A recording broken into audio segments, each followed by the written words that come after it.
Hello, good morning, Felena. Hello, hello. Good to see you. Good to see you. Hello, hello. Yay, awesome. What's going on, Amanda? Hello, what's Ashley? Ashley, good to see you. Hello. Just getting started. So come on in. Oh, man. If you were here last time, you probably remember my voice was about to go away. Hello, Barb. Good to see you. Good morning. Good morning. Hope you're doing well. Glad I was able to. Oh wow, that's right there. We gotta move that over there. There we go. So that is so much better. Hello, Belinda. Hello, hello. Second cup. What's going on, Sam Bam? How you doing? Ashley, I hope you're feeling better. Yeah, I am. Thank you, Ashley. I am feeling better. It was crazy. We all had something. It was the weirdest thing. Coming out of the woods now, I think, so that's a good thing. But yeah, it's just part of being down here in this broken world, I suppose, which I don't know. But yeah, thankful to be kind of walking out of the woods there, I think, on that. So that is good. We're gonna be, sheesh, what's up, Val? How you doing? Good to see you. Hey, thank you so much. What is that? Cyanide. It's good to see you. We are just getting started. We haven't even we've been live for about 2 minutes now, and so we'll probably get this review going, and it's going to be a good one. I'm looking forward to this study. Hopefully, you guys enjoy it as well. It's a good time, and it's pretty good stuff to understand. We're going to be talking about a lot of end times related things. I have to reboot. It keeps freezing. Okay, yeah. Hopefully it's not on my end. That would be a bummer. Hey, thank you for sharing the live, Val. Thank you for doing that. That is very kind. Yeah, it's really interesting after the whole TikTok thing that they ended up doing, and they shut it down and turned it back on. Whatever happened there. I don't know. Something changed, it seems, which is unfortunate. Who knows? I know there's a whole bunch of theories out there of what's going on, but it's a bummer because I think we used to reach some more people, but now it seems to have been squashed a little bit, which is fine, because even if there's 3 people in here, it's still awesome. Good morning, Bridget, says Philana. Good morning, good morning. Hey, thank you for sharing live. That is awesome. really sharing that live. That is super cool. Thank you. But in case you guys are new here, my name is Ryan. DJ, I think I saw you say something, but I did not. I gotta scroll all the way up here now. Hold on 1 second. Hey Ryan, how are you today? Was just looking at your videos, and I've got some, and you've got some I'm interested in. Oh, nice. Yeah, man. Well, let me know if you ever have any thoughts or questions. Let me know. There, connection better. Awesome, Manny. Hopefully it works out better for you. But yeah, do you believe in dispensations in the Bible? I do. I know that's weird for some people, but I think the best way to look at it is that using the just the sacrificial system that once upon a time was in place. The Old Testament is no longer in effect. The Old Testament is no longer in effect, and that is just a simple way to view it. So, I know some people get scared by that word, dispensationalism, but I mean, I don't see how you can see it any other kind of way. I mean, it's just, that times change throughout history. And yeah, like for example, during the tribulation period, people are going to be seeing angels, and they're going to be seeing demons. So that is a different chapter in of itself. So that's just my opinion. That's okay if you see it differently. I know a lot of people get really weird about that. I don't understand being here. My name is Ryan. We can go ahead and get started. We are diving into the book of Revelation, and it has been a blast. And so just so you guys know, we are going to be concluding Revelation chapter 20 today.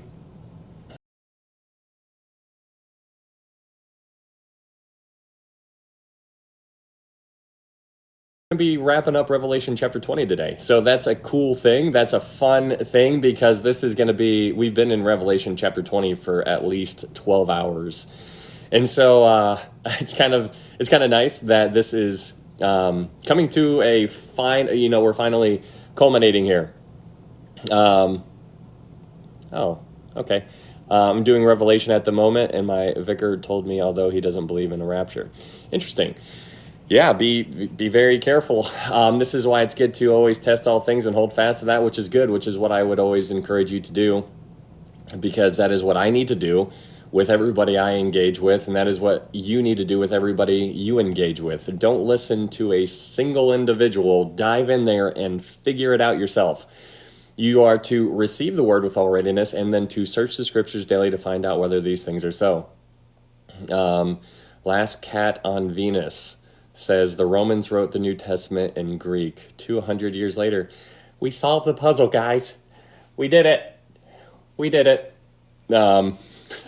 I just disagree with you, Mr. or Mrs. Cat on Venus. I think there will be a rapture. Yeah, I think so too, Lisa. I think there is. And that's something that we're going to actually talk about here. But in case you guys are new here, my name is Ryan. And is this religious begging? Hey, what's up, Christina? Yeah, Amanda. I mean, what is going on? I say this, there's people who like scream at me in my messages and they tell me how terrible I am and whatnot. Hello, Erica. Good to see you. But it's funny because I'm like, what's interesting is that if I was doing a TikTok live where I was basically saying that there was, life on the moon and people were walking around on there, people would have no problem. They would just keep on scrolling and they would just keep on going. But if I was really dogmatic about people being on the moon, they would be like, oh, okay, yeah, okay, whatever. Yep, all right, see ya. But if I'm talking about the Bible, it's really interesting because people want to come in here and then all of a sudden they get really offended and then they think that they're right and I'm wrong, or I'm wrong and they're right, or whatever it is. And so it's really funny how this is something where people really want to get after you at, and it's crazy. It's just too early for this. I know, right? Of course, so we know where it's coming from. Yeah, no kidding, Ash. Hey, Ashley, good to see you. But yes, Brandy, I think there will be as well. Hey, Ashley, good to see you. But yes, Brandy, I think there will be as well. We're going to actually be talking about that. Hey, Trixie, good to see you. All right, so let's go ahead and get started. Blessed to be here. Yeah, awesome. Hello, Constances. Good to see you. So if you guys are new here, my name is Ryan. We are going through the entire Bible, book by book, chapter by chapter, and verse by verse. And we just so happen to be going through the book of Revelation. It's really funny because this is my favorite book in the Bible, hands down. I love it. It is so neat. And it is so cool. I view it as a final exam of sorts. I think it is very difficult to understand, but once you dive in there and you really study, then it opens up your whole mind to the rest of the scriptures, which is why I like it so much, because it forces you to unpack the rest of what's going on in the rest of the Bible. And so, yeah, same thing with Daniel. Daniel's amazing as well. But the book of Revelation is where we are right now. And so before we begin, I just want you to know we're going through the Bible book by book, chapter by chapter, verse by verse. We've done Revelation about a year and a half ago. We've done Daniel, Ruth, Hebrews, James, John, Acts, Romans, 1st and 2nd Corinthians, all the Pauline epistles. We've done Isaiah, Zechariah, Matthew, 1 Peter, 2 Peter. And now we are going through the book of Revelation for the second time. And so I can let you guys know just from the first time that we went through it to the second time that we went through it, that my understanding and my growth has been unbelievable. And so I'm sure you guys are right there with me if you have been here since the beginning, which we've only been doing this for about a year and a half. Actually, hold on. I got to put my phone on Do Not Disturb real quick. I am just a guy doing a Bible study and I'm doing the best that I can. And so this is why you need to receive the word with all readiness and then search the scriptures daily to find out whether these things are so. That is what I'm supposed to do. This is what you are supposed to do as well. Sheesh, I will make a poll. It will boost live. Is that okay? Yeah. I have no idea. You go ahead and you do your thing. I don't know how that works. I didn't. Thank you, Christina. Yeah, go ahead. It's strange. I'm telling you, like ever since they They read, hey Tiffany, good to see you. Good to see you. Yeah, I was just saying how it's weird how after they turned off TikTok to America and then turned it back on. Thank you, Tiffany. Thank you so much. After they turned it off and turned it back on, it seems like everything changed, and so now it seems like these things aren't reaching, or at least I don't know if it's just me or it's probably everybody, but who knows. But anyways, the book of Revelation is where we at. Thank you, Tiffany.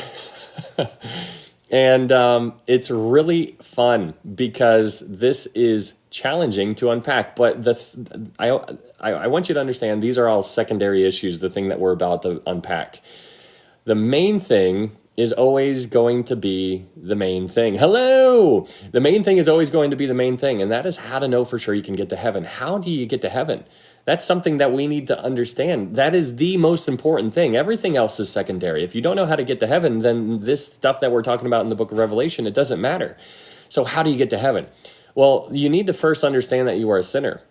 The Bible says in Romans 3:23 that all have sinned and fall short of the glory of God. That's bad news. Paul continues on in Romans 6:23. He says, "For the wages of sin is death, but the gift of God is eternal life through Jesus Christ our Lord." Paul tells you very plainly that it is through Jesus Christ our Lord. So within those two verses, Jesus Christ our Lord. So within those two verses, we learn that we have fallen short of the glory of God, that we are under the death penalty, and that Jesus is the only way. Those are what we find in those two verses. That is a lot of information. And so it's through Christ and Christ alone. And so we need to understand that. But it is for by grace you have been saved through faith, and that not of yourselves. It is the gift of God, not of works, lest any man should boast. And so that is amazing. It is for by grace you have been saved through faith. And so we need to understand it is Christ plus nothing, guys. That is it. We are putting our faith in his completed work, which was finished on the cross. And it's really cool. You need to believe that Jesus is God's son, that he led a sinless life, that he died on the cross for your sin and for my sin, and that he was buried and he rose again on the third day. That's 1 Corinthians 15, verse 3 and 4, that Jesus died according to the scriptures, that he was buried, and that he rose again on the third day according to the scriptures. And so that's really important to understand. That is salvation. That is how to know for sure you can get to heaven. And if you don't have that nailed down, then man, you need to get that locked in. All right, so change. Lots of interesting. I don't know what those things. You couldn't make it an easier vote. What did she that we were working on as far as design? There's more vanilla. There is new merchandise. If you're looking for a good morning, Yogi.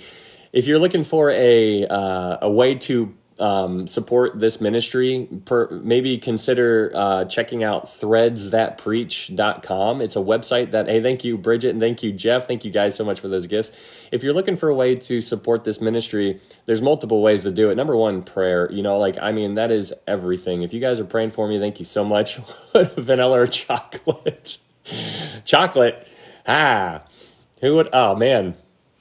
That is that's hilarious. Thank you for doing that, Christine. I had no idea that's how it worked. But if you're looking for a way to support this ministry, maybe consider going over to threadsthatpreach.com and check out what we just we added some new things up there. And so if you're looking for other things to buy, we added some shirts and stuff like that, and some hoodies. There's some totes. You can get some totes my goats. That is up there as well. But it is threadsthatpreach.com. And this is one of them. This is a cross with a thumbprint on it with the crown on top, but it says it was for you. And then you got that big thing. You got the bigger version of it on the back. I don't know if you can see that, but that's a little idea of what it looks like. But threadsthatpreach.com if you want to do it. What's up, Ed? Good to see you, man. But yeah, and thank you for pinning that, Christina. We are live on YouTube and TikTok as well. If you guys haven't followed me over on YouTube, I would encourage you to go do that because they're already messing with TikTok in a big kind of way. And so it might go away here in the future. And if it goes away here on the future, then we will continue on YouTube. And that'll be a big bummer to lose all contact with the people on TikTok, but it is what it is. And it's something I have no control over. So Anyways, let's go ahead and dive on in. And thank you. Love your hoodie. Thank you, Denise. Yeah. Hey, morning. What's up, Manners? Hope you're doing well, man. What's the fingerprint? I'm new to this. The fingerprint is just something that personalizes it a little bit more, like the fingerprint. It just look at your thumb, fingerprint. But love it. Thank you, Suzanne. Thank you so much. But let's go ahead. Something. It is not loading. Or is it working? Everything is running well on your guys' end. You guys can all hear me on YouTube well and on TikTok. It's glitching. Okay. Have you done a teaching on the Trinity? Is it glitching? Huh.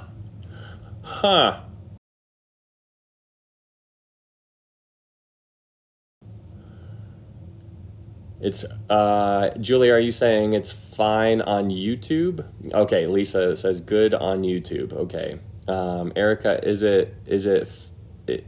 glitchy on TikTok? Of course. I mean, why not? Okay, it's good on YouTube, glitchy on TikTok. Oh man, mine's glitchy. Interesting. Well, let me know if it starts getting better or if it was just like mine's glitching too. Good now. Okay. Because I just noticed my phone must have disconnected to the Wi-Fi, so maybe it was switching over. I'm going to YouTube. Okay, Jeff. TikTok small glitch. How do I find you on YouTube? Liz, there's a link up in my TikTok profile. If you wanted to go find me over there, it's ITZ_sheesh. ITZ_sheesh. Whoa! Hi, Ryan. What's up, Picky? Good here. Okay, good on YouTube. All right, thank you, Constance. Man, okay, is it better on TikTok now? Is it better? Good morning, Ryan. I love my profile. If you just click on my little face right here, then it'll take you and you can just look in the little thing. On and off a little better. Glitching again. Very neat. This is trying YouTube. Okay, Beach Bum. Tell them to come to the bright side. Everybody's like, come on over to YouTube. Let me see if I need to go to YouTube. I'll go to YouTube. Yeah, well, hopefully it works itself out. I mean, I would like for it to be working well on both sides.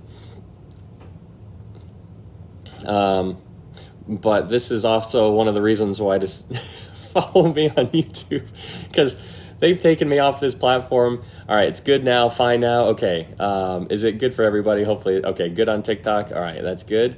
Good on TikTok. Good now. That is good. Okay, hopefully it stays that way. All right, you're good too, Trixie.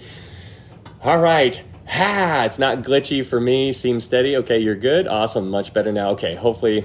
Wow, that was quite a journey. All right, let's go ahead and dive into the book of Revelation. If you guys are new here, thank you so much for being here. We're about to start the study of the book of Revelation. We already talked about the salvation, how to know for sure you can get to heaven, which is the most important thing. But now we are about to dive into the review of the book of Revelation. We're going to go through a review of Revelation chapter 1 through 19. And today we are going to finally finish Revelation chapter 20.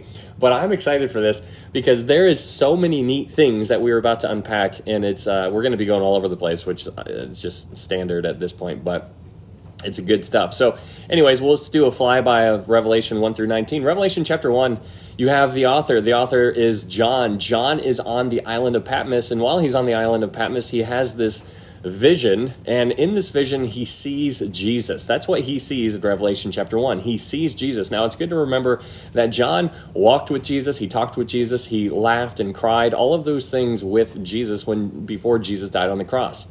So after Jesus dies on the cross, he ascends into heaven, and then later on in the years past after that crucifixion took place, Jesus shows up and has this conversation with John. And so in Revelation chapter 1, verse 19, Revelation chapter 1, verse 19 is a need to know, a very, very key verse in Revelation chapter 1.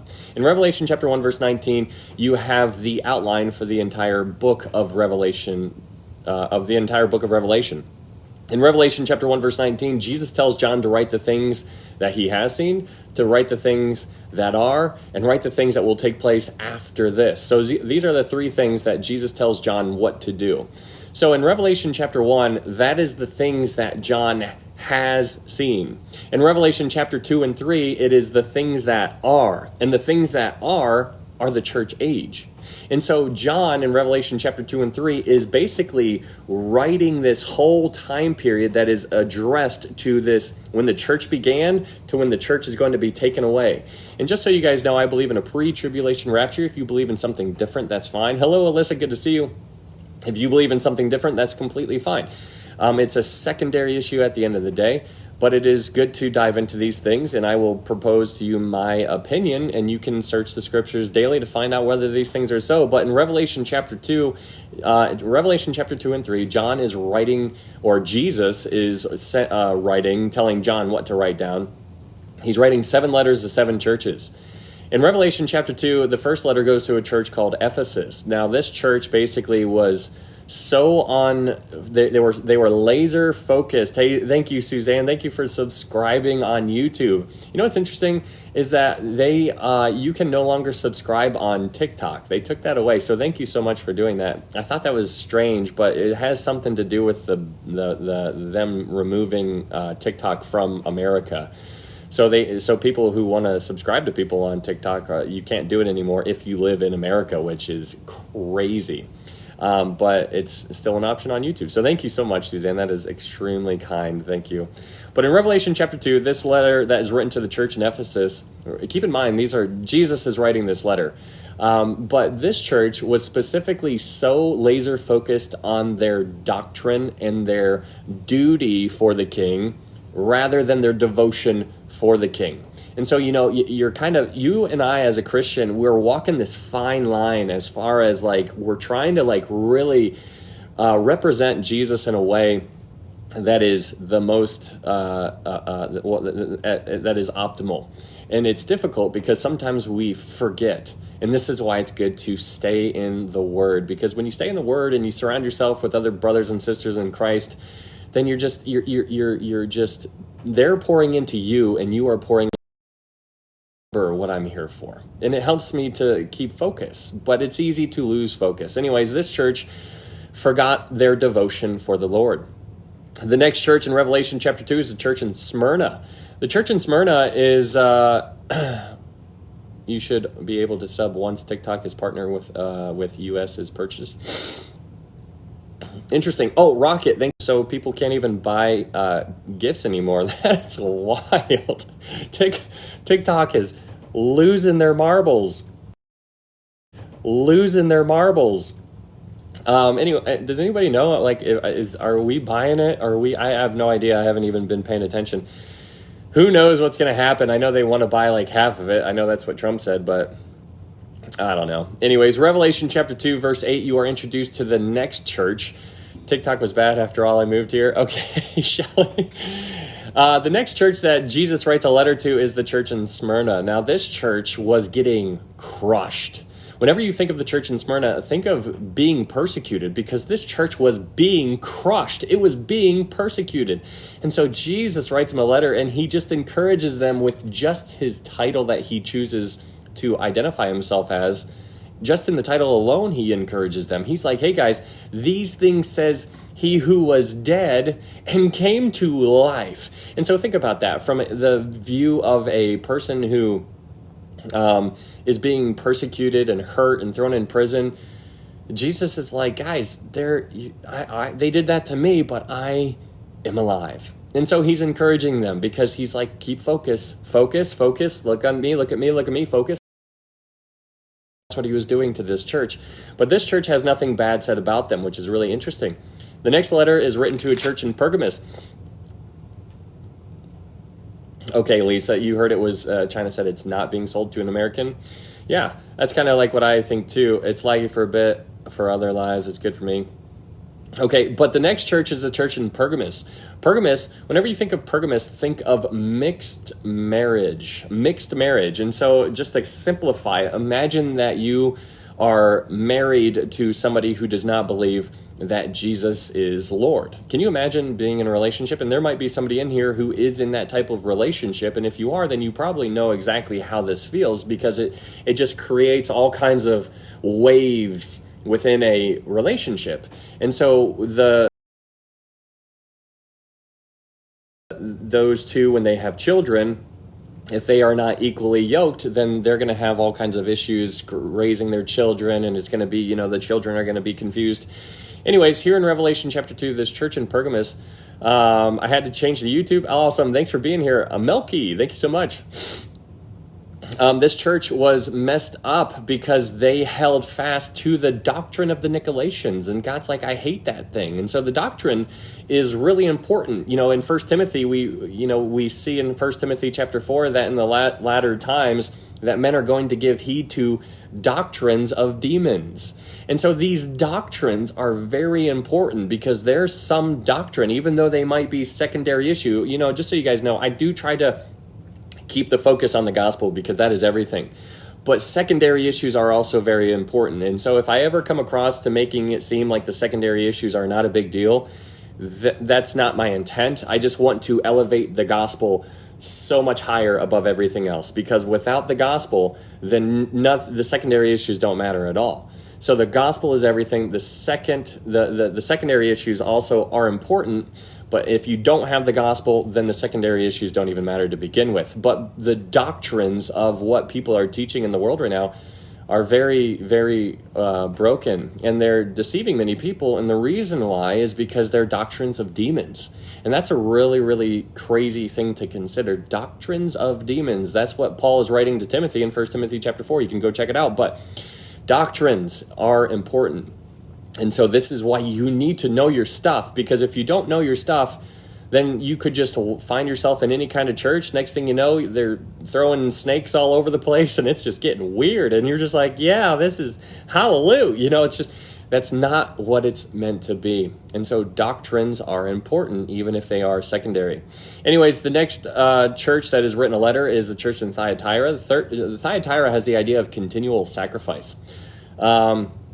Continual sacrifice. This church in Thyatira is very, very similar to the Roman Catholic Church. Now, Roman Catholic people, many of them do not know how to know for sure that they can get to heaven. Many of them are lost. There are some Catholics that are Christians, but many of them are lost. And if you ever have a chance to talk to them and you ask them how to know for sure they can get to heaven, they are going to give you like a tiptoe around, kind of like beating around the bush, like saying a whole bunch of like buzzwords, but their understanding is lacking.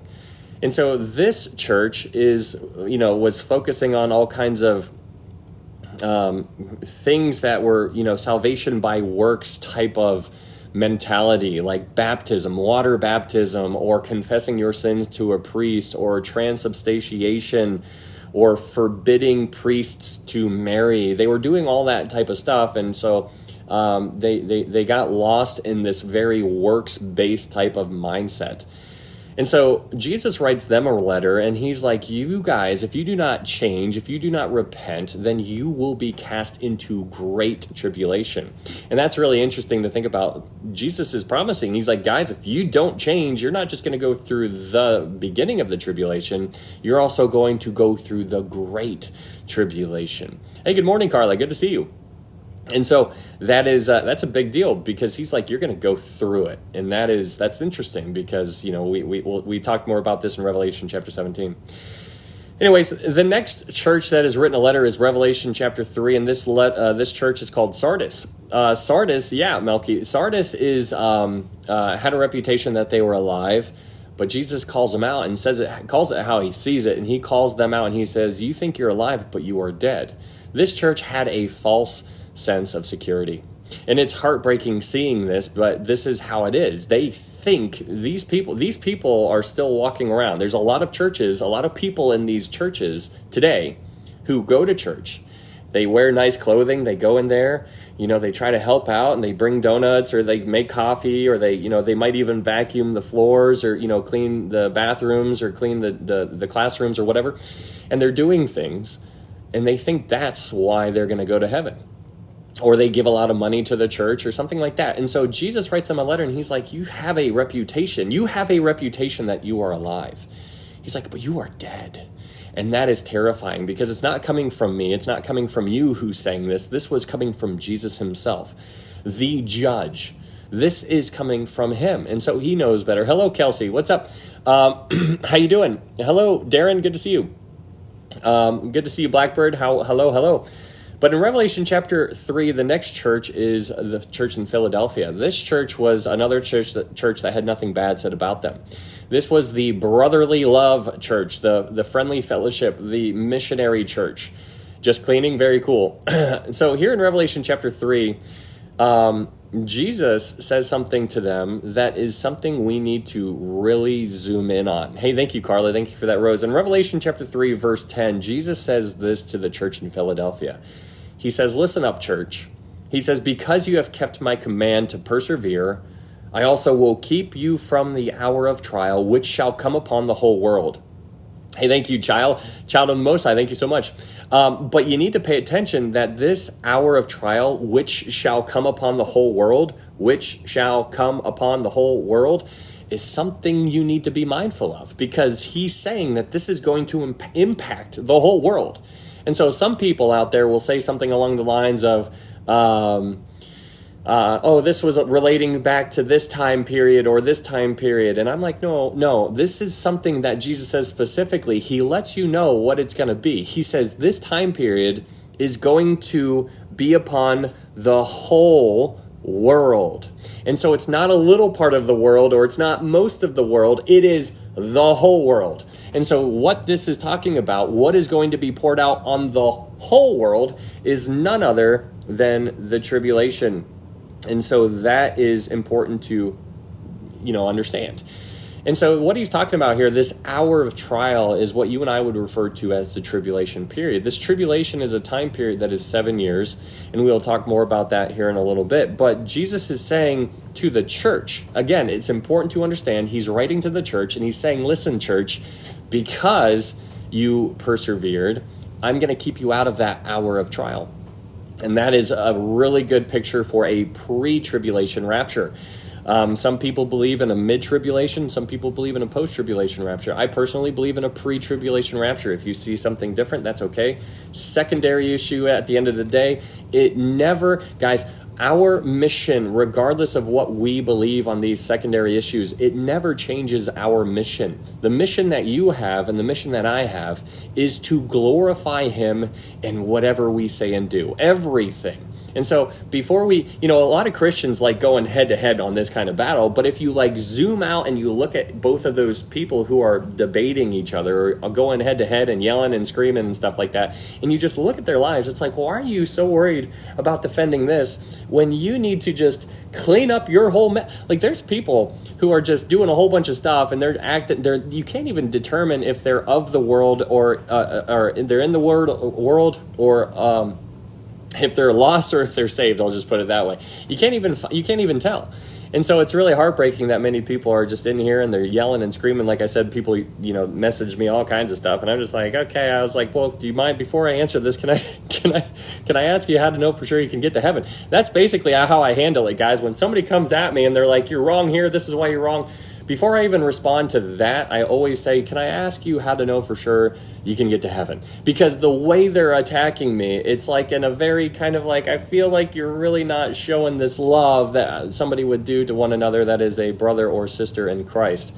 Anyways, in Revelation chapter 3, verse 14, you get to the next church, which is the Laodicean church.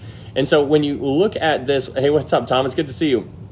Yeah, we need Jocko. Everybody gets a Jocko. Let's go, Yogi. Jocko. I felt a lot of pressure. I thought that said joke. I don't have any at this hour. Oh, man.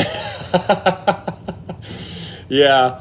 But what I want you to understand here in this Laodicean church, you need to recognize that this is the last church age. This is the last one. And it's not because I said it. It's just because the order that Jesus gave us these letters in is on purpose.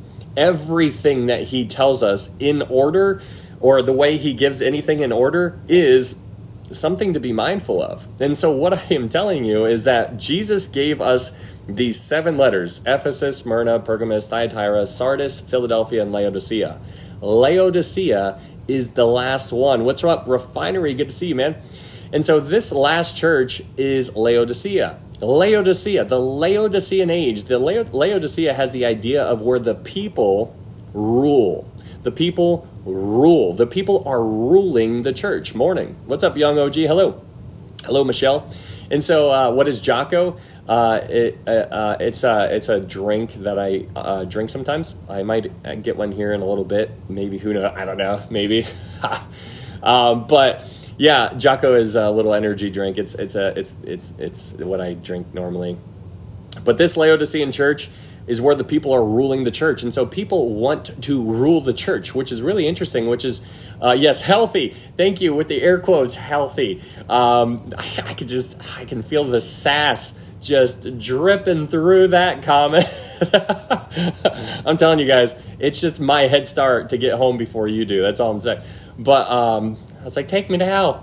I'm just like slamming like energy and candy and all this kind of stuff, just hoping no, I'm kidding. But in Revelation chapter 3, when you look out into the world, there's a lot of churches that are doing well as far as the amount of numbers and people in attendance and stuff like that. But when you get into the bigger kind of scenes in churches, what you tend to find in there is that it becomes very, very political. It gets real political real fast, because then all of a sudden, let's say a doctor starts going to your church, and that doctor starts giving like $100,000 to the church every year, and it's this big deal. And then all of a sudden he comes up to you and is like, hey, and you know how much he gives. And let's pretend you're the pastor. You're the pastor, and this guy who gives so much money to the church comes up and was like, hey, I disagree with what you're saying there. Now all of a sudden that pastor's going to feel pressure. And he's going to be like, well, now I have a decision to make. Do I say, okay, I won't talk about that anymore? Or do I stand my ground and I'll be like, this is what it's saying? And so basically that's a very small picture of what's going on in the world. And so a lot of churches are huge. There's a lot of, crowds there. There's a lot of worship, great singing, great, a lot of talent in churches now. And so it's really interesting, because they are the larger ones, not all of them, but many of them try to avoid certain topics. And that's something that, you got to be cautious about when you're trying to find a good church to go to. But this church in Laodicea basically lost, hey, thank you, Ken. This church in Laodicea basically lost its usefulness. Jesus is like, I have no use for you. He's like, what are you doing? He's like, I got no use for you. There are people who are born again in this church. Some of them are. But he's like, I got no use for you. The church is not doing what it's supposed to be doing. And so when you look out into the world today in 2025, I mean, the question that I often ask you is, when was the last time somebody came up to you and told you about Jesus? When was the last time somebody came up to you and said, hey, do you know how to know for sure you can get to heaven? Because I know, like, depending on how often you leave the house, the answer will vary. But let's just pretend that you go outside and you go to basketball games, or you're around other people like 3 or 4 times a week. The answer is probably not. Nobody's done that in the past year, maybe 2 years, maybe 3, maybe 10.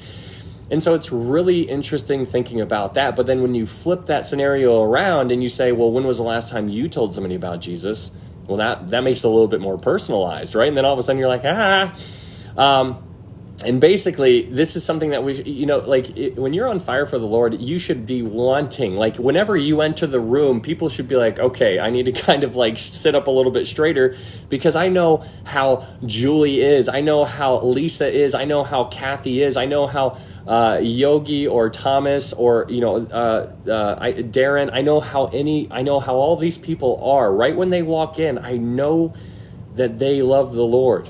And so then they clean themselves up real fast, and now their speech or their language is all a little bit different when you walk in, and they won't say this or this, or they'll say, hey, I'm sorry I said that earlier. They do that because they know who you are, because of how you've been living, and because of what you've told them in the past. And so it's all about what we should be doing to help get those people to come to this saving faith in Jesus Christ. And so telling people about the good news is so very important to do, and it's not just living it, but then comes a point where you need to actually tell them. You need to be like, listen, man, I need to tell you. I need to tell you how to know for sure. Do you mind if I tell you how to know for sure you can get to heaven? And then tell them. And then it's done. They're not going to break up with you. They're not going to They're not going to be like, you know what, we can't be friends anymore. They're not going to do that. And even if they do, then that seed was still planted. And so time is short. The church is not churching. The salt is not salting. The light is not being a light. And so this is kind of like the age that we are living in right now, which I propose to you as a Laodicean age. I went to a church that was more of a motivational speaking gathering. It was missing the Bible. I felt like that was so they offended people. Very, very relatable, Melky. It's a good synopsis right there. But what if you're like that and they're still crude? You can only do what you can do. You just got to handle it. Have your speech be seasoned with grace and salt. We need to always be doing that. Can I ask a question? Yeah, what's up, Kelsey? Hopefully I can see it, but I'll keep on going. I'll try to keep an eye out for your question, and I will answer it if I know the answer, or I'll give you my opinion if I have an opinion. Revelation chapter 4. In Revelation chapter 4, yeah, Julie, right? In Revelation chapter 4, what is a good book to read after Daniel? I always tell, if you're new to the Bible, and you're going through somebody like how we're going through it, and you're wondering where to start, I would say Revelation, because of how deep we go. I mean, we just go going through just the study of Revelation. If you're new and you don't know anything about the Bible and you've been here for just this study, you probably have learned a ton just because of how much we've gone through the rest of the Bible, which is why I say go through the book of Revelation if you have somebody doing this with you. But if you don't have anybody and you're just going through it yourself, I always recommend people going through the Gospel of John, because the Gospel of John it's shallow enough for a child to play in, but it's also deep enough for an elephant to wade into. So it's as deep as you want to go. And that's, hey, good morning. God bless you too. And so hopefully that helps. That's just my opinion. What's up, Shystone? Good to see you. But in Revelation chapter 4, we get into where things start to change. Because if you remember Revelation chapter 1, verse 19, Revelation chapter 1 is where Jesus says to write the things which which John has seen. That's Revelation chapter 1, the things that John has seen. Revelation chapter 2 and 3, he's told to write the things that are. Hey, thank you, Charlie. Thank you so much for that. Heart, thank you so much. Revelation chapter 4 to the end. Oh, I love that. Very cool, Yogi. Good morning, Diana. In Revelation chapter 4 to the end is where it switches from the things that are to the things that will be after these things. And so the things that are after these things is what you see starting in Revelation chapter 4. So in Revelation chapter 4 and 5, John is taken up into the throne room. Just think about that for a second. John is taken up into the throne room, and he is just there. And he's looking around, and he sees a whole bunch of neat things in Revelation chapter 4. But one of the things that he sees is these 24 elders. In Romans chapter 4, you are introduced to these 24 elders in verse 4. It says he sees these 24 elders sitting clothed in white robes, and they had crowns of gold on their heads. And so it's really cool to unpack who these are. But in Revelation chapter 5, John sees the Father sitting on the throne with a scroll in his hand. He's sitting there with a scroll in his hand, and then John starts crying. John is crying and crying and crying, and then an elder comes up to him and is like, "Why are you crying?" And he's like, "Because there is nobody worthy to take the scroll." And then the elder is like, "Hey, there is somebody who is worthy to take that scroll." And he points. And when he points over and he sees Jesus as a lamb, as though it had been slain. And so there is somebody who is worthy to take that scroll. And that scroll is a picture of the title deed to the earth. Because back in Adam and Eve, when Adam and Eve were in the garden, Adam and Eve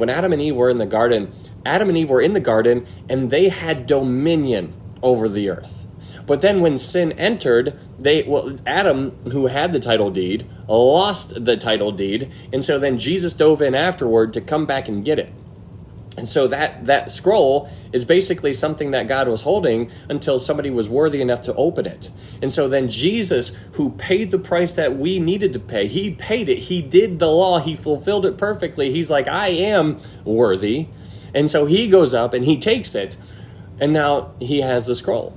And so Jesus is holding the scroll in Revelation chapter 5. And in Revelation chapter 5, what you see then is that these 24 elders then fall down and they say who they are. They call themselves kings and priests in Revelation chapter 5, verse 10. And so when you understand, if you think like a Jewish person, from the Jewish perspective, the Jewish people view kings, that kings only can come from the tribe of Judah. That's where they come from. If you were a king of Israel, you had to come from the tribe of Judah, which is funny enough because that's not where Saul, the very first king, was from. But anyways, but the kings of Israel came from the tribe of Judah. The priests came from the tribe of Levi. And so you could never be both at the same time. And so that's why there were kings, but then there were priests over here. But there are three groups, there are three bodies in the Bible who are kings and priests at the same time. They're both kings and they're both priests. And that's really interesting. But it's important to dive into and understand that. The first king and priest that we were introduced to is a guy named Melchizedek in Genesis 14. He was the king of in Genesis 14. He was the king of Salem, and he was a priest of the Most High God. That is really cool to think about that. He is a king and priest. And when you think about Melchizedek, I want you to remember that he was a priest before the Levitical priesthood was even born. There were no Levitical priests at that time of Melchizedek. So before Levi made it cool being a priest, Melchizedek was like, I've been doing this long before you were even a child. Like he's like, I was cool before it was cool. And so Melchizedek was a king and priest before there was even a priesthood. Think about that.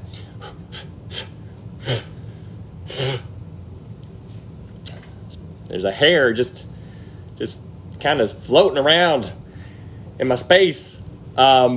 But what is also interesting about Melchizedek, oh wow, he's an OG. He's OG, yeah. And so that's why, Christina, that's why in Hebrews, Paul keeps pointing the Jewish people who are on the fence of going back to Judaism. He's like, guys, remember that the Levitical priesthood is cool, but the Melchizedekian priesthood is even so much cooler. He's like, you want to compare things? He's like, the Melchizedekian priesthood is so much better.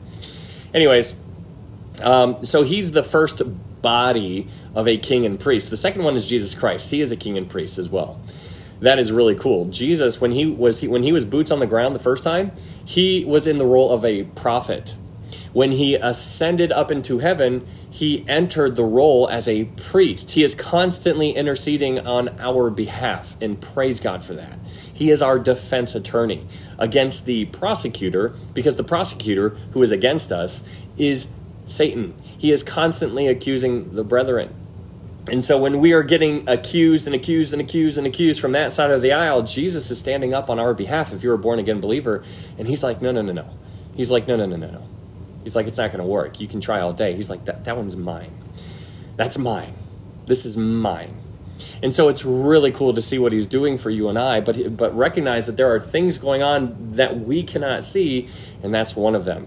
But Jesus is in the role of a priest, and he's going to come back as king. So anyways, Jesus is the king and priest, and the third body that is a king and priest is the church. Because in 1 Peter chapter 2, verse 9, Peter is writing to the church, and he's like, hey, you are a royal priesthood. And that's really cool, because what Peter is calling the Jewish people, he's referring to the Jewish people who are part of the church. He's like, you guys are a royal priesthood. And so he's basically calling them kings and priests. And so this is important to understand, because when you read Revelation chapter 5, verse 10, and you see that John is in heaven, Jesus has the scroll, but it's not opened yet. And there are the kings and priests in heaven. And you're like, well, the kings and priests, it was either Melchizedek, Jesus, or the church. You're like, well, it's not Jesus, it's not Melchizedek, because there's multiple of them. That must mean that the kings and priests here must represent the church. And why that is important is because of what it means. It basically is saying that there's going to be a pre-tribulation rapture. And so that is really cool when you start to unpack the kings and priests. And so that's why I love talking about the 24 elders, because of all the cool things that go along with it. Anyways, In Revelation chapter 6, this is when the tribulation begins. But in order to understand Revelation chapter 6, you need to understand Daniel chapter 9. Daniel chapter 9 is where Daniel is given this 490-year prophecy that was delivered to him by Gabriel. So Gabriel shows up and was like, "What's up, Daniel? How you doing, brother?" And he starts telling him about 490 years that are going to take place in the future. And basically, Jesus fulfilled 483 of those years already when he rolled into town on a donkey. So the clock started when the command was given to rebuild the city, and the clock ended when Jesus rolled into town on a donkey. So Jesus fulfilled 483 years, but we are still missing on 7 years. We're still missing 7 years because if you add 483 to 7, that's 490. We need to fulfill that Daniel 9 prophecy. 511. 511, mine says living creatures. Yours says living beings. Yeah, the living creatures, you can read more about them in Revelation 4, verse 6 through 11. And it'll give you a little bit more clarity, more description on who they are, Lisa. Hello, Savannah. Good to see you. But anyways, hello, Sunday Lily. Good to see you. But in, what are we talking about? Oh, in Daniel chapter 9, verse 27. In Daniel chapter 9, verse 27, we have this interesting verse that is very important to recognize. In Daniel chapter 9, verse 27, we see that there's going to be, it says, he, the Antichrist, is going to confirm a covenant with many for 1 week. And so Daniel 9:27 is basically telling you and I about a time period in the future where there's going to be 7 years where somebody is going to confirm or strengthen a covenant with many for 1 7-year period. And so we are told that there's going to be a 7-year agreement, a covenant, or a strengthening of an existing covenant of some kind. We don't really know, but there's going to be something like that that's going to be set up for 7 years. And then it goes on in Daniel 9:27. It says in the middle of that week, in the middle of the 7 years, that Antichrist is going to break the covenant. And he's going to cause an end of sacrifices and offerings to cease. Now, the reason why that is important is because that tells us a lot of stuff. Daniel, all the way back in Daniel chapter 9, verse 27, it screams of a future prophecy where there's going to be a covenant for 7 years. And it also is implying that there's going to be a temple in existence during that 7 year period. That's really interesting because there needs to be a temple in order for there to be sacrifices. And so that's what we are looking, sometime in the future, the Jewish people want to make a third temple. You know, that's very, very provocative because they have all the things to do it right now. They're just waiting on the green light. And it could happen, and they could build it within like 2 months if they wanted to. It's not going to take decades to build this third temple. They could do it whenever they want to. It's going to be really, really quick. Thank you, Julie. Thank you for that gift. That is very kind. Thank you so much. But in Revelation chapter 6, this is when, so in Daniel 9:27, when the signing of the covenant on earth is actually taking place, that's what's happening on earth. But up in heaven, Jesus is opening the seals at the same time that the signing is taking place on earth.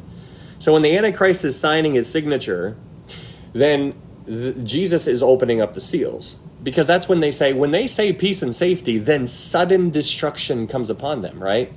Because when people see the signing of the covenant, everybody's going to say peace and safety. But then that's when sudden destruction comes upon them.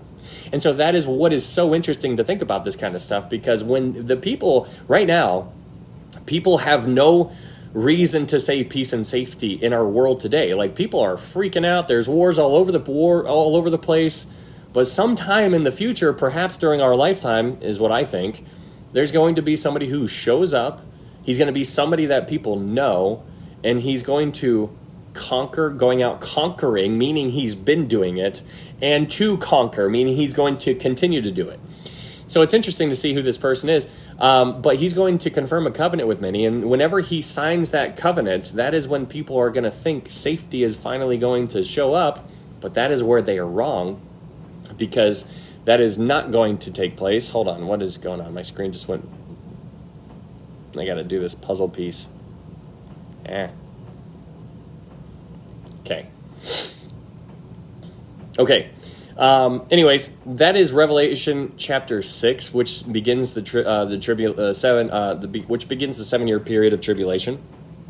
And in Revelation chapter 6, you are introduced to 7 seals. There's 7 seals, there's 7 trumpets, there's 7 bowl judgments. In Revelation chapter 6, you're introduced to the seal judgments. But then in Revelation chapter 7, thank you, Julie. In Revelation chapter 7, you're introduced to the 144,000. The 144,000 are Jewish men who are going to receive the seal of God on their foreheads. They're going to be able to run around the earth and tell people about Jesus. They're going to be witnessing. They're going to be evangelizing all over the place. And they're going to be winning a whole bunch of people for the Lord. We know that these are Jewish men. Hey, thank you, Cheryl. Thank you so much. In Revelation chapter 7, verse 5 through 7, or 5 through 8, we are told of the 12,000. There's 12,000 Jewish people from each of the 12 tribes. So 12,000 times 12 is 144,000. So these are 144,000 Jewish men, and we also know that they are virgin, because in Revelation chapter 14, we are told that they have not defiled themselves with women. So that's an interesting concept. These are Jewish men. But moving on to Revelation chapter 8, what you see here are the beginning of the 7 trumpet judgments. The trumpet judgments are a judgment of the third. It's a judgment of the thirds. And what do I mean by a judgment of the thirds? What I mean by that is that it's whatever is being affected on earth, whatever this judgment is happening to, it's a third of that thing. And so if it's happening to the trees, it's a third of the trees. If it's happening to the water, it's a third of the water. And so that's what's going on in Revelation chapter 8. But in Revelation chapter 8, what you see is that there are 4 trumpet judgments that take place here. Hey, thank you, Tamara. Thank you so much. These are 4 trumpet judgments that take place. And so these 4 trumpet judgments, when you read them, they sound terrible. And you read them, you're like, this is the worst thing ever. But then in Revelation 8, verse 13, what you see is this angel comes out of heaven and is screaming, woe, woe, woe to the inhabitants of the world, of the earth, because of the remaining blast of the trumpets of the 3 angels who are about to sound. And so basically what we learn from this angel is that everything that has happened to the world up until this point has been child's play. It's been nothing. This angel is basically saying, you think that what has happened to the world so far has been bad? He's like, you have not seen anything yet because of what is about to happen. And so in Revelation chapter 8, verse 13, this angel is basically giving a warning, like holding like red flags and like screaming and be like, whoa, like look out. And so that leads us into Revelation chapter 9. In Revelation chapter 9, this is where we see this angel that has fallen open. He was given a key. He takes the key. He opens up the bottomless pit. And out of the bottomless pit comes all of these locust things, which are not locusts. They are not literal locusts, but they came out like locusts. And so John starts to describe them. He's like, they had something like gold, and their faces were like the faces of men. They had hair like women's hair. Their teeth were like lion's hair. He's basically describing the best of his ability, something that he knew, with something that he knew other people would have no idea. He's like, this is what it's like. He's like, it's not this, but it's like this. And so he's describing demons. And so in Revelation chapter 9, verse 1 through 12, this is basically John describing this demonic invasion that is going to take place on the earth. Now, this demonic invasion that's going to take place on the earth, according to Revelation 9, verse 1 through 12, is going to be in effect for 5 months. These demons are going to be running around and tormenting those on the earth for 5 months. Think about that. That's a lot of pain for a long time. 5 months, that is terrible. So that's what's going to take place for 5 months. And now these demons are not going to have power to end mankind. These demons are only going to have power to torment and do whatever they're going to do to mankind, just to torment them. But in Revelation chapter 9, verse 13 and 14, this is where the next woe judgment or the next trumpet judgment is going to take place. And the next woe judgment after the first demonic invasion is the second demonic invasion. Because in Revelation chapter 9, verse 13 to the end, you see these 4 angels who were bound at the great river Euphrates. They become released, and they get their army of a 200 million man army. And some people think that this is talking about China, but the things that they're able to do, it doesn't seem very China-y. This seems, with the things that they can do, they have, out of their mouths came fire, smoke, and brimstone. That seems very specific to what John was just it seems like he was building on top of what he just got done building in the first couple verses of Revelation chapter 9, which is basically where he painted a picture of a demonic invasion. And so it seems like he's building on top of that. And so this demonic invasion, there's two, it seems. The first one, they have power to torment mankind. The second one, this second demonic invasion, they have power to end the lives of mankind. And it's not just a few people's lives, it's 1/3 of the world. So during this blast of the trumpet, 1/3 of mankind is going to lose their lives. And that is crazy to think about that. But that's why the angel was saying, whoa, whoa, whoa, because he knew what was coming. And that is what is described here in Revelation chapter 9. Revelation chapter 9 is no joke. But in Revelation chapter 10, you see this parenthetical kind of insert where basically an angel shows up. Some people think it's Jesus. Some people think it's another angel. But one way or another, the angel seems to be asserting his dominion and showing what he owns because he puts his foot in the water, puts his foot on the ground, which is basically saying, I own everything. And then he, like a lion, he's got all the things that it basically seems like it's talking about Jesus, but there's some words in there to make people think that it's not Jesus. Secondary issue at the end of the day. So that's Revelation chapter 10. And so that takes us to Revelation chapter 11. If you guys are new here, thank you so much for being here.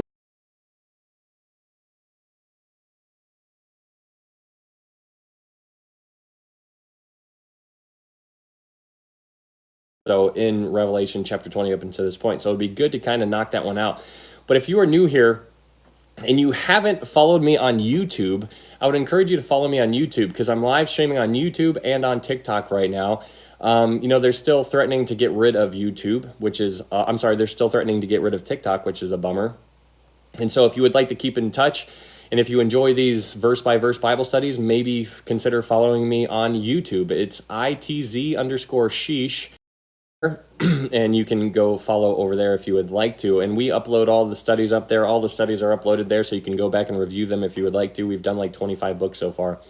Also, if you would like to support this ministry, there's a website that's called threadsthatpreach.com. And you can get stuff like this. This is one of the things that we just uploaded. So there's new things on there to browse through. So we're adding more things to it. We're going to keep adding things just to give people an idea or some options. But there's quite a few choices up there if you want to go check it out. But it's threadsthatpreach.com. Threadsthatpreach.com. There's also a link up in my TikTok profile if you want to check it out. Hello, Maria. Anyways, the number one thing is always going to be salvation. Salvation is always going to be the number one thing. How do you get to heaven? There's only one way, and that is by recognizing that you are a sinner. And then when you recognize that you're a sinner, then you look for a Savior. That Savior is none other than Jesus Christ. And so Jesus is God's Son. He led a sinless life. He died on the cross for your sins. He was buried and he rose again on the third day. And the Bible says, for whosoever calls upon the name of the Lord shall be saved. It is for by grace you have been saved through faith, and that not of yourselves. It is the gift of God, not of works, lest any man should boast. It is Christ plus nothing, guys. Your faith in Christ. And so this is what is important because there's other people who teach something different, like that you need to go underwater and come up and get baptized and by water. And they say that you need to do that in order to be saved. And I'm like, no, it is Christ and Christ alone. And that is what, that's why Paul says in 1 Corinthians chapter 2, he's like, I determined to know nothing among you except Christ and him crucified. It's all about, I don't know. He hasn't done any of that, Debbie. I could probably ask him about that. Does it really? That's such a bummer. Is it freezing for anybody else on TikTok? Hopefully not. Anyways, that is Revelation chapter. It's freezing. You too. Freezing a lot, really. Huh. That is so bummer. Freezing a lot. What did you say about being baptized in water? That it's not necessary for salvation. Same. I'm gonna pause the live. Hold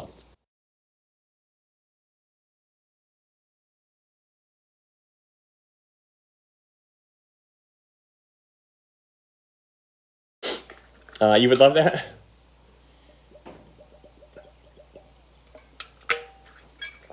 Okay, is it better? Is it better at all on TikTok?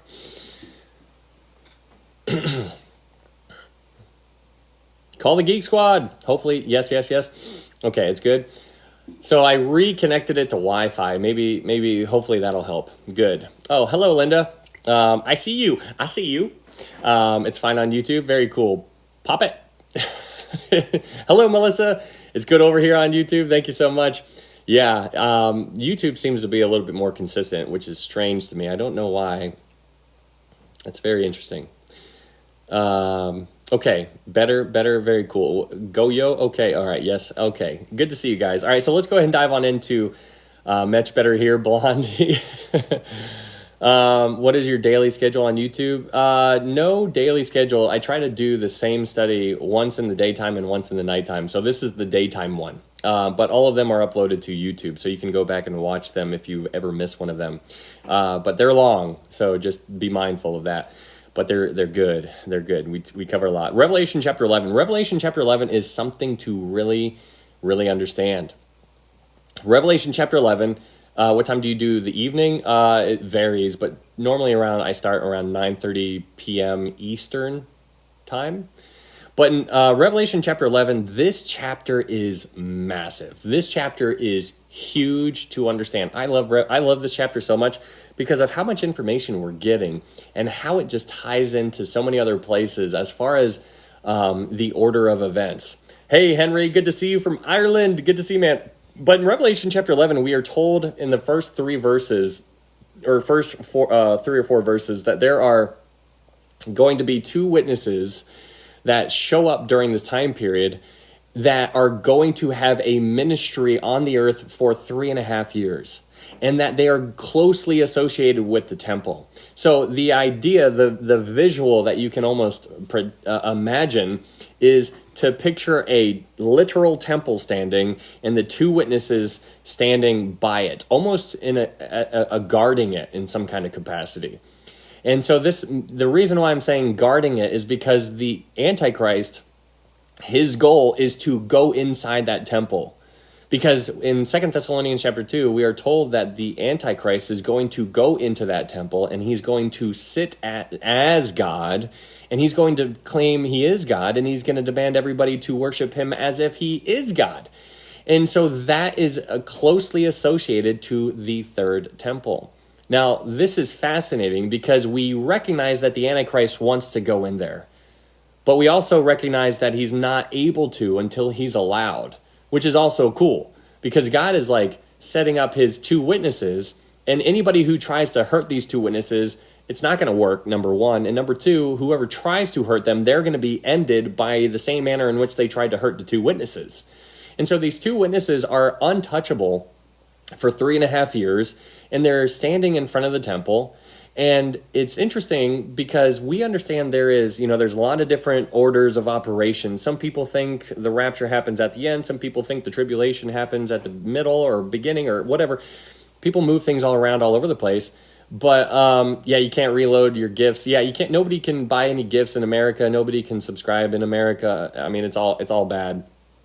But if you would like to, support, there's other ways up there if you would like to.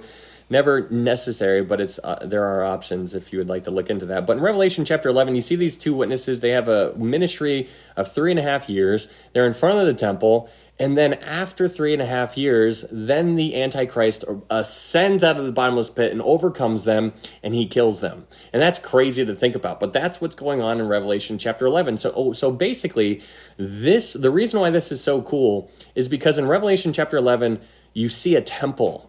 There is a third temple that is going to exist sometime in the future. And if you pay attention to what's going on over in Israel, you know that they are ready to build the temple. They have the Kohen, they have the red heifers, they have all of the pieces. They just need to put the puzzle together, and then there's the temple. And so it's so cool to see this stuff. This is real time, guys. This is happening. This is probably going to happen in our lifetime.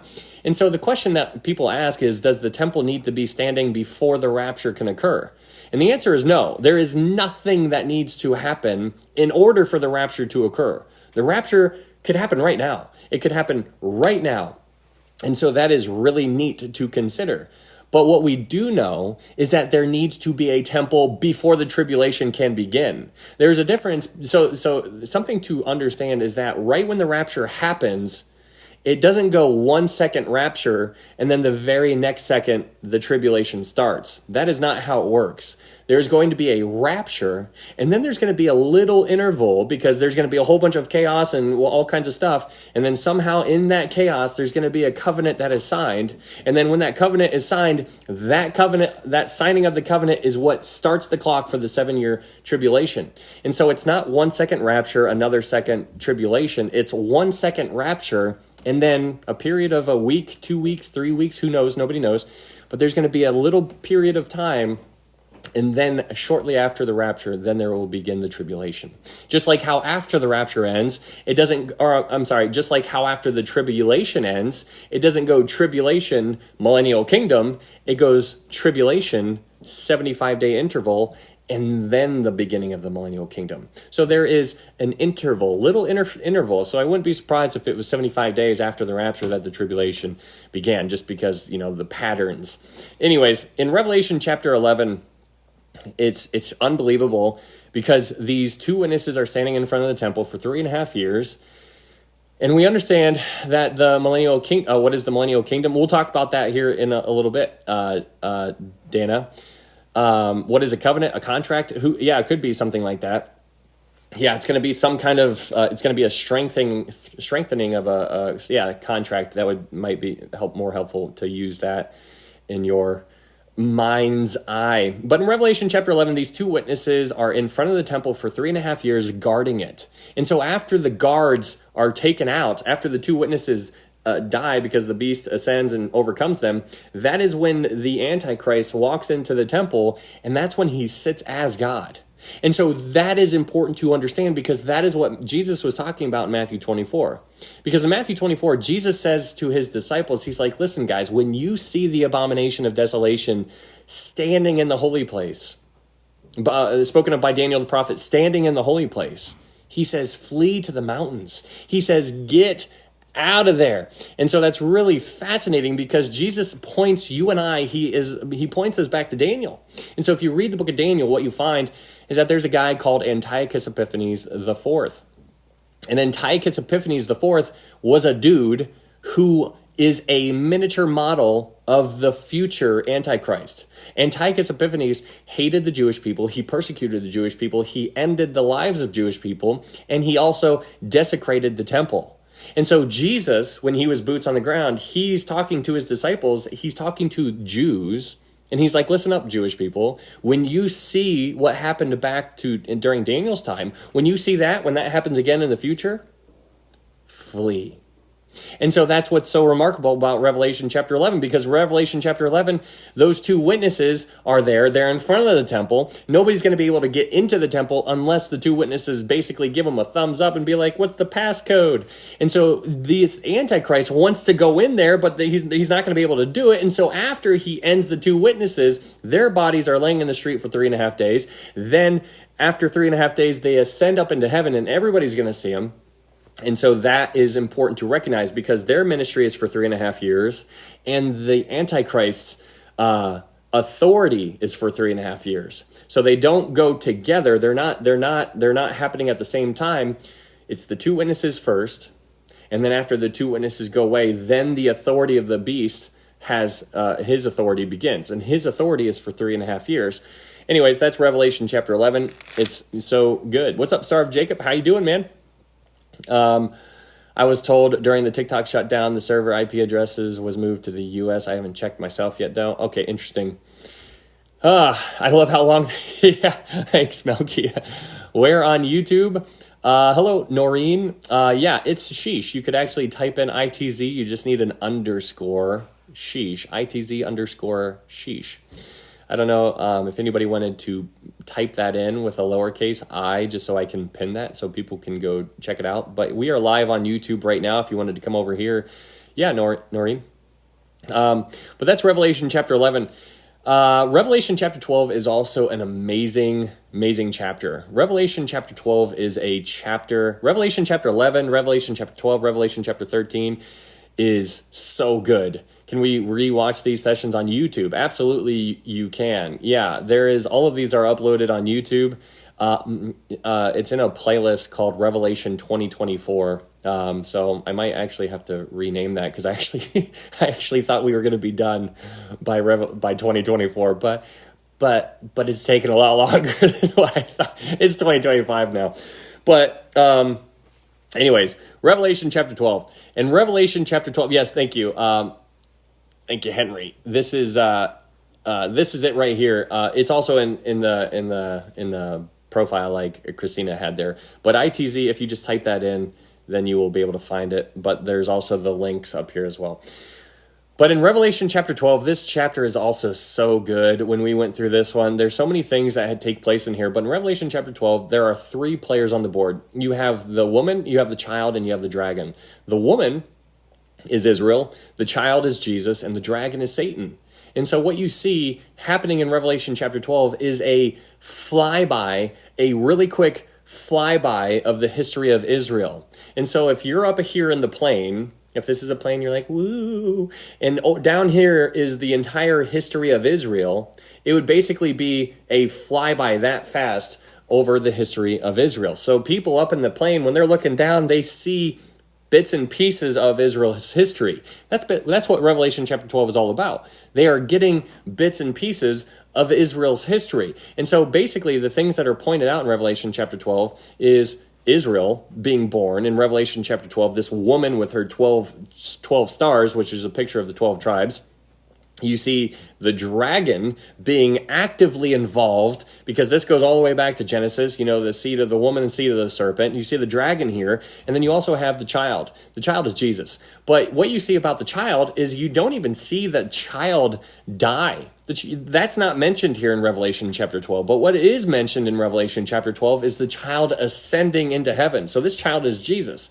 And so this ascension is what took place in Acts chapter 1 when Jesus ascended into heaven after he rose from the dead. And so in Revelation chapter 12, verse 6, then you see the woman fleeing into the wilderness for a period of 1,260 days. Now, 1,260 days is just another way of saying 3.5 years. So this woman, Israel, is going to go into, thank you for subscribing, Noreen. Thank you so much. What's up, Max? So many think it's 12. Think 12 is all future. They don't. No, it's yeah. It definitely takes some working to really understand. But this woman flees into the wilderness. Israel is going to flee into the wilderness during the tribulation, and they're going to be taken care of for 3.5 years. During that time period, Satan is going to be fighting. Satan is going to be fighting. There's going to be a war in heaven. That is crazy. There's going to be a war in heaven. And this is where Michael and his angels and the dragon and his angels are going to fight. And then Michael is going to cast out Satan from heaven, and he's going to fall to the earth. And it's really important to understand why he goes after the woman. Because after Satan gets thrown out of heaven, his number one mission becomes to just go full send mode, just completely go beast mode, if you will, on Israel. Because in Revelation chapter 12, verse 13, it says, now when the dragon saw that he had been cast to the earth, he persecuted the woman. So this woman is Israel. He's going to be persecuting Israel. So this hasn't happened yet. That's important to understand. This is yet future. This is going to take place sometime during the tribulation. And so when Satan gets thrown down to earth, he is going to full send it and use every weapon that he has against Israel. And there's a reason for it. Because we recognize when Jesus was here, when Jesus was boots on the ground, there was something that Jesus wanted to bring the kingdom in. He wanted to usher in the kingdom. In fact, if you read the Gospels, what you find is that there were people, hey, thank you, Ed King. There were people who were who were thinking that the kingdom was physically going to arrive at any moment. That's what people thought. And so people during the time of Jesus thought that the kingdom was just going to show up like right then. But they were wrong. But what's interesting is that Jesus wanted that to take place. So Jesus shows up. He went to, the lost sheep of the house of Israel. And all in Matthew chapter 8, chapter 9, chapter 10, chapter 11, and even in chapter 12, Jesus is presenting the kingdom to Israel. He's like, hey guys, I'm the king. He's like, hey guys, I'm the king. I'm the Messiah. I'm the one that you were reading about in the scriptures. I'm like, everything you've learned is about me. I'm here. And to prove it to you, I'm going to do all of these miracles and all the things that nobody else has ever done before. And I'm doing that so that you will accept me as your king. But what's interesting is that in Matthew chapter 12, Jesus, he cast out a demon from a mute man. And the man couldn't speak, but he was demonically possessed and he couldn't speak. And so Jesus just nonchalantly cast this demon out. And when he cast that demon out, all of the people around were watching Jesus do that. And all of the normal, just everyday citizen Israel Jewish person during that time period saw Jesus do that, and they questioned among themselves. They were like, you can almost imagine a crowd, like whispers going around the crowd when they saw this, like, is this the son of David? Could this be the son of David? And so they were there. They saw the things that Jesus did, and they were like, could this be the Messiah? They were like, you could almost feel like a little excitement, like, could this be him? And so then the Pharisees chime in, and they're like, Nope, that's not the Messiah. He's also nothing special, but I will tell you he is demonically possessed. And so then the people bought into that because the people follow the leader. The Jewish people follow the leader. And so Jesus was offering the kingdom to them. And he's like, I'm going to show you that I am the king and the Messiah. I'm going to do all these things that nobody else ever did. And that's why he had his 12 disciples and he gave them power. He's like, go all over the place and preach, repent, for the kingdom of heaven is at hand. And it's really interesting to see what Jesus is doing there. He's like, is at hand is meaning it's within arm's reach. All you have to do is accept it. That's what he was telling the people back during the time when he was around. But they rejected him. And not only did they reject him, they called him demonically possessed. And so that is the unpardonable sin that takes place in Luke chapter 19, because Luke chapter 19, yes, the unpardonable sin is never trusting Jesus, putting your faith in Jesus. That is unpardonable. If you die and you never put your faith in Jesus, that's unpardonable. You will be eventually cast into the lake of fire. But the unpardonable sin in the context in Matthew chapter 12 is the rejection of Jesus as the Messiah. That was specific for the Jewish people during that time, because the unpardonable thing, the thing that was unpardonable, was the destruction of 70 AD. Because in Luke chapter 19, when Jesus rolled over the mountain and he goes into Jerusalem on a donkey, and all the people are there and they're saying, Hosanna, Hosanna, blessed is he who comes in the name of the Lord, right? They're all doing this kind of stuff, right? But then that seems like a joyous event. But Jesus, what you see Jesus doing is after everybody is hooting and hollering and they got like those big hands where they got the one finger up and they flag and like the thing that goes out and comes back in, like, whatever. Jesus weeps. Hello, Barb. Good to see you. Jesus weeps. And so he cries. He's crying. He is sobbing over Jerusalem. And that's crazy. And so then in Luke 19, Jesus pronounces judgment on Jerusalem. He pronounces judgment on them. And that judgment was in the form of an unpardonable and unstoppable judgment, which was a physical judgment. It was a physical destruction. So the destruction of 70 AD was the result of the rejection of Jesus. Because they rejected Jesus, he prophesied over them, because you rejected me, this is going to happen to the thing that you love and all the thing that you think you're all special. He's like, this is going to happen. It's going to be absolutely obliterated. Sure enough, that's what took place in 70 AD. The second temple was destroyed. And then there was the diaspora, the scattering of the Jewish people all over the place. And so that was because they rejected him. But Jesus was longing to present that. He was offering them the kingdom, but he said, but you were not willing. He says, you shall see me no more until you say, blessed is he who comes in the name of the Lord. The leaders need to acknowledge their sin, because when the leaders acknowledge their sin, then the Jewish people who are following the leaders are also going to do the same thing, because as the leaders go, so goes the nation. And so that's what Hosea is talking about in Hosea chapter 5, verse 15, when he says, I say to you, you shall see me no more until, no. He says, I will go again to my place, I will return again to my place until they acknowledge their offense. The Jewish people need to acknowledge their offense, but in order for them to acknowledge their offense, in order for them to get to the point to where they will acknowledge their offense, they need to go through the tribulation. And so that is why it's called the time of Jacob's trouble. It is the time of Jacob's trouble. This is God waking him up. He's like, I promised that there would always be a remnant, and I said that this was never going to end. This is going to happen. But in order for you to wake up, you Jewish people need to just be spanked, basically. And that's what the tribulation period is about. It's the time of Jacob's trouble. It's the time of Israel's trouble. And so that is something that is important to recognize. The reason why that's important to recognize is because that is why Satan targets the Jewish people here in Revelation chapter 12. After Satan gets kicked out of heaven, Satan comes down to the earth and he just goes after the woman. It doesn't say he goes after America. It doesn't say he goes after Africa. It doesn't say he goes after Australia or Antarctica or Russia or Europe. He goes after Israel. Have a good one, Shelba. Thanks for being here. Hey, Melly, good to see you. My little Naomi is waving. Hi, Ryan. She likes your hat. Hello, Naomi. Give your mom a high five for me. Nice to see you all. Yeah, Star of Jacob. Good to see you. So that is something to just be mindful of. Very, very cool to see. But it's important to recognize why Satan is going after Israel specifically. How come it doesn't tell us that he goes after America? How come it's Israel? The reason why he's going after Israel, it's a very specific reason, and it is because there needs to be something that takes place in order for Jesus to return. In order for Jesus to return, they need to acknowledge their offense. And so Satan is like, okay, Jesus isn't going to come back until they acknowledge their offense, but if there are no Jewish people to acknowledge their offense, then Jesus will never come back.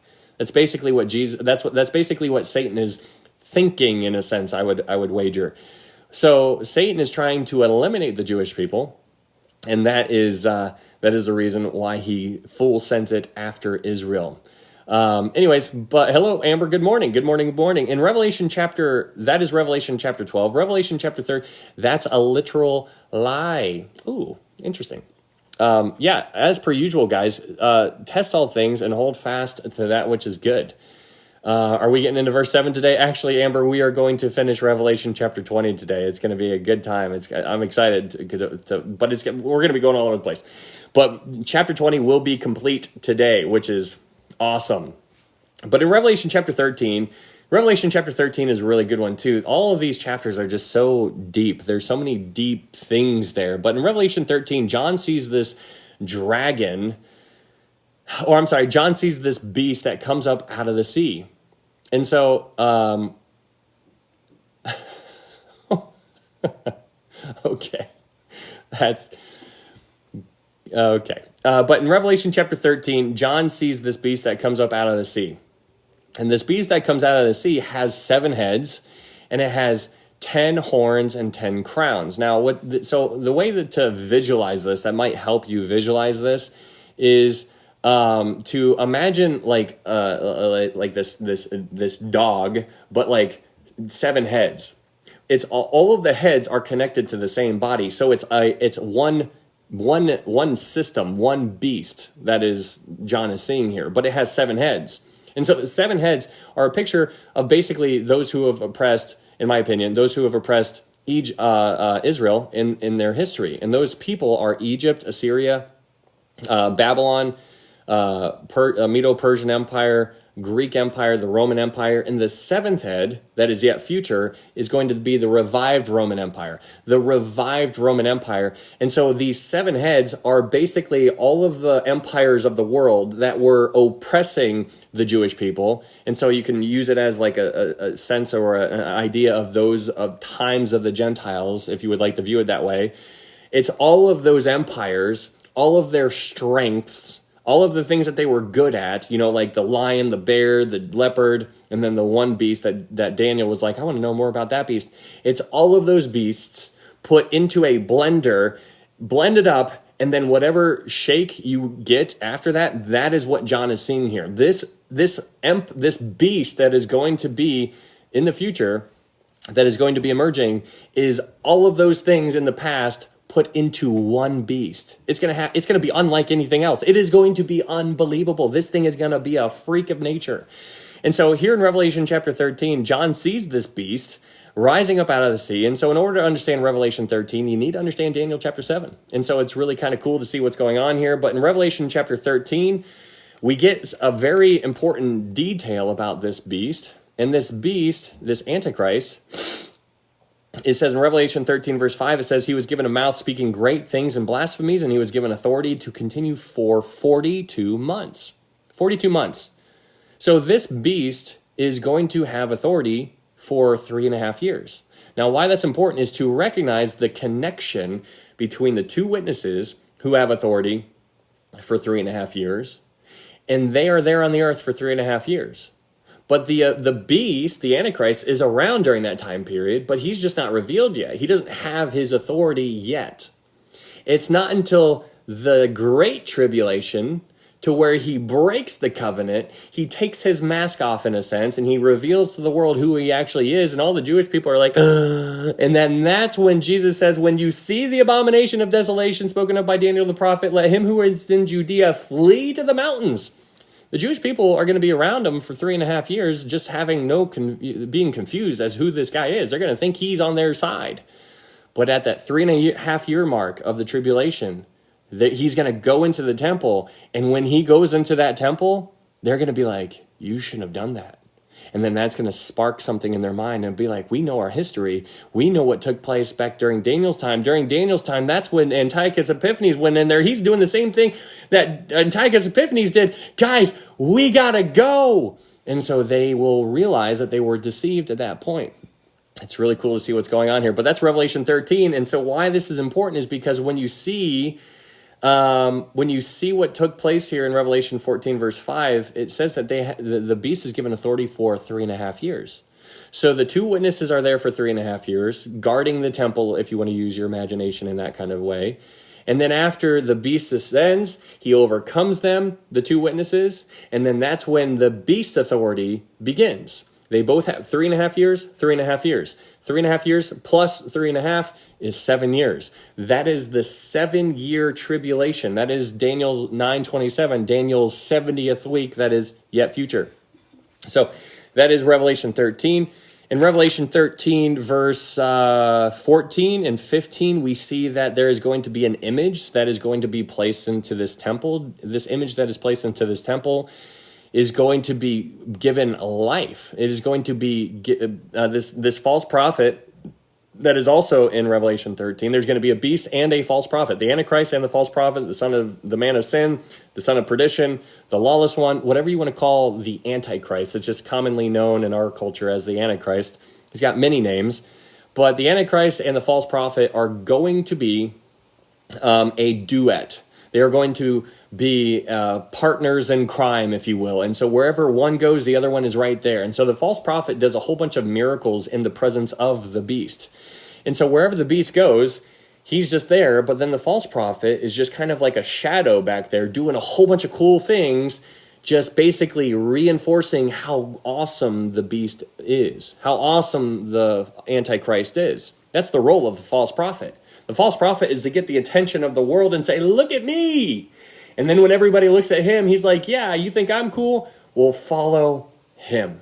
And then he's going to point to the beast. And so that's what's going on in Revelation chapter 13. But what you need to recognize is that during this time, this false prophet is going to be able to pull fire down from heaven. He's going to be able to pull fire down from heaven. That is amazing. That is amazing. That is amazing. Can you imagine going outside and just walking your dog in your neighborhood and then seeing some dude out there flying a kite, and then right next to that person flying a kite, some other dude pulls fire down from heaven, and you're like, well, now I don't think the kite is very cool. You know, you're just like, no, that fire that is pulled down from heaven is going to wow the entire world. Everybody's going to be like, that is unbelievable. And so that's what's going on in Revelation chapter 13. And during this time when this image is erected in the temple, which again, pay attention, there is a third temple that is going to be in the future. This temple, this false prophet is going to breathe life into this image that is going to be in the third temple. Sheesh is stoned. What's up, Brando? Yeah, if you guys haven't followed Brando, give him a follow. He's super cool. Sometimes. This is him, but he does a good job. He does a good job on here, so I'm encouraged by him. He's a friend. But if you haven't met him, his name is Brando, and he's average. He's just very average, just, what, don't blocked. Let's not follow him. I'm totally kidding. Go give him a follow. He's a good one. But in Revelation chapter 13, this is where the mark of the beast is going to, this is where the mark of the beast is going to be introduced. This is where the mark of the beast is going to be introduced into the, Rich. Good morning, Jason. Hello. This is where the mark of the beast is going to be. Hey, thank you, Nick Hex. Thank you so much. This is where the mark of the beast is going to be introduced to the world. The mark of the beast is not going to be released to the world until the Great Tribulation. So the two witnesses are going to be on the earth for 3.5 years. The mark of the two witnesses will be here for 3.5 years, and then after the two witnesses' ministry is done, after their 3.5 years is complete, then the Antichrist is going to be revealed. And then after he's revealed is when the mark of the beast is going to be unleashed into the world. There's nobody who is going to get the mark of the beast in ignorance. Everybody is going to know full well what they are doing. It is going to be a very clear picture because you are not going to be able to buy or sell unless you get the mark of the beast. It's going to be a line drawn in the sand. And so it's a mark. It's a mark. It's going to be on their arm or on their foreheads. So it's going to be a physical thing. It is nothing that is out into the world right now. It is not. Nobody has it. Nobody. It's not here. It can't be here. There can't be the mark of the beast unless there is the beast. Right now, the beast has not been revealed. We don't know who the beast is. There also needs to be a rapture. There also needs to be the sign of covenant. There's a lot of things that need to take place before this. This mark of the beast is unleashed onto the world. Something also to pay attention in case you're worried about this, if you think it's here, there's no temple. In order for there to be the mark of the beast, there needs to be a temple because there needs to be an image in the temple, there needs to be the temple, and then after all of that is there needs to be a dude pulling fire down from heaven and all kinds of things like this, and there also needs to be, after all that, then the mark of the beast is going to be released into the world. At this time, during this time period, this is also when, this is also what takes place in Revelation chapter 14. In Revelation 14, this is when the angel comes out of heaven preaching the everlasting gospel. Hello, Lori, good to see you. We love Brandon. I know, right, Julie? You're getting some love on YouTube as well, Brando. I don't know if you're still here, but if you are, everybody loves you. He's just so nice and just such a kind man. But in Revelation 14, this angel then comes out of heaven and preaching the everlasting gospel. And so this is what you need to recognize during this time period. It's going to be unlike anything that we've seen on the earth to date. Right now, we have not seen anybody pull fire down from heaven to make all the people just be like, "Ooh, I'm going to go follow this guy because he's really cool." No, we haven't seen anybody like that. We also haven't seen an angel up in heaven preaching the everlasting gospel. We haven't seen that yet. That is something that is going to take place in the future. But during that time period, when the mark of the beast is on the earth, mankind is going to have an option. They're going to have an option to follow the Antichrist, which is going to demand that to take place. And if they don't, then he's going to take their top part of their body. But the other option is to worship Jesus Christ. And so during this time period, the people who are left on the earth, the people who are not raptured, I believe in a pre-tribulation rapture. If you disagree, that's fine. If you think it's a mid-trib rapture or post-trib rapture, that's a secondary issue. But the people on earth during this time period are going to have a decision to make. And I just think about the pull, the sway from like, which way do I go? Like the people on earth are going to see this dude doing amazing things, pulling fire down from heaven, a whole bunch of wonderful things and a whole bunch of propaganda, using all the tools of the devil during that time. And then he's going to look over here, and then they're going to see an angel up in heaven preaching the everlasting gospel. And they're going to have a decision to make. And so it's going to be, it's a literal life and death situation. If they take the mark, then they lose their life spiritually. If they don't take the mark, then they lose their life. If they don't take the mark, then they might lose their life physically. So one, they might be able to prolong their physical life a little bit longer. But the other one, if they refuse the mark of the beast, then they could lose their heads very quickly after that. And so we understand that during this time period, there's going to be a lot of people losing their heads. Those who were beheaded during this time period. In Revelation chapter 20 talks about that, which is crazy. This is going to be like, that sounds something so sci-fi, something so long ago, doesn't seem to take place. That'll never happen in our time. During this time period, that's what's actually going to take place. Crazy. In Revelation chapter 14, what we talked about before, you have the 144,000, which is kind of cool because they are still there. 144,000, they are still here, and they didn't lose one. That's something that speaks to eternal security. I think that's kind of important to recognize. There's people who believe you can lose your salvation. I don't think so. I think that if you are saved, then you are always saved. In Revelation chapter 14, verse 6 and 7, this is where the angel comes out of heaven preaching the everlasting gospel. That is super cool. So this is obviously a time period that is going to be so different than anything that has ever happened before. In Revelation chapter 15, you have this prelude in a roundabout way. In Revelation chapter 15, you have these 7 angels that go into the heavenly temple, and they go in and they pick up 7 bowls, and then they leave. So one angel picks up a bowl, leaves. Another angel picks up a bowl, leaves, and so on and so forth. 7 angels pick up 7 bowls. And so the angels have the bowls, and then in Revelation chapter 16, God gives them the green light to pour out the bowls onto the earth. And so here in Revelation chapter 16, you have the bowl judgments. Remember what we talked about before. You have the seven seals, the 7 trumpets, and the 7 bowls. Well, here in Revelation chapter 16, you have the 7 bowl judgments. The bowl judgments, unlike the trumpet judgments, are a judgment of, it's 100%. Whatever the bowl is being poured out on, it is affecting 100% of that thing. So, for example, in Revelation chapter 16, the very first bowl is poured out onto those who receive the mark of the beast. So there's going to be people who receive the mark of the beast, and when they receive the mark of the beast, this bowl judgment is specifically designed to hurt and torment those people who decided to choose the mark of the beast. So when you imagine this sheep and goat judgment, how did that, in Matthew 25, when the sheep and goat judgments take place, you know how the sheep are those who rejected the mark of the beast, and the goats are the ones who received the mark of the beast.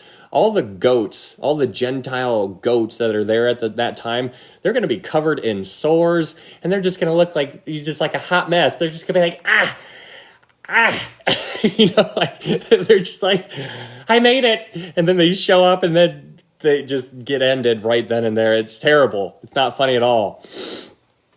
But in Revelation chapter 16, you have these bowl judgments that are being poured out onto the earth. Lisa is the beast. Satan, Lucifer, and Antichrist all... Lisa is the beast. Satan, Lucifer, and Antichrist all the same. Yeah, the beast is the Antichrist, because in Revelation chapter... Constance...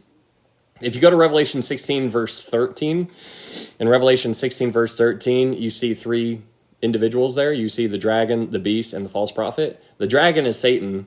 The beast is the physical Antichrist, like a human being standing there. I made it.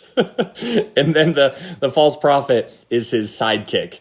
So there's Satan, and then you can picture like Batman and Robin, like 2 individuals there, and then Satan is the person, the individual who is Lucifer. But yeah, I don't know if that helps or anything like that. But the beast itself is an allusion to the Antichrist. So you can see the 3 individuals there in Revelation 16, verse 13. Okay, got it. Thanks. Awesome. Okay. Let's go ahead and get back to what we were talking about, though. In Revelation 16, The bowl judgments are poured out into the world, and whatever this bowl judgment is poured out onto is going to affect the 100% of whatever it's poured out onto. So the first bowl is poured out onto, well, that ruins Batman and Robin now. I'm so sorry. Like when there's like two people who are really close, my buddy and I, my best friend, we always go back and forth, and I'm like, "What's up, Robin?" And he's like, "No." He's like, "Don't do that." He's like, "You're Robin." I was like, No. I was like, "No." And so it's a whole thing. But if we're being honest, I mean, he's more of a Batman type, which is unfortunate, but that's, I don't look good in tights. Anyways, Revelation 16. Revelation 16. In Revelation 16, this something that is important to recognize is not Batman and Robin. In Revelation 16, verse 17 is a verse that we need to be sensitive to, because in Revelation 16, verse 17, when the final bowl is poured out unto the world, it says this. It says, "Then the seventh angel poured out his bowl into the air, and a loud voice came out of the temple of heaven from the throne, saying, 'It is done. It is done. It is done.'" And so God is saying it is done. So the question is, what is done? What is done? What is done? Well, the thing that is done after the bowl, the final bowl is poured out, is the time of Jacob's trouble. The whole point of all of this was to wake up Israel. This was a whole wake-up call. This was a wake-up call for Israel. At the same time, it is a final call for the Gentiles that are still on the earth, because there's going to be a lot of people who get saved during the tribulation period. There's going to be tons of people. A huge multitude of people are going to walk out of the tribulation, and they're going to be saved. And so that's what the whole sheep and goat judgments is all about, because the sheep are those who accepted Jesus during the tribulation, and the goats are those who rejected Jesus during the tribulation. It's really important to recognize. But in Revelation 16, verse 17, a voice comes out of heaven and says, "It is done. It is done." So God is saying, it is done. So the time of Jacob's trouble is done, but the sheep and goat judgments is going to still take place. And so the time of Jacob's trouble is done, but the time of the Gentiles' trouble is about to begin, because the time of the Gentiles, the Gentiles are going to be judged at the sheep and goat judgment. And so you have all of these Gentiles just being kind of ushered into this, the valley of Jehoshaphat, which is talked about in Joel chapter 3. And that is really fascinating, but that is where God is going to sit. Jesus is going to sit as judge, and the sheep he's going to allow to enter into the kingdom. But the goats are going to be ended right then and there, which is wild. Anyways, that is Revelation chapter 16. Revelation chapter 17 is what's up, Journey? This journey called life. How you doing? Revelation chapter 17 is it's an interesting chapter. It's really difficult to explain. It's probably the hardest chapter, I think. There's a lot of people who see things differently here. As per usual, guys, test all things, hold fast that which is good. But in Revelation chapter 17, hey, Jackie, thank you so much for that gift. It's good to see you. If you guys haven't, thank you, Amber. If you guys haven't followed me on YouTube, I would encourage you to do that, because the TikTok ban still might take place. And so we're on a little pause on that situation, at least here in America. So if you haven't followed me on YouTube, there's a YouTube link up here. If you want to follow me, we are live streaming on YouTube right now. And so if TikTok goes away, this is the only other platform that I've ever streamed on. So I'm streaming on YouTube right now and on TikTok right now.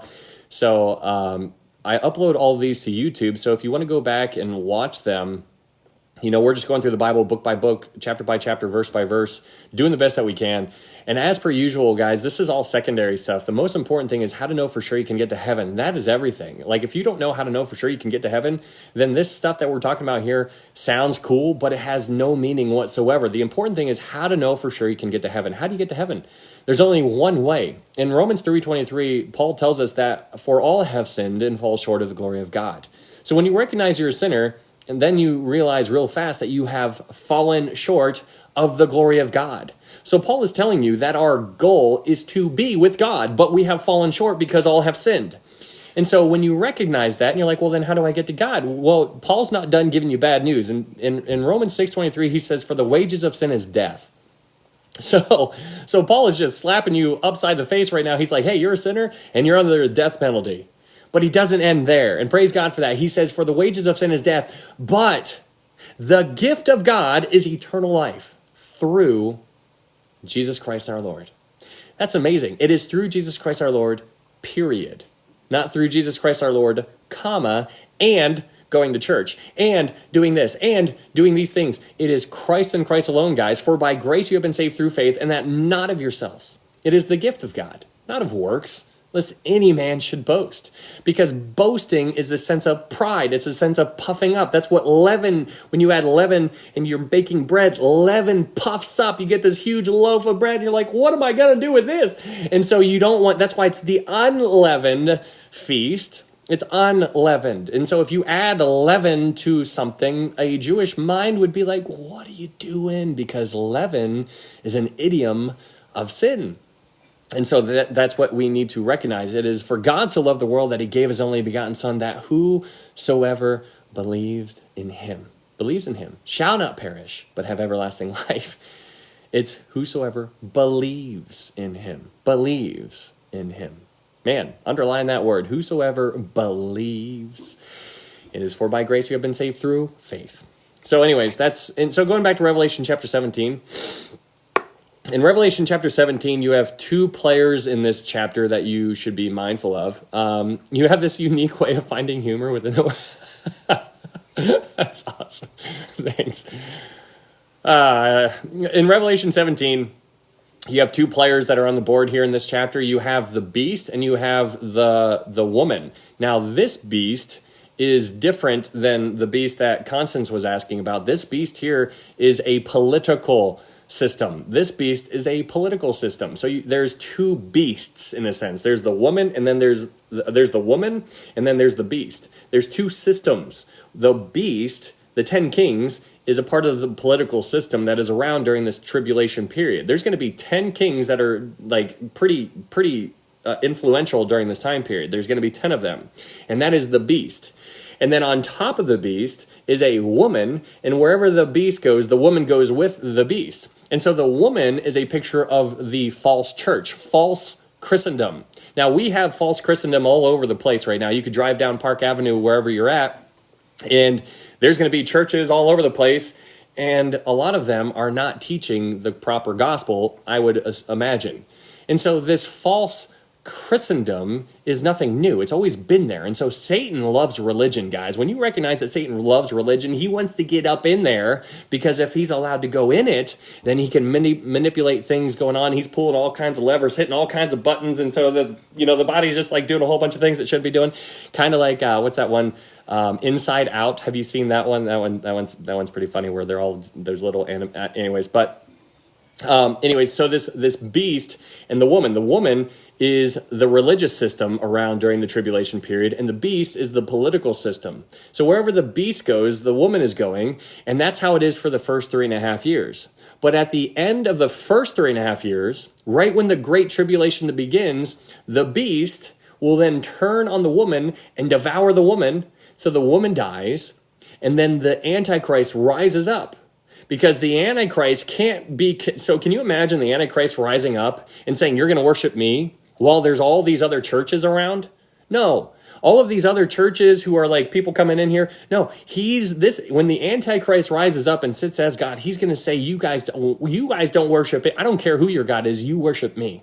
That's going to take place at the 3.5 year mark. So that woman that's around for the first 3.5 years is going to be devoured by the beast 3.5 years in. Then the woman's going away, and then that's when the Antichrist rises up and is going to claim all of the demand to be worshipped for those last 3.5 years. So that's what's going on in Revelation chapter 17. Revelation chapter 18, we talked about Babylon. Babylon's an interesting conversation. We're actually going to talk a little bit about that today. But in Revelation 18, the woman is Israel. No, not in that chapter, Julie. That woman right there is much different than Israel. That woman in Revelation chapter 7 is not Israel. That woman is the mother of harlots. That is the false church. It is all of the false religions, false Christendom, whatever you want to refer to it as. So that woman is different than the woman in Revelation chapter 12. And so hopefully that makes sense. Yeah, it keeps changing. It keeps going back and forth, but that's why it's good to unpack it and see what's being actually applied within the passages. Yeah, hopefully that helps. But in Revelation chapter 18, is Babylon explained as the United States? A lot of people think that, this journey called life. But in Revelation chapter 18, you have Babylon here. And Babylon in this chapter is basically, you're basically given like a chain of command.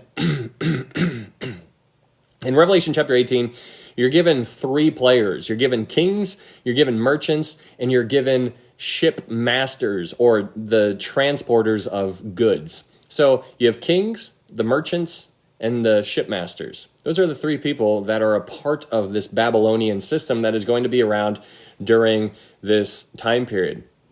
So whatever Babylon is going to be, it's going to be destroyed. We understand it is going to be destroyed, and it's never going to be inhabited again, which is something that we're going to be talking about today. But in Revelation 18, many people think that America is Babylon. They have a lot of good reasons to think that. Some people think it's New York. It could be something different, though. Like, nobody knows. Nobody knows what it is. And it's hard to say definitively, even though people have very good arguments. But it's nothing to divide over. It's just, it's also nothing to get sucked into. It's nothing. The thing that I always say when it comes down to this kind of stuff, that if you believe something is applicable to your time right now, like for example, I always say that I think the rapture is going to occur in my lifetime.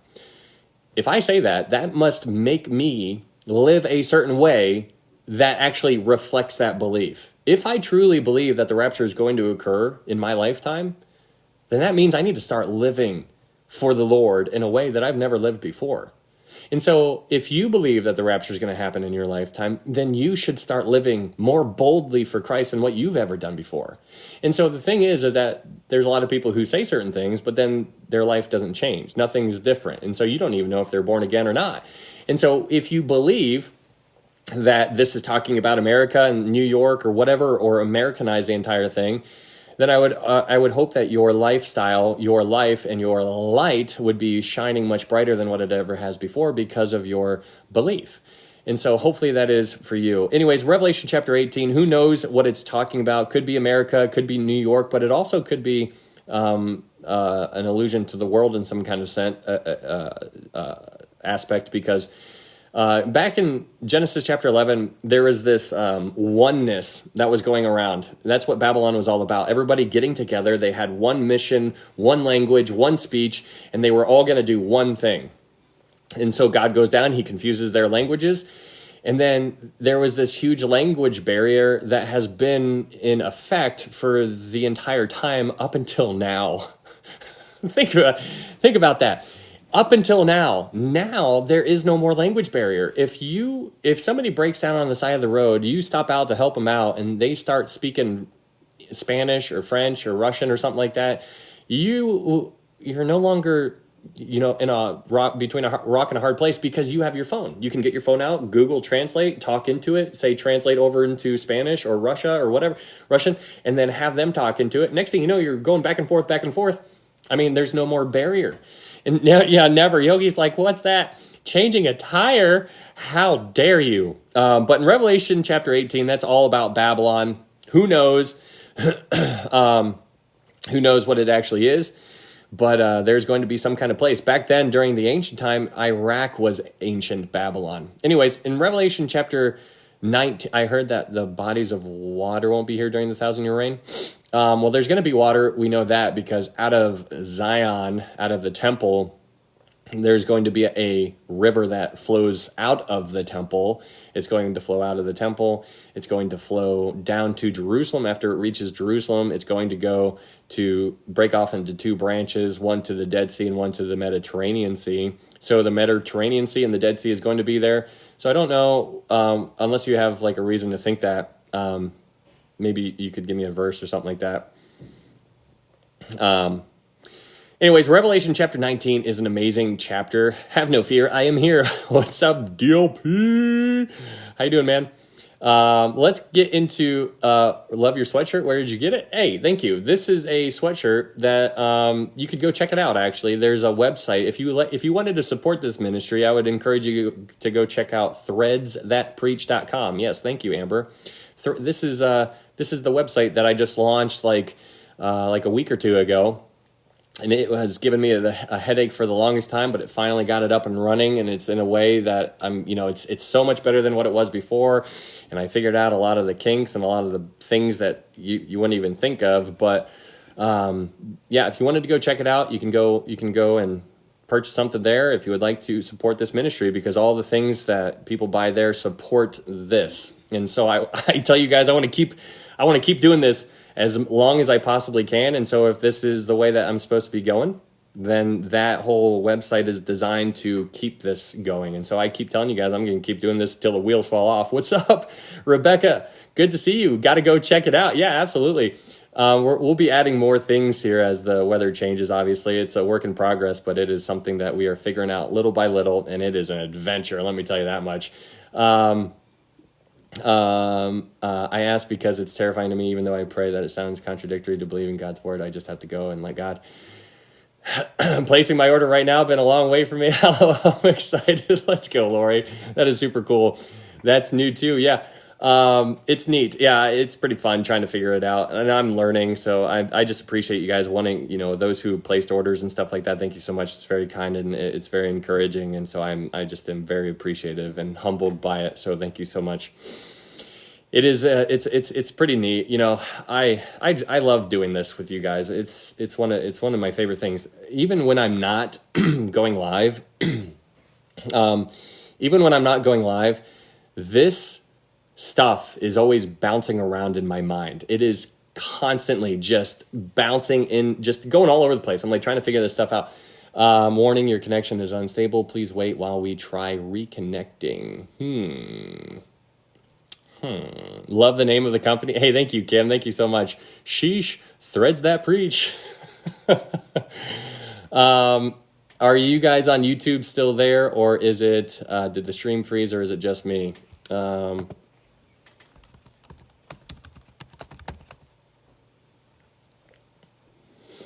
You're still live. YouTube temporary froze. Yes. The T's are so soft. I love it. Are you there? Is anybody on YouTube? YouTube temporarily froze. You're still live. Okay. Yeah, on TikTok. Is anybody, maybe not for everyone. Yes, it's frozen for me too. Interesting.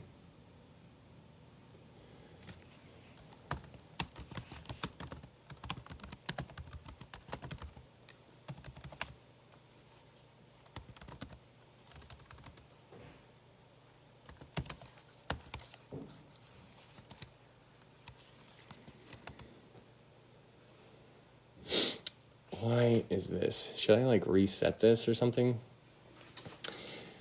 How do we, man, this is so crazy all the time. Allow me to promote your videos. I would like to help you reach more people. Can you promote this one? Refinery? I don't know how to do it right now. I don't know if you can do it right now. I wonder if I need to refresh this YouTube. Resetting the YouTube. I'm going to try it. I'll refresh. Sorry, guys. I'm going to refresh this YouTube thing. This is wild. Oh, man. All right. Reload.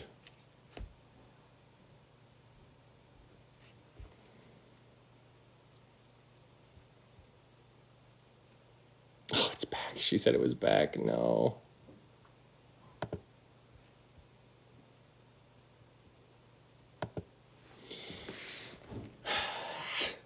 Okay. All right, guys. Sorry, bear with me. We are almost actually to the end of this recap, which is crazy. I gotta like set up. I gotta do this now. So let me just Go live.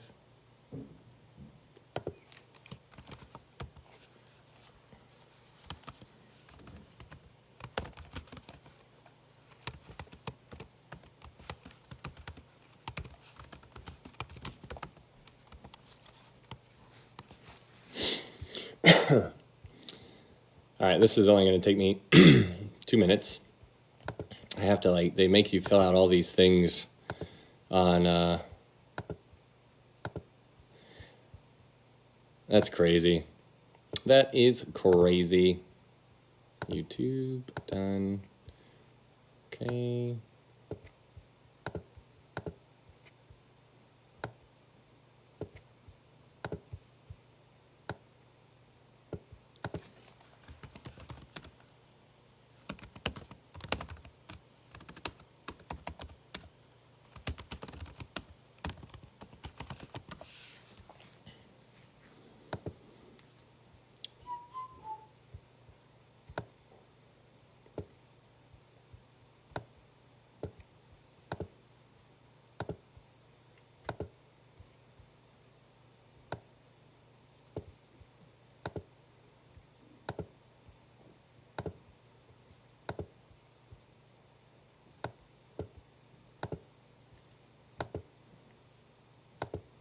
Okay.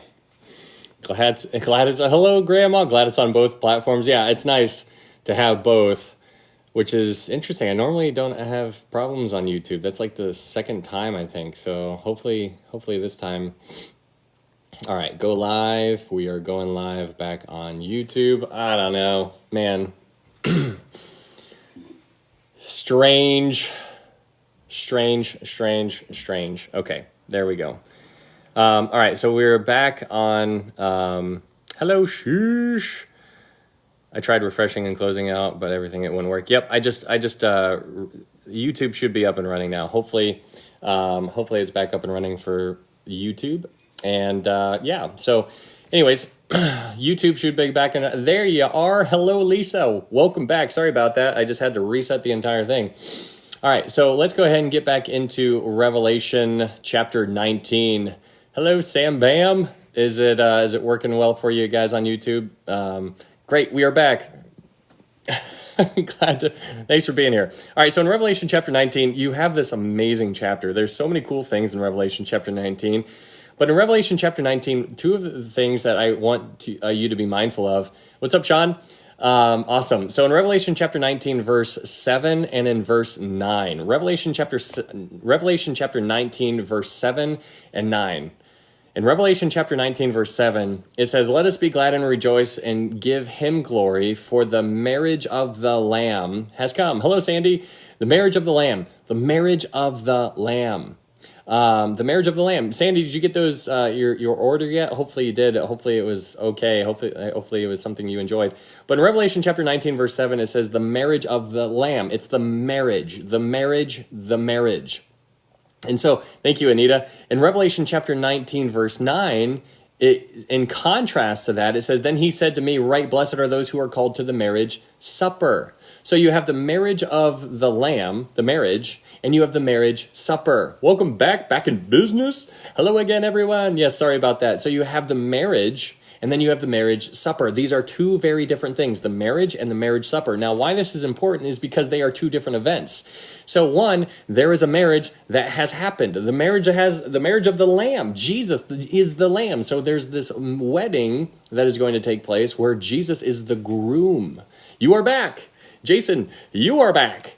Welcome back. We're both back. Al, you're back. You're front too. But in Revelation 19, it says the marriage of the Lamb has come. So that's the marriage. This is the marriage. So while 7 years of tribulation is going to take place on earth, at the same time up in heaven, there is 7 years of a marriage. And so that's really cool. These two things are happening at the same time. So while this 7-year tribulation is on earth, up in heaven, with the rapture, the church goes up, and we are the bride of Christ. There's this marriage that is taking place up in heaven for 7 years. They're happening at the same time, just in different locations. And so at the end of the 7-year marriage, Jesus returns to the earth with his bride. Now, the thing about that is that we do not fight at the Battle of Armageddon, which is, there's a lot that goes behind that phrase right there. But Jesus goes before us. He's before us. And so we are his bride, but he goes before us. But then it says in Revelation 19, verse 9, it says, "Blessed are those who are called to the marriage supper." That is different than the marriage. If I say, hey, you are going to just got it, haven't tried them on, but love how they look, I'll try them on after work. Very cool. Yeah, let me know, Sandy. The marriage is different than the reception. So they're two different things. And so that's good to recognize.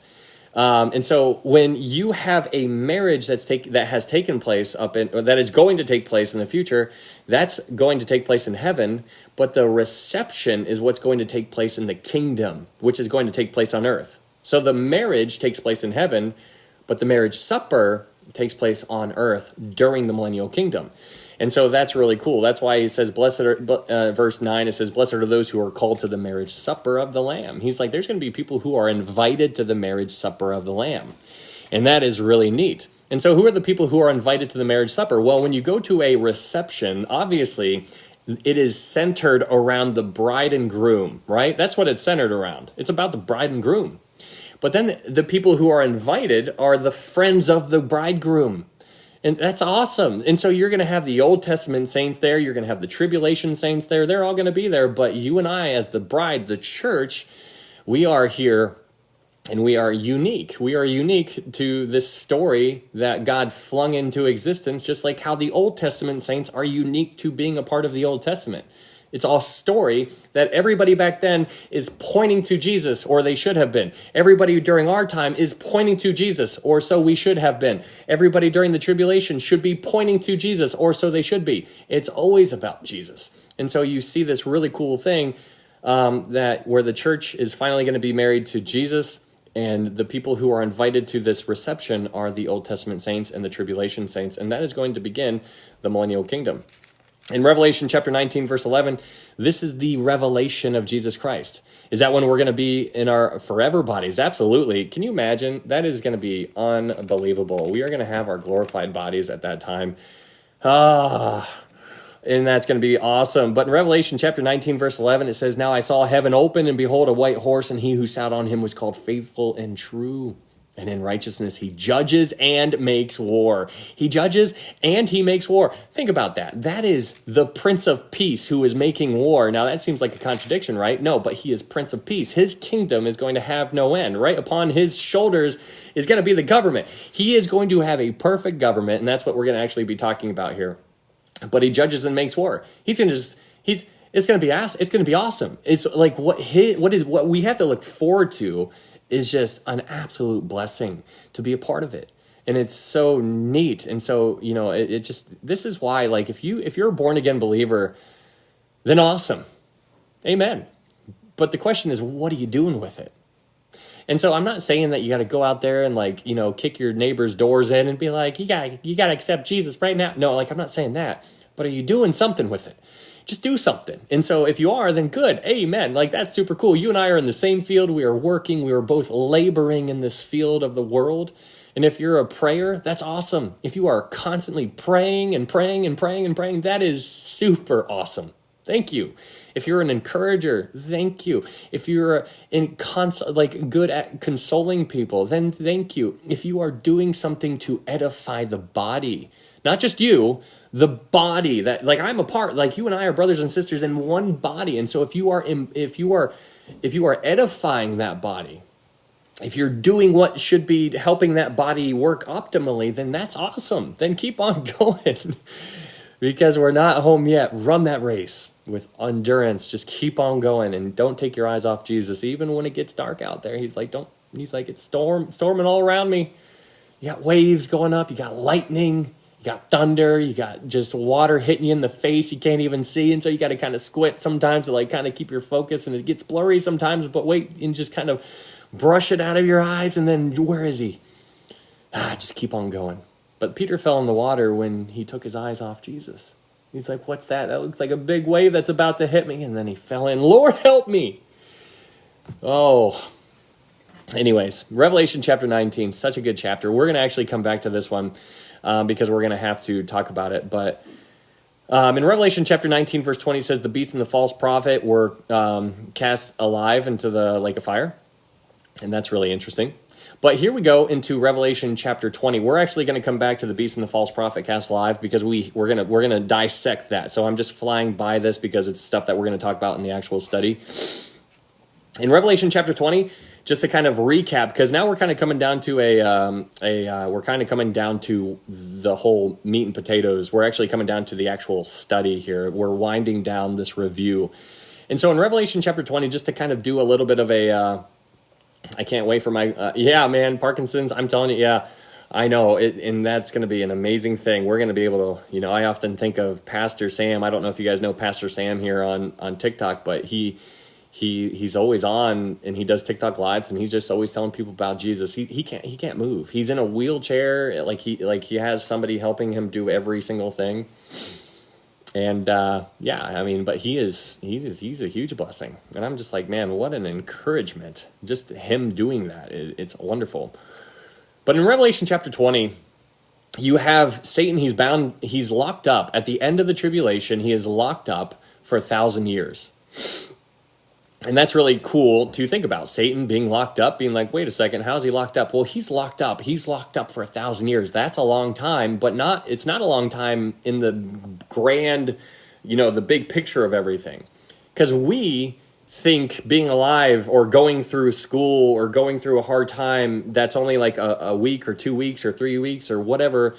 We think that's a long time. But it's not. It's long to us, but it's all about your perspective, right? Because your perspective is that the world centers around you and that you are everything and that you are the most important person ever and that nobody even comes close, and it's everybody should bow down and think that you are cool and give you. No, it's not about you. And that's a hard pill to swallow because I have to do the same thing. I'm trying to swallow the same pill. It's tough. It's not about me. It's not about me, but it's also not about you. It is about Jesus. And so when you recognize that and you try to remember that, because you need to remember that, sometimes you forget and sometimes I forget because we're human, but this is why it's so important to stay in the Word. But here you have this, here in Revelation chapter 20, you have these 1,000 years where Satan is locked into the bottomless pit for 1,000 years, right? And so this time period that he's locked up is the 1,000-year millennial kingdom. Now, the reason why, so the last, we spent about, I don't even know, like 12 hours in this chapter already, and we've only gotten like 6 verses into it. But within those 6 verses, we've been just doing a deep dive on the study of the millennial kingdom. And the reason why it's important to do that is because there's people who say it's not real.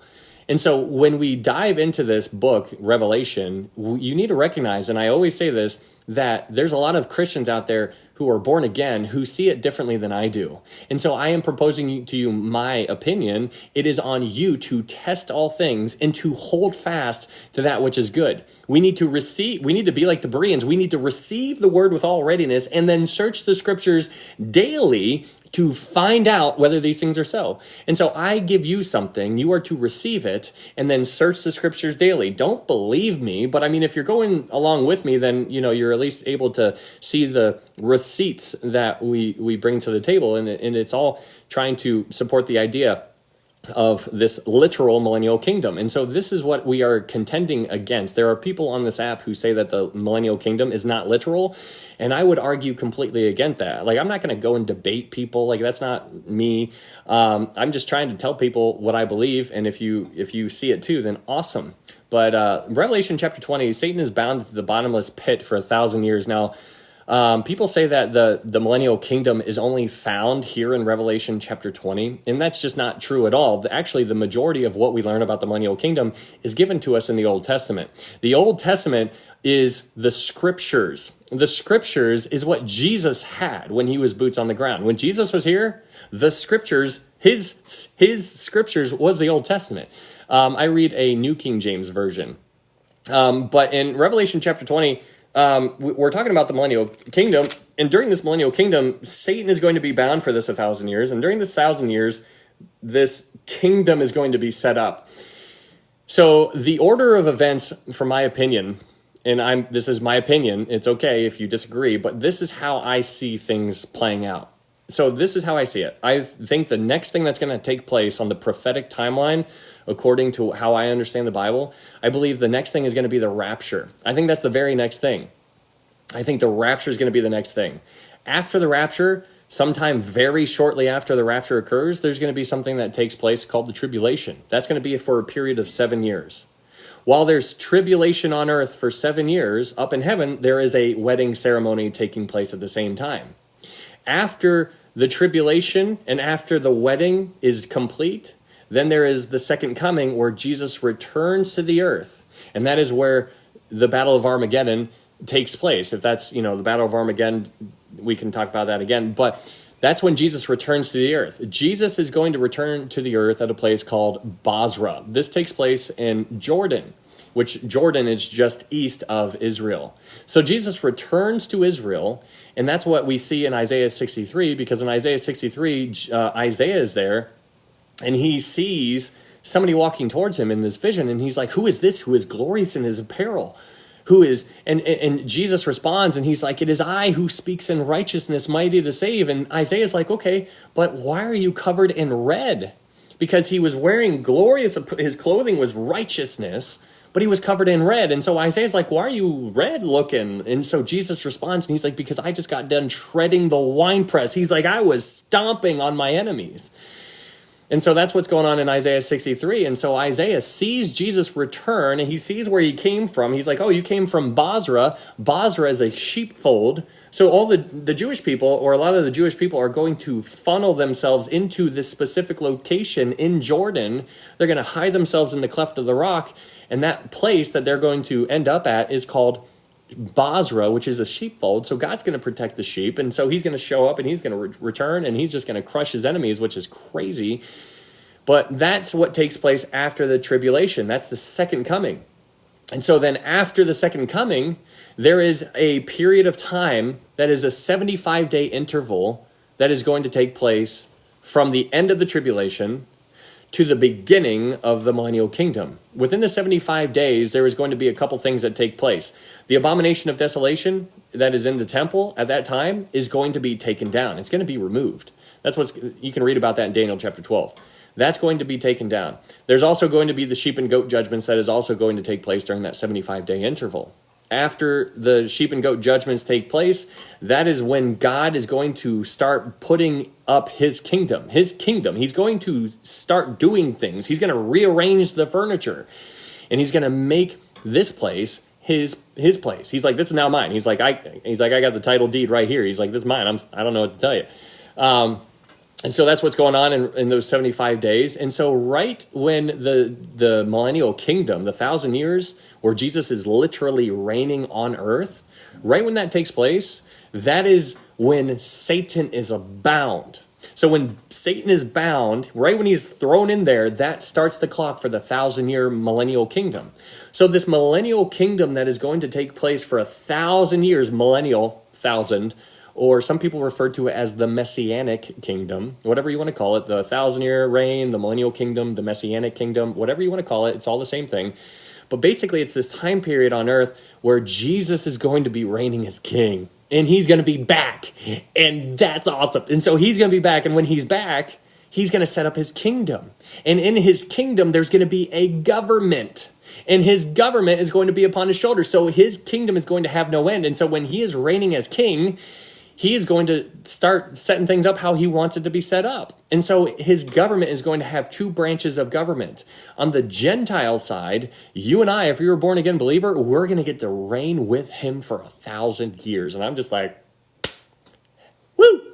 That's awesome. I'm excited because I'm just going to be like, listen, I'm just going to be doing this everywhere I go. I'm just be like, no, I'm not doing that. But my point here is it's going to be awesome. And so this 1,000 years is going to be having this Gentile branch where you and I are going to be reigning with him. And during that time, We are going to reign with him. Under us is going to be the Gentile kings. And then under the Gentile kings, these Gentile kings are earth kings, like still in their unglorified forms. And then under them is going to be the Gentiles who get born in the tribulation, which is crazy. So then on the Jewish side of the government it's going to be Jesus as king again, always. And then under Jesus as king, it's going to be David. David's going to be right there. He's going to be king of Israel. And then under David, it's going to be the 12 apostles who are going to be sitting on 12 thrones. And those 12 apostles are going to be judging the 12 tribes of Israel. And then it goes princes, counselors, and whatnot. And so you see this chain of command that is this government structure that is going to be implemented during this millennial kingdom. And it's going to be awesome. Why? Because Jesus is king. And so during this millennial kingdom, what I want you to recognize though, during this time period, is that there is still sin. There is still going to be sin during this millennial period. There's still going to be sin. And the reason why is because at the sheep and goat judgments, when the sheep are allowed to enter the kingdom in Matthew 25, they walk in. They still have their unglorified bodies. They're unglorified bodies, which look like this. They're all going to look like this, just like how I look. There's going to be a whole bunch of they're going to have their bodies that they have right now, and so they're all going to walk in. Jesus is going to be like, enter the kingdom prepared for you from the foundation of the world, and so they're going to be there. They're going to see a whole bunch of stuff. They're just going to be like, okay, I get to go in, and then they walk in, and they're the ones who are born again. They're the ones who refused to get the mark of the beast. And so you have all these people who walk in, who make it through the 7-year tribulation, who are still alive, and then they literally walk into the kingdom. And those are the people who are going to populate the kingdom for 1,000 years. And so for 1,000 years, this kingdom begins with nothing but born again believers in it. There's nobody in there that is not a born again believer. Hey, thank you, Pima. And so after some time goes on, there's people during that millennial kingdom, those people who have their unglorified bodies, those Christians that still have their unglorified bodies, they're going to have babies. Their children are going to grow up, and their children are going to have children and children and children and children and children. But there's still going to be sin. Thank you, Pima. There's still going to be sin around during this time period. And so that is important to recognize. Why? Because Satan is locked up. And even though Satan is locked up and Jesus is back on the earth, there's still sin.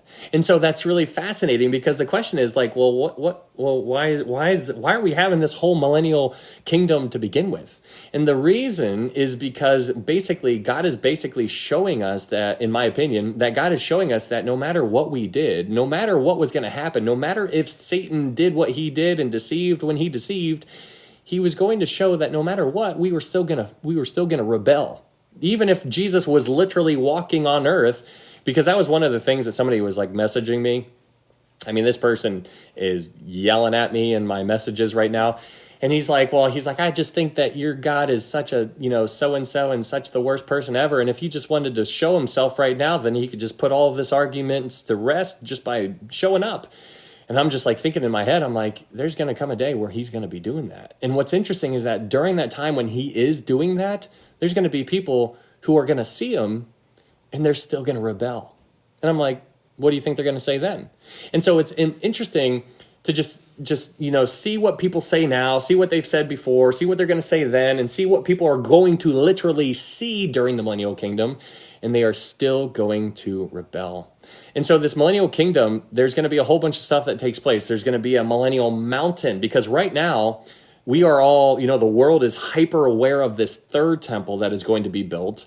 But what you need to be sensitive to is where the fourth temple is going to be built. A lot of people don't even know about this fourth temple. There's going to be a fourth temple. This fourth temple is a temple that God is going to build himself.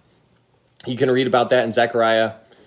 I think it's like chapter 6 or something like that. But it talks about how he is going to build the temple. And so that's the fourth temple that he's going to build. That hasn't been built yet. That's going to be built during the millennial kingdom. So the third temple that is sometime going to happen, probably in our lifetime, they're going to build it on the Temple Mount that is currently existing right now. But what's interesting about the future is that during the future, in the millennial kingdom, there's going to be a new mountain that emerges. And this mountain, when God is rearranging the furniture, this is the millennial mountain. And at the very top, God is going to place his temple on top of that mountain. And that is where his temple is going to be, the one that he makes. And that's fascinating because that temple, that fourth temple, is going to be 1 mile by 1 mile by 1 mile. 1 mile, 1 mile, 1 mile, 1 mile, all the way around. This thing is massive. You know how long would it take you to run a mile? Does anybody run? Like, does anybody run in here? Like, if you run, then just, there's something wrong with you. Like, I don't know why you do that. Unless somebody's chasing you, then you do not need to do that. Like, why are we running? I saw somebody run yesterday? And I'm like, what are you doing? Like, it's cold out here. Like, I'm hurting just looking at you. You run if I'm on fire. Yeah, only if I'm being chased. Yeah. And so that's what's funny because that's what I was seeing. But if you imagine this 1 mile by 1 mile by 1 mile by 1 mile temple, 8 to 10 minutes is good. That's what I was going to say. I mean, for me now, it'd probably take me more like 10, which is not good because I used to do it. I don't but it's crazy. I used to run a mile in 5 minutes and 25. Jason, blocked. Totally messing with you. That's impressive. Runners, you guys who run, it's really, I'm just jealous because it hurts me to run. But my point here, yes, focusing on the temple, I'm sorry, the temple is going to be massive. And so if you just imagine running the length of it or whatever, 1 mile, just one side of it, it's going to take, if you run, it's going to take you 10 minutes to get to the other side. That is how big this temple is going to be. All the people of the world are just going to be funneling to it and just going to be massive. It's going to be unbelievable. And so this millennial mountain is going to come up. On top of the mountain, that's going to be the new Temple Mount. And on top of that mountain is going to be the temple. And then that's where the nations are going to flow to. During this millennial kingdom, there is going to be a millennial river that comes out of the temple. We read about that in Ezekiel. Out of the temple flows a river. That is crazy. I mean, think about it. If you see a waterfall, there's places in the earth, I don't know where, but right off the top of my mind, but you could just see the side of a cliff, and like in the middle of the cliff, there's like a waterfall that comes out. And you're like, where is the source? You like, where's the source of water? Like, nobody knows where that water's coming from. Well, that's what it's going to be like in this temple. Out of this temple, there's going to be a millennial river. And this river that is going to go out of the temple, it's going to go down to Jerusalem. And then when it hits Jerusalem, it's going to break into 2 branches. One's going to go to the Dead Sea. One's going to go to the Mediterranean Sea. And when this millennial water reaches the Dead Sea, that Dead Sea, which there's nothing that can live in that because it's dead, it says in Ezekiel that those waters are going to be healed. And that's crazy. And so during this time period, there's going to be people who are just living and loving life and just worshiping the Lord and living out in creation, out in the woods and out in the wilderness, and they're just sleeping under the stars. And what we talked about last time was that there's going to be, these people are going to be, we talked last time we talked, the last study, we talked about how there is going to be walls that are going to be built around Jerusalem. Now, it's important to recognize that Jerusalem is going to be, it's the city. But outside of Jerusalem is Israel. So Jerusalem is the city, but outside Jerusalem is Israel. So the Jewish people have never possessed all of the land. Like, they've never owned all of the land. God gave it to them, but they never possessed it. So right now in our world today, Israel has this little itty bitty piece that is on the map right now, like the size of New Jersey. But during the millennial kingdom, the Jewish people are going to possess all of the land. And that's important to recognize. God needs to keep his promises. And the reason why he's going to keep that promise, or when he's going to keep that promise, is during the millennial kingdom. That's when they're going to get that land. And when they get that land, it's good to know that the little city, Jerusalem, And then outside of it is all Israel, but the city is going to have walls around it. And we talked about this last time. The walls around the city are going to be built by Gentiles. It's so interesting thinking about what's taking place during this time, because the Gentiles are going to help get the Jewish people back into their land. They're going to be like, can we help you get back into your land? They're going to be picking them up. They're going to be running with them, and like getting these people back into their land. That's what they're going to be doing. And so when they help the Jewish people get back into their land, then the Gentiles are going to keep helping them out. And they're going to be working in their fields. And also they're going to build the walls for Jerusalem. So the Gentiles are going to build the walls for Jerusalem. That is so stinking neat. And so what's interesting about after the walls are built, in Ezekiel chapter 48, we are told about these gates that are going to be there around Jerusalem, not around Israel, around Jerusalem. And so the gates, or the walls around Jerusalem, are going to be there, and there's going to be 3 gates on the east side, south side, west side, and north side. And all 12 of these gates are going to be from the 12 tribes of Israel. That's what they're all named after. They're all named after the 12 tribes of Israel, which is cool. This is a very Jewish thing. Also, keep that in mind. The world is screaming anti-Semitism. That's where they're preaching replacement theology. They're doing all of this kind of stuff, removing Israel from the story, thinking that they have no more play in the future, when it's completely wrong. And so we need to be mindful of that, because if we open the door to anti-Semitism, and if we think that we replaced Israel, then that opens the idea for anti-Semitism to enter our own hearts. And we never want to allow that to happen. That is satanic. That is a demonic attack that is being thrown around the world right now. And so you need to be hyper vigilant to combat that. But anyways, this millennial kingdom is fascinating. There's so many cool things that are going to take place during this time. The walls are going to be built by the Gentiles. The gates, God loves those gates. We read in Psalms. And what's so neat, and I absolutely loved it, is in the book of Zechariah, it seems to the Bible seems to contradict itself, but it doesn't, obviously.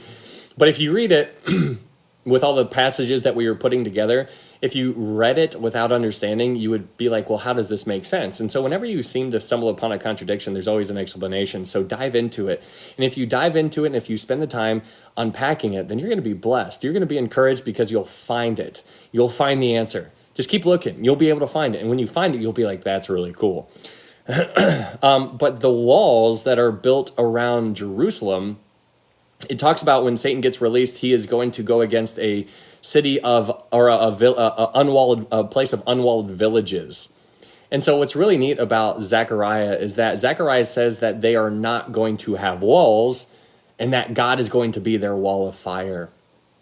And so what I'm telling you is that during this time period, Israel is going to be, the Jewish people during the millennial kingdom, they're all going to be born again. In Jeremiah chapter 31, it talks about how during this new covenant that is going to take place during the millennial time period, this new covenant is basically letting you and I know that every Jewish person alive during that time is going to be born again, because it says, and nobody will have to go up to the other one saying, know the Lord, because they will all know me. That's what it says in Jeremiah 31. So the Jewish people are all going to be born again during this time period. And that's really cool. But what I want you to also remember from our last study is that the Jewish people are going to have the Shekinah glory over them. And so if the Jewish people decide to sleep in Jerusalem that night, the Shekinah glory is going to be right there over them. If they decide to sleep in their house, in their section of the land that is described in Ezekiel, then the Shekinah glory is going to be over them. If they decide to sleep out into the woods in the wilderness, then the Shekinah glory is going to be over them. No matter where they are, he is going to be over them. It's going to be a cloud by day and a fire by night. People are going to see the Jewish people. They're going to know what's different. They're going to be like, something's different about you than different about me. What's going on? This is why in Zechariah chapter 8, it says that 10 Gentiles are going to go up and cling to the clothing of a Jewish man and say, can we go with you? We have heard God is with you. There is something different about the Jewish people during this time period that is going to be a light for the Gentiles. The Gentiles are going to see the Jewish people. They're going to be like, tell us what's going on. We want to know what's different about you. And then they're going to be like, go see the Lord. And it's going to be this whole neon flashing sign saying, go to Jesus, see Jesus. And it's remarkable because during this time period, there's going to be people who completely live in rebellion. And so that's crazy because Jesus is going to be on the Lord or on the earth during this time. And so, we also read last time that during this millennial kingdom that there's going to be men and women that are ancient. They're going to have an unbelievable amount of life. They're going to be living centuries during this time. And the picture is painted as these men and women are living in the streets and they're just holding onto their staff and they're just leaning on it. And they're leaning on it and they're just holding on to it. Kind of like, like when Jacob wrestled with Israel, like at the end, like he constantly limped with his staff, but he was just like still going. He's like, I'm still going. And kind of like when David messed up with Bathsheba and, Uriah, like he just lived the rest of his life just leaning on the Lord. He's like, I just can't. He's like, I just want to keep on worshiping the Lord. It's kind of like what these people are going to be doing during the millennial kingdom. They just want to just hold on. And so it also talks about in that same passage how there are going to be boys and girls in the streets. There's going to be people who are born in the millennial kingdom. And that is so cool. So that is a picture of the millennial in a roundabout way. That is Revelation. Those are things that we've talked about already. And so now that is the review. That's basically that's the review. That's what I got for you. So now we are going to slow down a little bit more. And now we're going to actually get into Revelation chapter 20. Revelation chapter 20 is what we are going to do today. And I'm like, oh no, it's okay. Shalisha, hello. We are going to be completing the book of we are going to be completing Revelation chapter 20, which is going to be a good one. It's so good. I'm excited for this. So hopefully you guys enjoy it. What's up, Ashley? Good to see you guys. If you are new here, thank you so much for being here. My name is Ryan. We're diving through the book of Revelation. I don't know everything and I'm never going to know everything. So these are all secondary issues and it's good to remember that because there's a lot of good people who think that what I say is right, but there's a lot of Christians who think that what I say is wrong. And so this is why it's on you to receive the word with all readiness and search the scriptures daily to find out whether these things are so. There's so many beautiful things that you can find in here if you just spend the time doing it. Like we all have hobbies. Some people like golf, some people like basketball or football or, whatever. And they invest a lot of time into those things to get good at those things. And so I would encourage you to make the Bible your thing. Make the Bible your hobby. Get in there. Because if you do that, then what you are going to become just by a natural byproduct is you're going to become a lighthouse in this dark world. You're just going to be shining so bright. People are going to be able to see you from a mile away and they're going to be like, that's somebody that I can ask a question to and that I can trust because they understand what's going on. Understanding a bigger picture is really challenging, but it's doable. And so I would like to encourage you to do that. If you haven't followed me on YouTube, I would encourage you to follow me on YouTube. All of these I'm live streaming on YouTube and on TikTok at the same time. So those of you on TikTok, if you haven't followed me, maybe consider following me on YouTube. That way, if they get rid of TikTok, we can stay in touch because these Bible studies are going to keep on going whether TikTok's here or not. I keep saying that they're going to keep going until the wheels fall off. We're down to 3 wheels. we got 3 lives. Like, can you just picture me on a unicycle? It's who knows, but the main thing, guys, is always going to be the main thing. And, the main thing is the gospel. How do you know for sure you can get to heaven? If you don't know how to know for sure you can get to heaven, then none of this matters. None of it. This stuff does not matter unless you know how to know for sure you can get to heaven. So you could know 10 times more than I will ever know. But if you don't know how to know for sure you can get to heaven, then it doesn't matter. And so how do you get to heaven? You need to understand. In Romans 3:23, this is called the Romans road, or part of it. In Romans 3:23, Paul says, "For all have sinned and fall short of the glory of God." That's bad news, guys, because Paul's saying you want to be with God, but you fall short because you have sinned. God can't be around it. And so he's like, I can't do this. He's like, you have fallen short of the glory of God because of your sin. And so you and I are a sinner. That's bad news. The more bad news is in Romans 6:23. It says, "For the wages of sin is death." That's bad news. So not only have you fallen short of God, not only is Paul calling you a sinner, but he's saying that because of your sin, you are under the death penalty. But it doesn't end there, thankfully. It says, "For the wages of sin is death, but the gift of God is eternal life through Jesus Christ our Lord. The good news, guys, is that Jesus, God's Son, died on the cross for you. He was buried, and that he rose again on the third day, according to the scriptures. That's 1 Corinthians 15, verse 3 and 4. It is for by grace you have been saved through faith. It is through faith, and that not of yourselves. It is the gift of God, not of works, lest any man should boast. That's it, guys. For God so loved the world that he gave his only begotten Son, that whosoever believes in him shall not perish, but have everlasting life. It is unbelievable. So that is the main thing. That is always going to be the main thing. This stuff that we're talking about here in Revelation, I love it. It's fascinating to me, but I'm never going to get lost in it. It's always going to be the gospel. It is always going to be this, because when I'm reading the book of Revelation, I just see Jesus. This is, even though you're reading about a whole bunch of terrible things happening on the world, it is still long suffering that God is even allowing this to take place. Can you imagine? He could have just been like, boom, done. You're done. And not give anybody of these people a second chance. This is not just a second chance, a third chance. This is like all kinds of chances. This is how long suffering he is. He is long suffering, not willing that any should perish. Just think about that. Just think about that. Just think about his nature. His nature. Like when we read in Matthew 23 where Jesus is talking to the Pharisees and he's like, oh, Jerusalem, Jerusalem. And he talks about how long, he's like, I was longing to gather you under my wings like a mother hen, is basically the picture that he was painting. He's like, that's God's nature. That's what he's longing for. God didn't get his way. And he goes on, he says, but you were not willing. That's crazy. You were not willing. They had free will. They rejected him.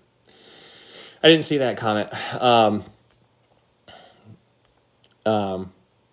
Is it possible to idolize Jesus and not follow him? Oh, yeah. Idolize Jesus and not follow him. Yeah, there's a lot of people who preach Jesus. There's a lot of people who say Jesus. There's a lot of people, who wear crucifixions around their, wear shirts like what I'm wearing. And that hoodie is mine. Let's go, J-Con. Very cool. Thank you, man. That's super kind. That's exciting. Yeah, if you guys haven't seen the website I just posted, it's just, the website is the whole point of the website is to continue this ministry. So if you would like to support this ministry in a way and get some clothing at the same time, maybe go to threadsthatpreach.com and check out. We just added some new things up there.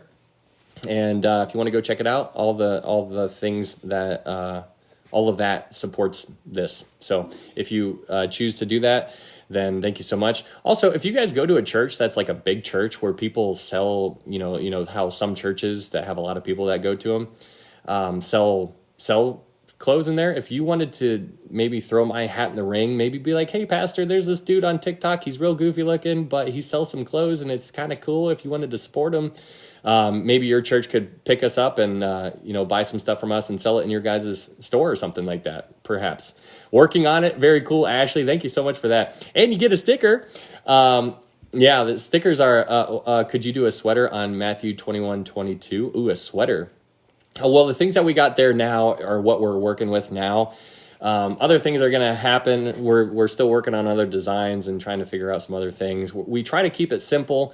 It's really all about being a light in some kind of capacity. The shirts are meant to provoke thoughts and to provoke conversations in your world. And so hopefully they will be able to do that. And so maybe you can just have a door open to you just by somebody seeing your shirt and being like, what's that? What's that? And so if you are interested in that, then that is there for you. All of those links are in my TikTok profile if you would like to go check it out. All right, guys. Well, that is that. But now we are going to actually start the actual study. The actual study is going to begin right now. I'm just gonna get a drink of water real fast. So, hello, Bridget, Julie, Yogi.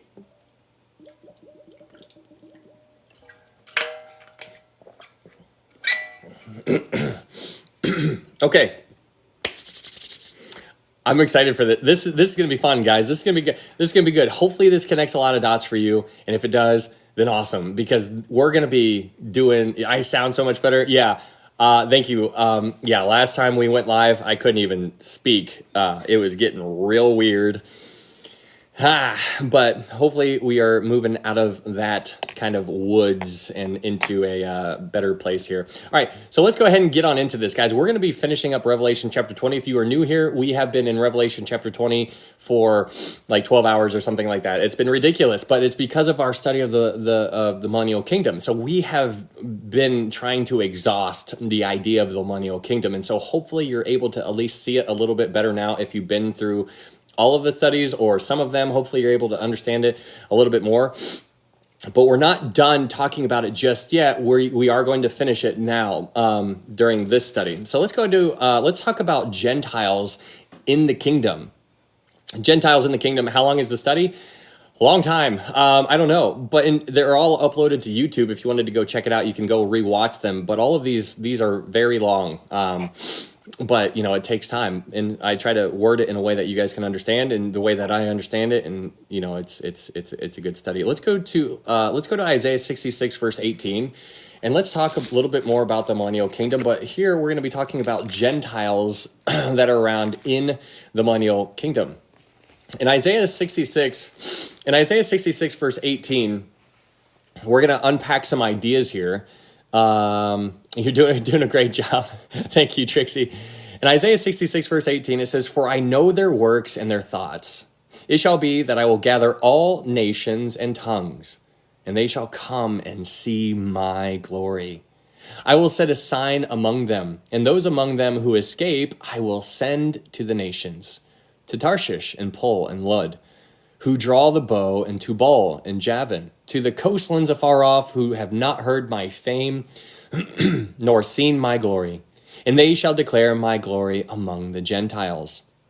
So here in Isaiah 66 verse 19, what is happening here is that the Gentiles that have seen the Shekinah glory will go to the Gentiles that have not seen it, and they will tell them all about it. So the Gentiles are going to go, they're going to see the Shekinah glory, they're going to see God's glory, and those that see God's glory are then going to leave and go back to the other Gentiles of the earth and tell all the other Gentiles about God's glory, so that they also come and see God's glory.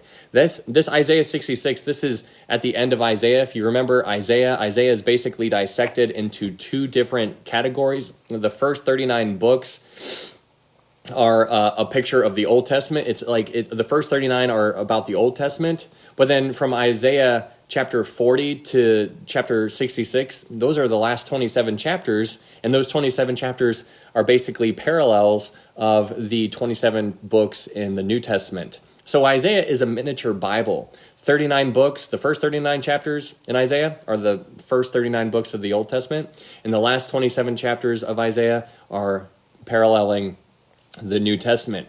So here in Isaiah 66, this is a time period that is going to be around during the kingdom, during the millennial kingdom. So in Isaiah 66 verse 19, where it says, "I will set a sign among them, and among those who escape, I will send to the nations." He says, "I'm going to send them to the nations." And so these Gentiles are going to go, they're going to see the Lord's glory, and then they're going to go back out into the world and tell everybody else about what they saw.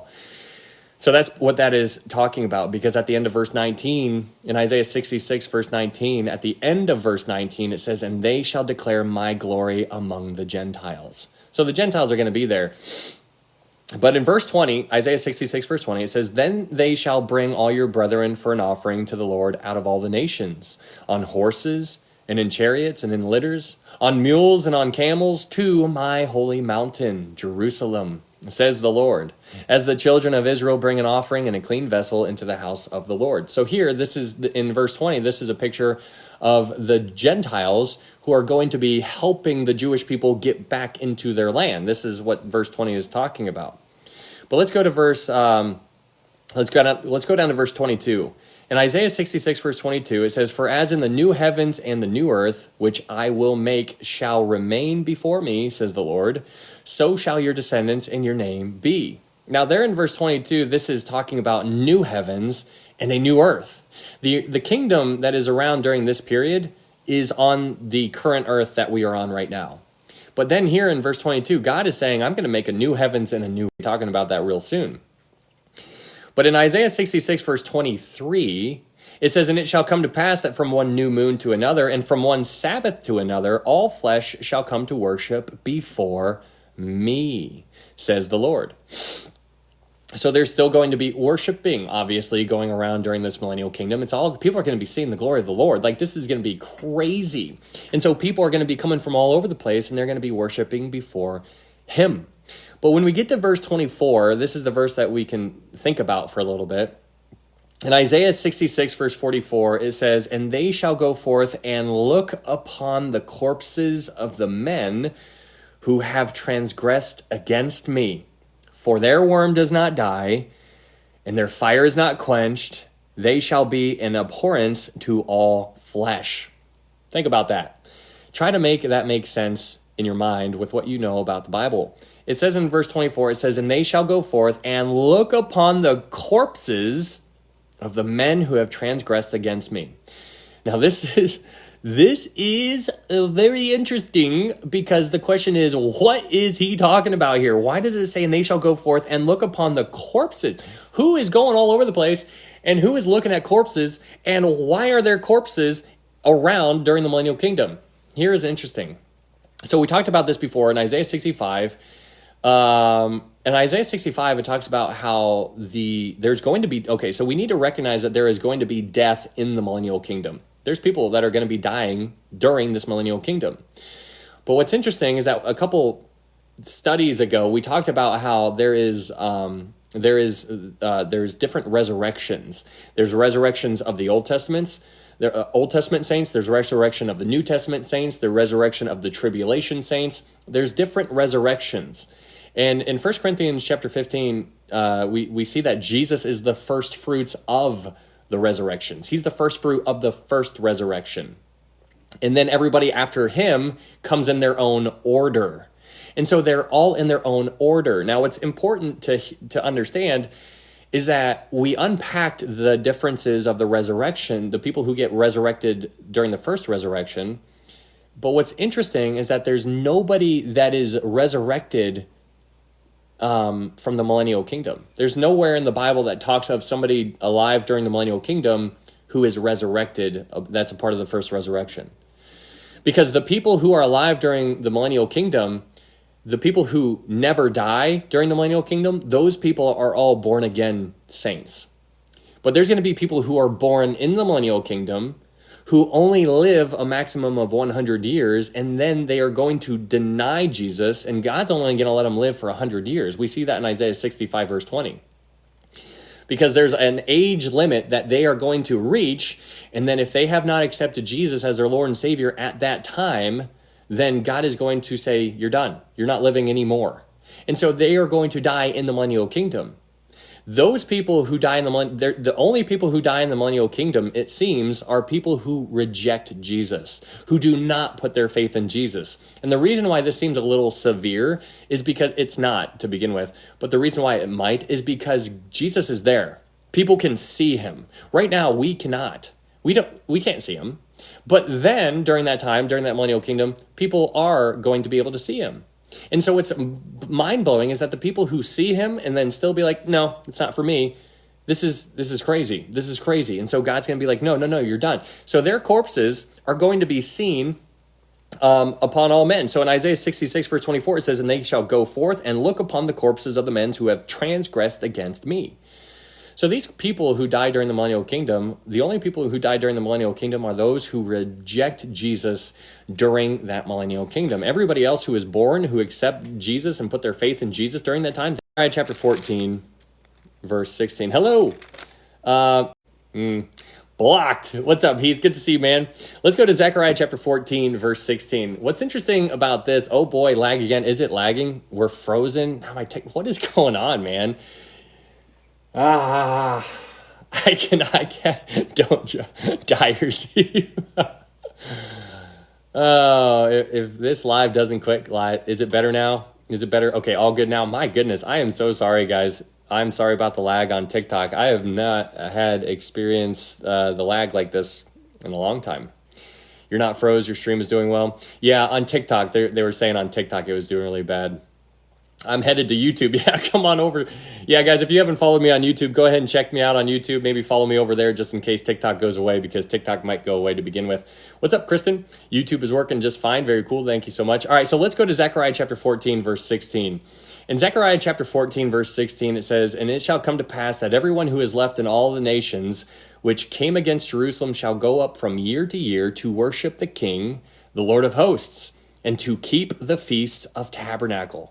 And it shall be that whichever of the families of the earth do not come up to Jerusalem to worship the King, the Lord of hosts, on them there will be no rain." Now, what's so interesting about this is who this is being directed towards. Jessica, I'm here, Ryan. Hello, Jessica. Thank you so much for being here. There's 130 of us. We could all go light up YouTube. You could.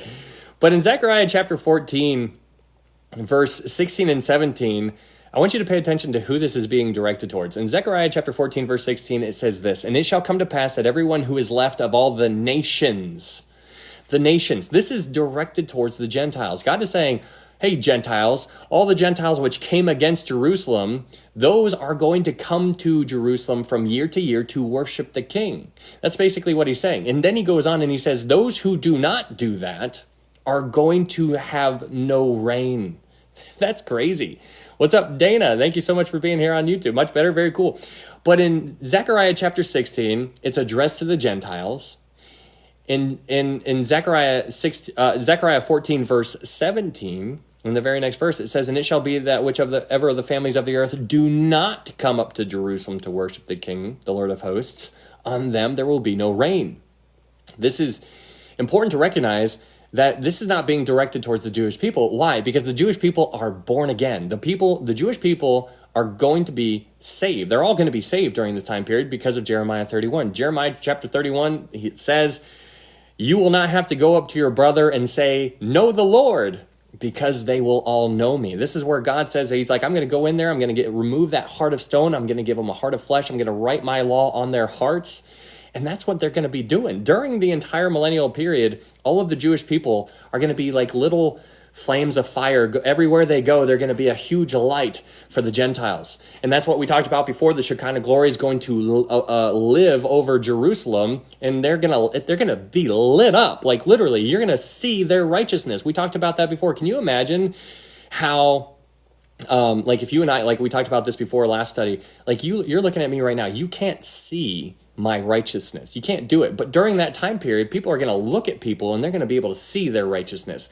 Now, the interesting connection there is what's going on back in Exodus, because when Moses went up on the mountain and he had that conversation with the Lord, he's like, let me see your glory. And then he's like, you can't, but you can see, I'll walk past you. And after I walk by you, then you can look.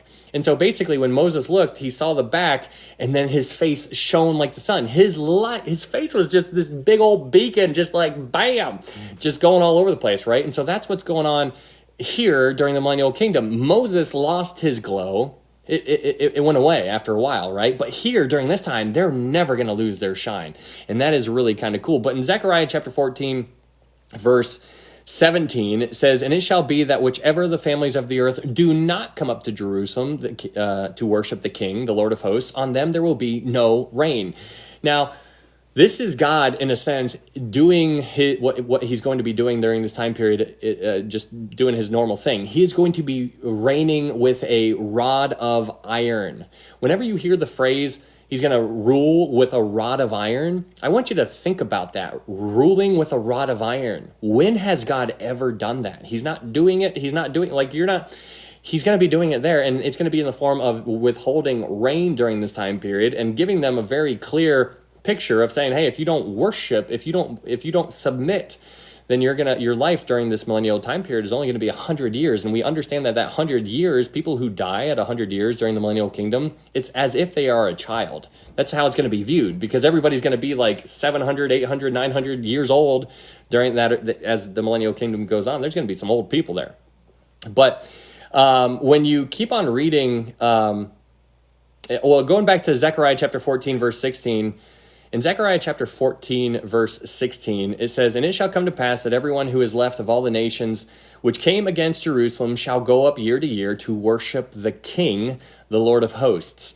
Now, what's interesting about this is that this is when the people are going to go. The Gentiles, I want you to imagine Jerusalem. Here's Jerusalem, little Jerusalem right here. And then all over the world is going to funnel to Jerusalem. And it says from year to year. So perhaps this is when Isaiah, let's go to Isaiah 60, verse 11.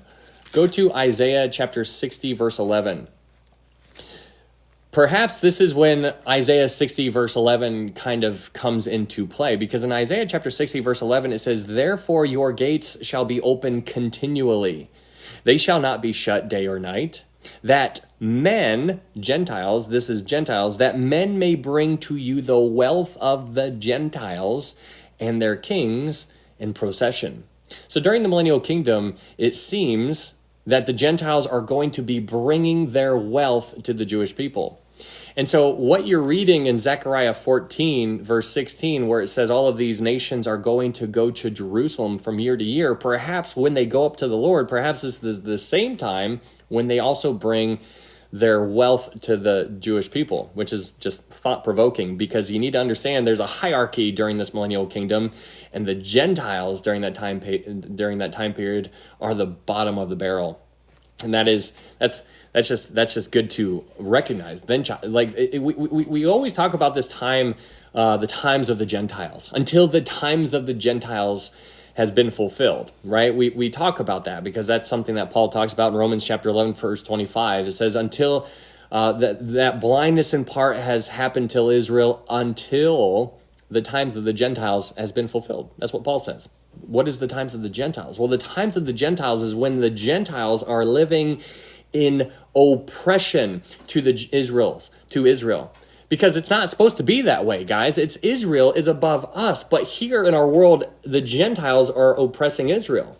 But what we're reading about here in the millennial kingdom is a time period where Israel is no longer oppressed, but Israel is above their oppressors. And that's what Isaiah talks about. I think it was in Isaiah chapter 4, verse 2, I think it is basically talks about how Israel is going to be brought back into their land by the Gentiles. And then when the Jewish people are back into their land, then the Jews are going to keep the Gentiles as servants and as maids. They're going to keep the Gentiles. And so the Gentiles are going to work for them. And so that's not how it is today, but that's how it's going to be during the millennial kingdom. Is it freezing? Is it freezing again? Hopefully not. Man, that's crazy if it is. That is such a bummer. Is it freezing on TikTok? Okay, no, it's not. Okay, thank you. Okay, so that is good to recognize that that's taking place during the millennial kingdom. But now let's talk a little bit about Arab nations against Israel during the Great Tribulation. We know that there's going to be a lot of people coming against Israel, and so this is a verse that we've been in before, and so I want to kind of have you go to Psalm 83. Go to Psalm 83 and let's talk about this, because there's different people who view this passage in a different kind of way. But let's read Psalm 83 verse 1 through 7. And let's read this in a way that is, I want you to view this passage with your lens on your glasses as if this is speaking of the Great Tribulation. Because it could be. There are people who say that this has already happened. There are people who say that that's going to happen sometime in the very near future. But then there's people who say that this takes place during the Great Tribulation. So those are the three options. We're going to read it, and I want you to just tell me what you think, or at least consider this, ponder this. So view this right now, at least for the time being, in a way that this could possibly be alluding to a time period that is going to take place during the Great Tribulation. Thank you, Joe, for that, Rose. Psalm 83, verse 1. In Psalm 83, verse 1, it says, "Do not keep silent, O God. Do not hold your peace, and do not be still, O God. For behold, your enemies make a tumult, and those who hate you have lifted up their head. They have taken crafty counsel against your people, and consulted together against your sheltered ones." Could that be the remnant? Possibly. It says in verse 4, it says, "They have said, 'Come and let us cut them off from being a nation, that the name of Israel may be remembered no more.'" For they have consulted together with one consent. They form a confederacy against you. The tents of Edom and the Ishmaelites, Moab and the Hagarites, Gebal, Ammon and Amalek, Philistia with the inhabitants of Tyre. Assyria also has joined with them. They have helped the children of Lot. Selah. You know what's so interesting about this right here in Psalm 83, verse 1 through 7, is that you can, at least I can, I don't know, I don't know if you can see it, but I can totally see this being something that is applicable during the Great Tribulation period. And that is really interesting because during the Great Tribulation, when Satan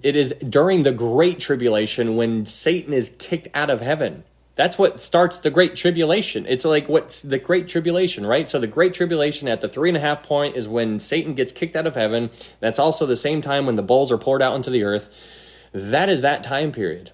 But when Satan is kicked out of heaven, he's going to try to eliminate the woman. Remember we read that in Revelation chapter 12? When after Michael kicks Satan out of heaven, then Satan comes down to the earth and he basically goes after he goes after the woman because he knows his time is short. Now his time being short is an allusion to only having 3.5 years left.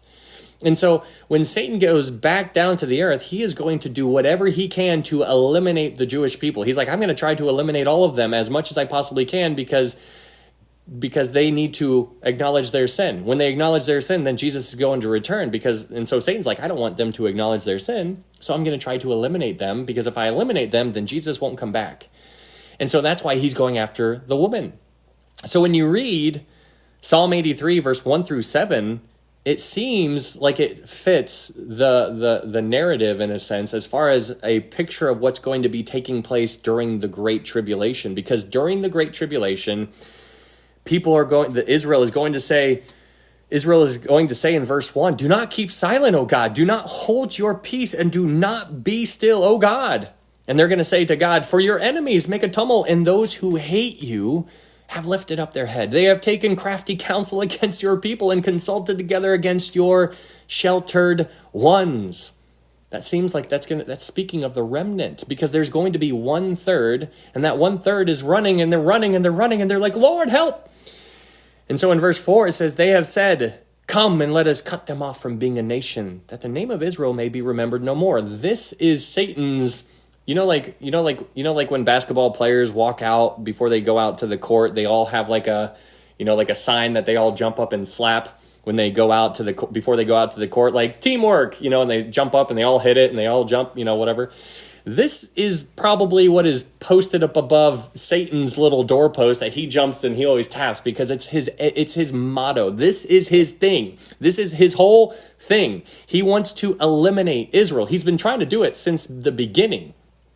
All the way. This is nothing new. This has always been going on. But here in Psalm 83, verse 4, it says, they have said, come and let us cut them off from being a nation that the name of Israel may be remembered no more. This is insanely demonic.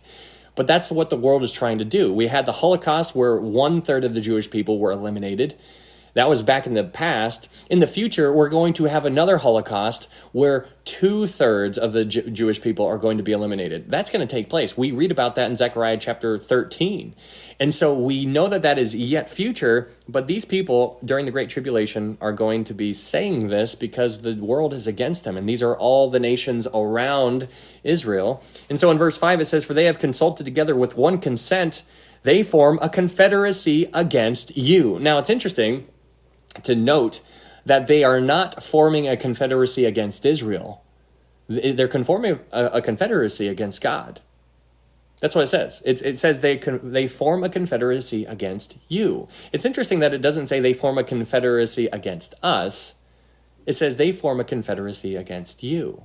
So it goes from talking about Israel and saying that the name of Israel may be no more, but then the very next verse says that they form a confederacy against God.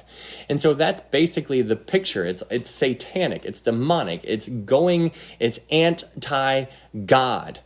which is wild to consider. And then when you read verse 6 and 7 and 8, you read about Edom, Ishmaelites, Moab, Hagarites, Gebal, Ammon, Amalek, Philistia, the inhabitants of Tyre, Assyria, and has also joined with them, and they have helped the children of Lot. Those are all of the Arab nations that are around Israel right now. And so if you imagine Israel on a map, Israel is about this big. It's the size of New Jersey on a map. But that's not the promised land. They are going to get all of the promised land during the millennial kingdom, but they don't have it yet. I also want you to note in Psalm 83, verse 8, it finishes that verse by saying Selah. It says, think about what I just said. Think about it. Just live there for a little bit. Allow this to sink in. Marinate in all of what I just said. That's some stuff. You see Selah all throughout the book of Psalms. And so he wants you to just pause. The book of Psalms is not something to just keep on reading and just sprint through. He wants you to think about it. Live there for a little bit. But anyways, that's Psalm 83, verse 8. And so when you think about these Arab nations that are going to come against Israel in attempt to eliminating them so that their name is cut off and say, let the name of Israel be remembered no more, that is going to take place. But what's interesting, or equally interesting, is that during the millennial kingdom, the Jewish people are going to possess the nations that the Arabs currently live in. Because you have Jordan, because north of Israel, there's the promised land goes into Jordan. So Israel, even though it's this small right now, during the millennial kingdom, it's going to extend all the way into Jordan. Then it's going to go into Syria, and then it's going to go into Lebanon. It's going to go all over the place. It's going to expand. And so there's going to be peace in that area because of the natural byproduct of that expansion of land given to Israel. So Israel is going to possess the land where the Arabs currently live in sometime in the future. That's going to take place. And when that takes place, when the Jews own and possess that land in the millennial kingdom, they are going to live peacefully with those people, which is interesting to consider. It's just a weird thing because right now, it's not the way. During the tribulation, it's definitely not going to be that way. But during the millennial kingdom, they're going to live peacefully with those people to some extent. Now, there's going to be people who live in rebellion, obviously. We will definitely talk about that here in a little bit.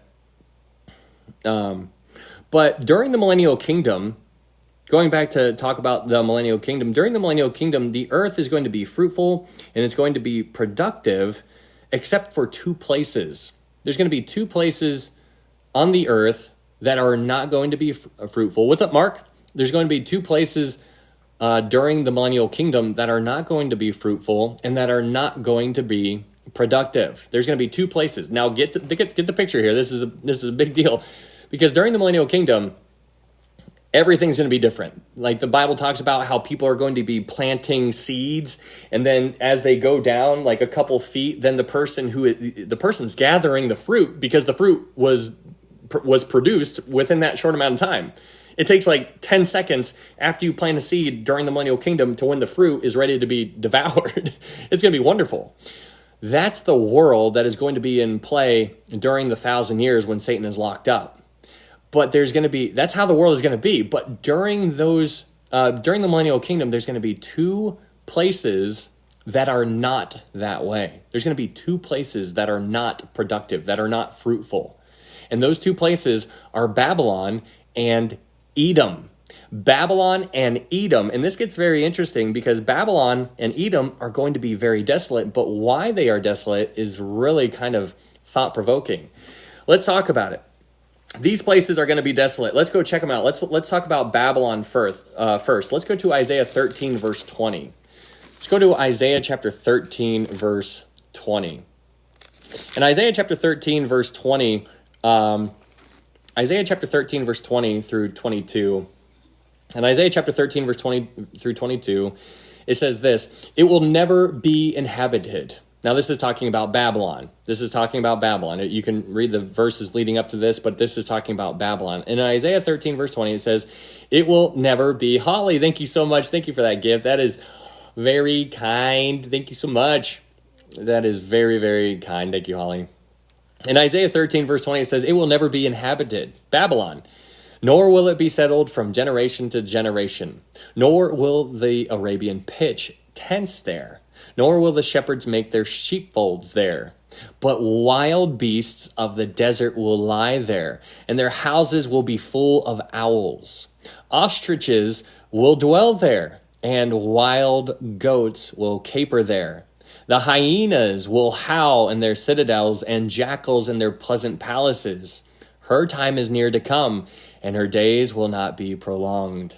This is interesting. This is very interesting to me. The reason why this is interesting, number one, this has not happened yet. This is going to take place during the future. Sometime in the future, there is going to be a Babylon is no longer going to be inhabited. This is not how it is today, because if you go over to Iraq, which is where ancient Babylon was back then, you can still, there's people that are living there. So it hasn't happened yet. So this is going to take place sometime in the future. Also, Babylon could be an idiom for something different. Many people think that Babylon is America. Some people think it's New York. We've talked about that already. But here in Isaiah chapter 13, what we know is let's read Revelation chapter 19, verse 3 real fast. Revelation chapter 19, verse 3. And in Revelation chapter 9, I've been here for a while. Go to Revelation chapter 19, verse 3.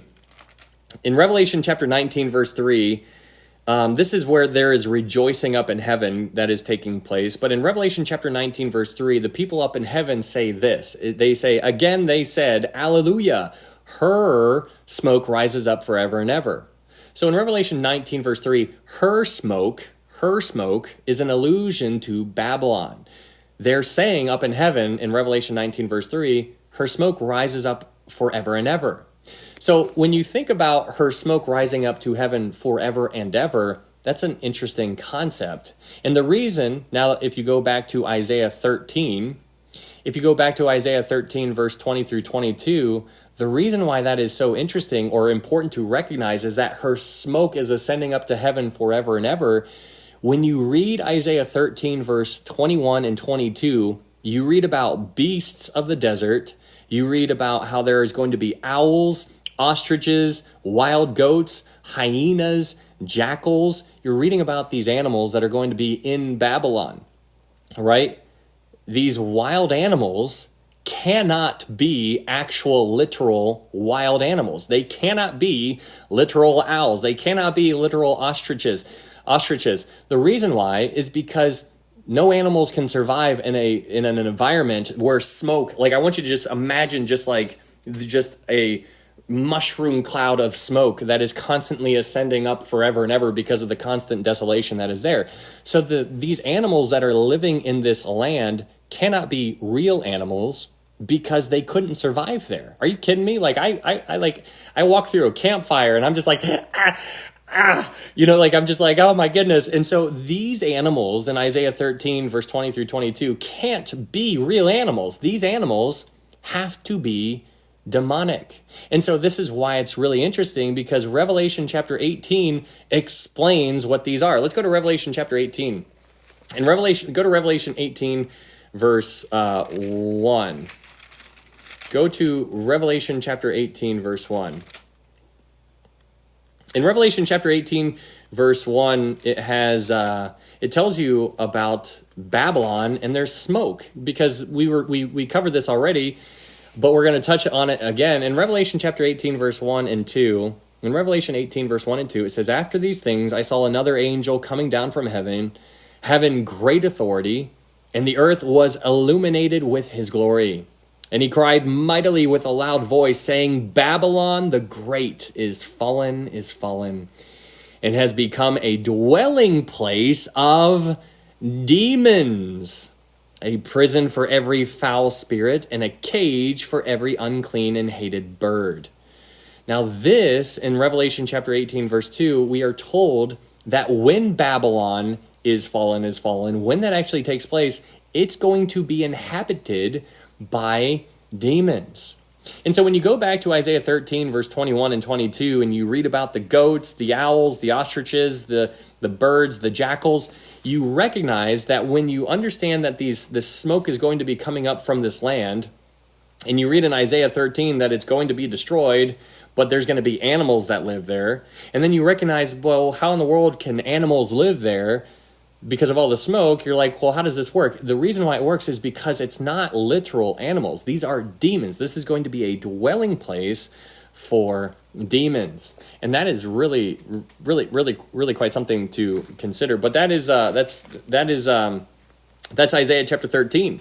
Let's go check it out in Jeremiah chapter 50, verse 39. Go to Jeremiah chapter 50, verse 39. Jeremiah 50, verse 39. Jeremiah chapter 50, verse 39.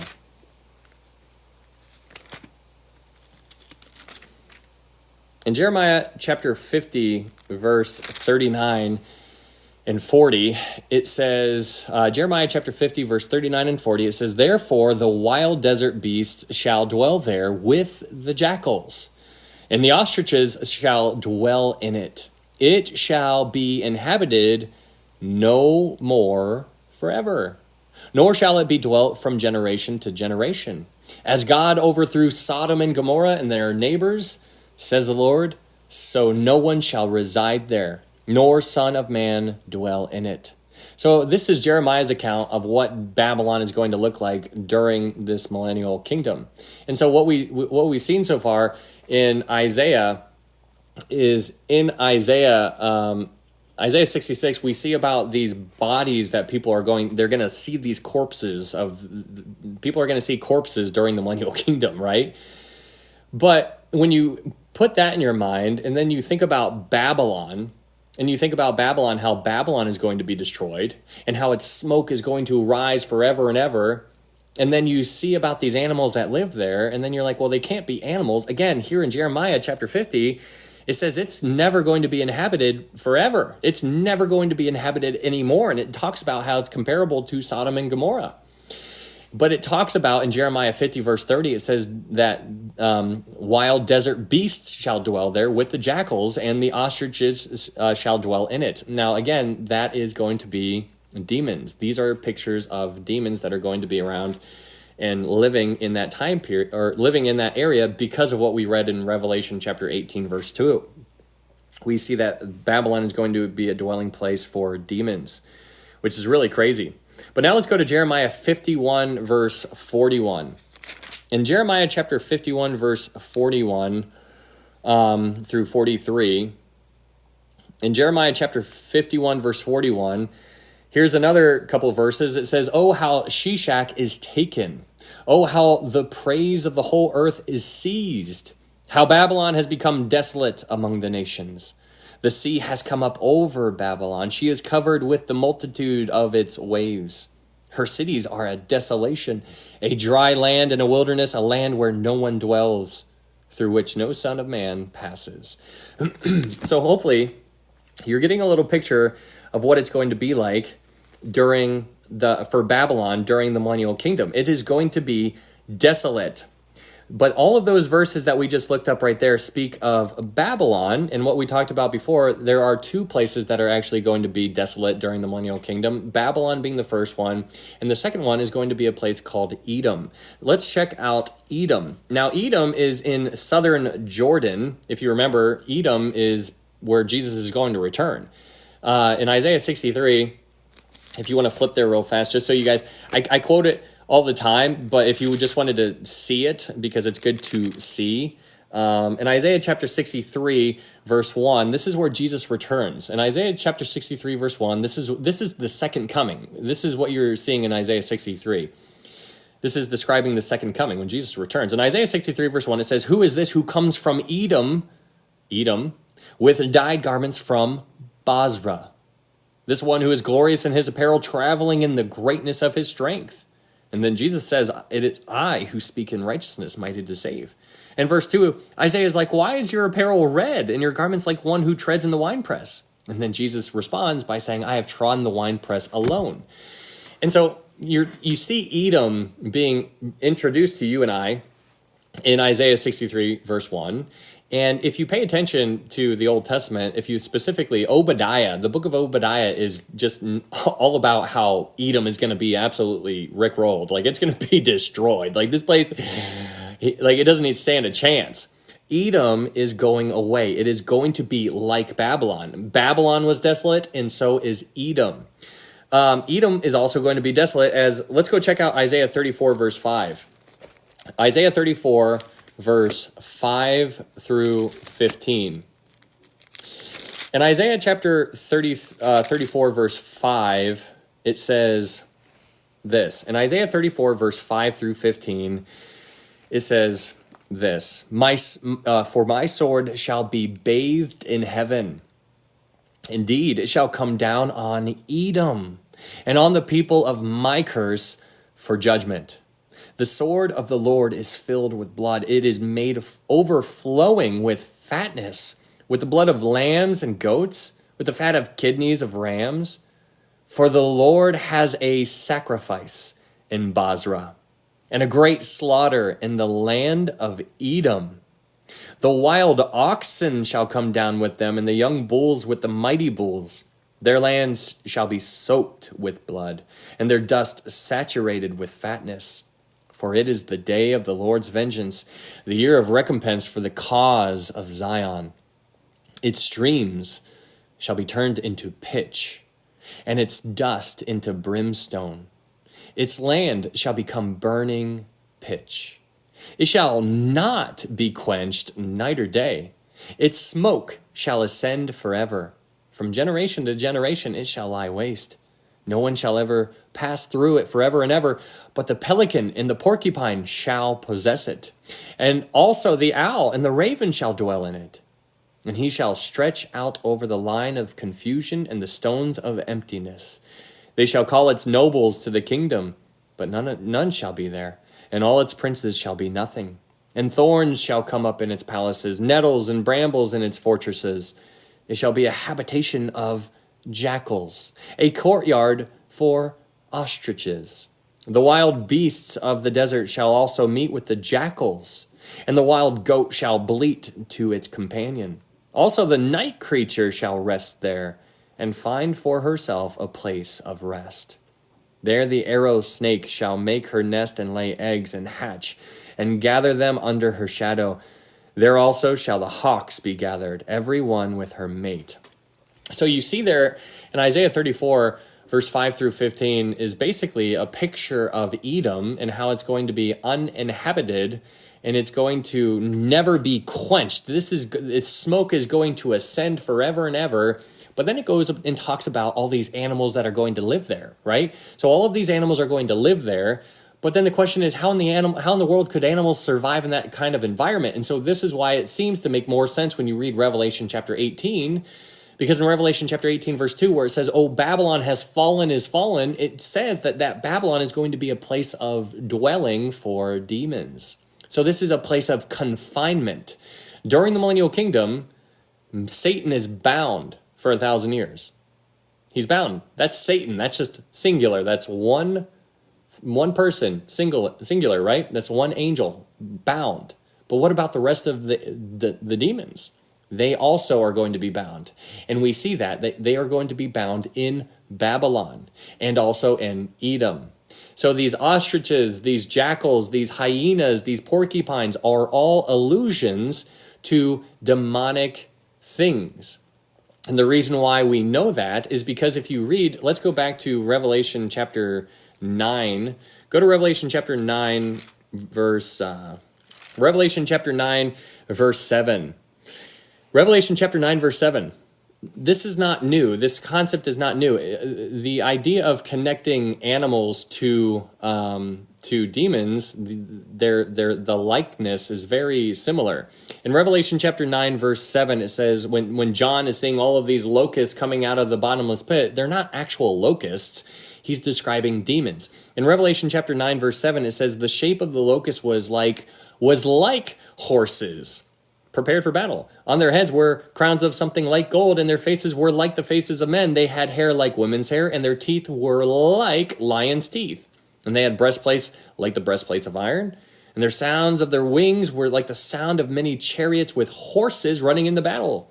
They had tails like scorpions, and their stings in their tails. Their power was to hurt men 5 months. And so my point here in reading that is to get you to see that these demonic creatures that we read that are going to be inhabiting Babylon and Edom during the millennial kingdom are going to be demons. They're not going to be literal porcupine. Like, I don't think they're going to be literal porcupine. Again, this is my opinion, so test all things, hold fast that which is good.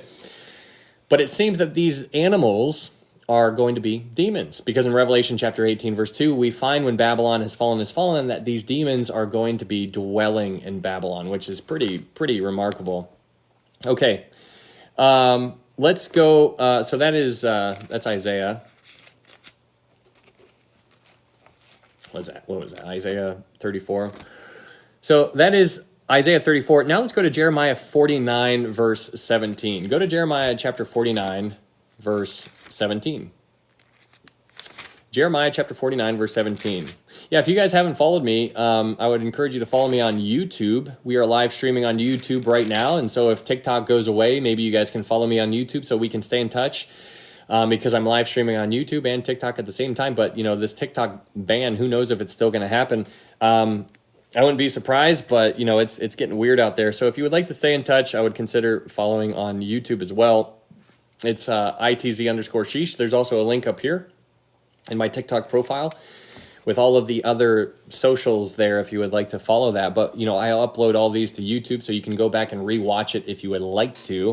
And if not, no biggie. But one way or the other, I would encourage you to get involved in a verse-by-verse Bible study if you're trying to grow, because growing takes time. And so that's what we are doing here. We are taking time. And this is a lot of time. And so it's so good, though. I mean, I'm telling you what. Jeremiah chapter 49, verse 17, speaking on Edom. We already unpacked Babylon, so now let's talk more about Edom. In Jeremiah 49, verse 17, it says, Edom also shall be an astonishment.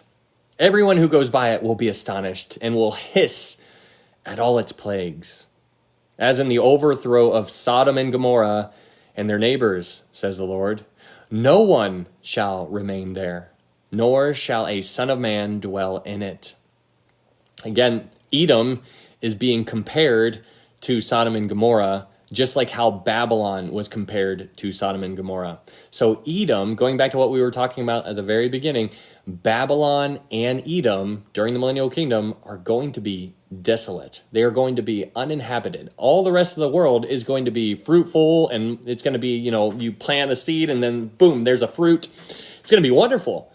But during this time, as people are walking around the world and enjoying creation and worshiping the Lord and going to see the Gentiles are going to see the Jewish people, and they're bringing the Jewish people all their wealth and all kinds of stuff, there's going to be smoke off in the distance, and people can see it. And people are going to see the smoke, and they're going to be like, what's that? And people who are born in the millennial kingdom are going to be born in this time where they're going to see the smoke, and they're going to be like, what's that smoke, Mom? Mom, what's that smoke over there? And then the mom are going to be like, well, let me tell you what happened. Let me tell you what happened before you were born. What's interesting is that, we all kind of remember, certain staples in our history. Like, everybody remembers where you were when 9/11 took place, right? We're all very familiar. We all remember where we were during that time period. Why? Because it was massive. But think about the people who were born after 2001. Think about the people who were born in 2010, in 2020. Those people have no idea. And so those people come up to you and I, and they're like, well, what happened? What's going on? Like, why is this day different? And so that is kind of what it's going to be like during that time, except instead of seeing a memorial that we built up in New York City, what is going to be around during the millennial kingdom is it's going to be pillars of smoke just billowing up into heaven. And it is going to, the people who are born during the millennial kingdom are going to be like, Mom, what's that? Dad, what's going on over there? Why is that smoke? Like, that doesn't seem to fit. Doesn't seem to fit the beautiful picture that I got. And so they'll be able to tell them what those places were. And so, it's really interesting thinking about all this stuff. But the reason for all of this destruction is given to us in Ezekiel chapter 35. Let's go to Ezekiel chapter 35, verse 10. Ezekiel chapter 35, verse 10. Ezekiel chapter 35, verse 10. In Ezekiel chapter 35, verse 10, Ezekiel 35 is a prophecy against against Edom. It's a prophecy against Edom. So everything that we're reading here in Ezekiel 35 is specifically against Edom. So in Ezekiel 35 verse 10, God says this, because you have said, these two nations, again, these two nations are the northern kingdom and the southern kingdom. The northern kingdom was Israel, and the southern kingdom was called Judah. So some other names is Ephraim and Judah. Sometimes the northern kingdom is called Ephraim, sometimes it's called Israel, but northern kingdom and the southern kingdom. So that's what these two nations are. So God is saying, because you, Edom, have said these two nations, the northern kingdom and southern kingdom, and these two countries shall be mine, and we will possess them, although the Lord was there. Therefore, as I live, says the Lord God, I will do according to your anger and according to the envy which you showed in your hatred against them. And I will make myself known among them when I judge you. Then you shall know that I am the Lord. I have heard all your blasphemies, which you have spoken against the mountains of Israel, saying, they are desolate. They are given to us to consume. Thus, with your mouth you have boasted against me and multiplied your words against me. I have heard them. Thus says the Lord God, the whole earth will rejoice when I make you desolate. As you rejoice because the inheritance of the house of Israel was desolate, so I will do to you. You shall be desolate, O Mount Seir, as well as all of Edom, all of it. Then they shall know that I am the Lord. You have this really dynamic passage where it is very black and white. God is saying exactly what he's thinking. He is not holding anything. He's just saying, he's like, this is what it's going to be like. So it's really wild to really just allow this to sink in. Basically, going back, what you see, what we've unpacked up until this point is during the millennial kingdom, there's going to be a lot of people who are the earth is going to be very productive and very fruitful during this time period. But there's going to be two places that are not, Babylon and Edom. And that is what we are seeing there. Let's read Joel chapter 3, verse 19.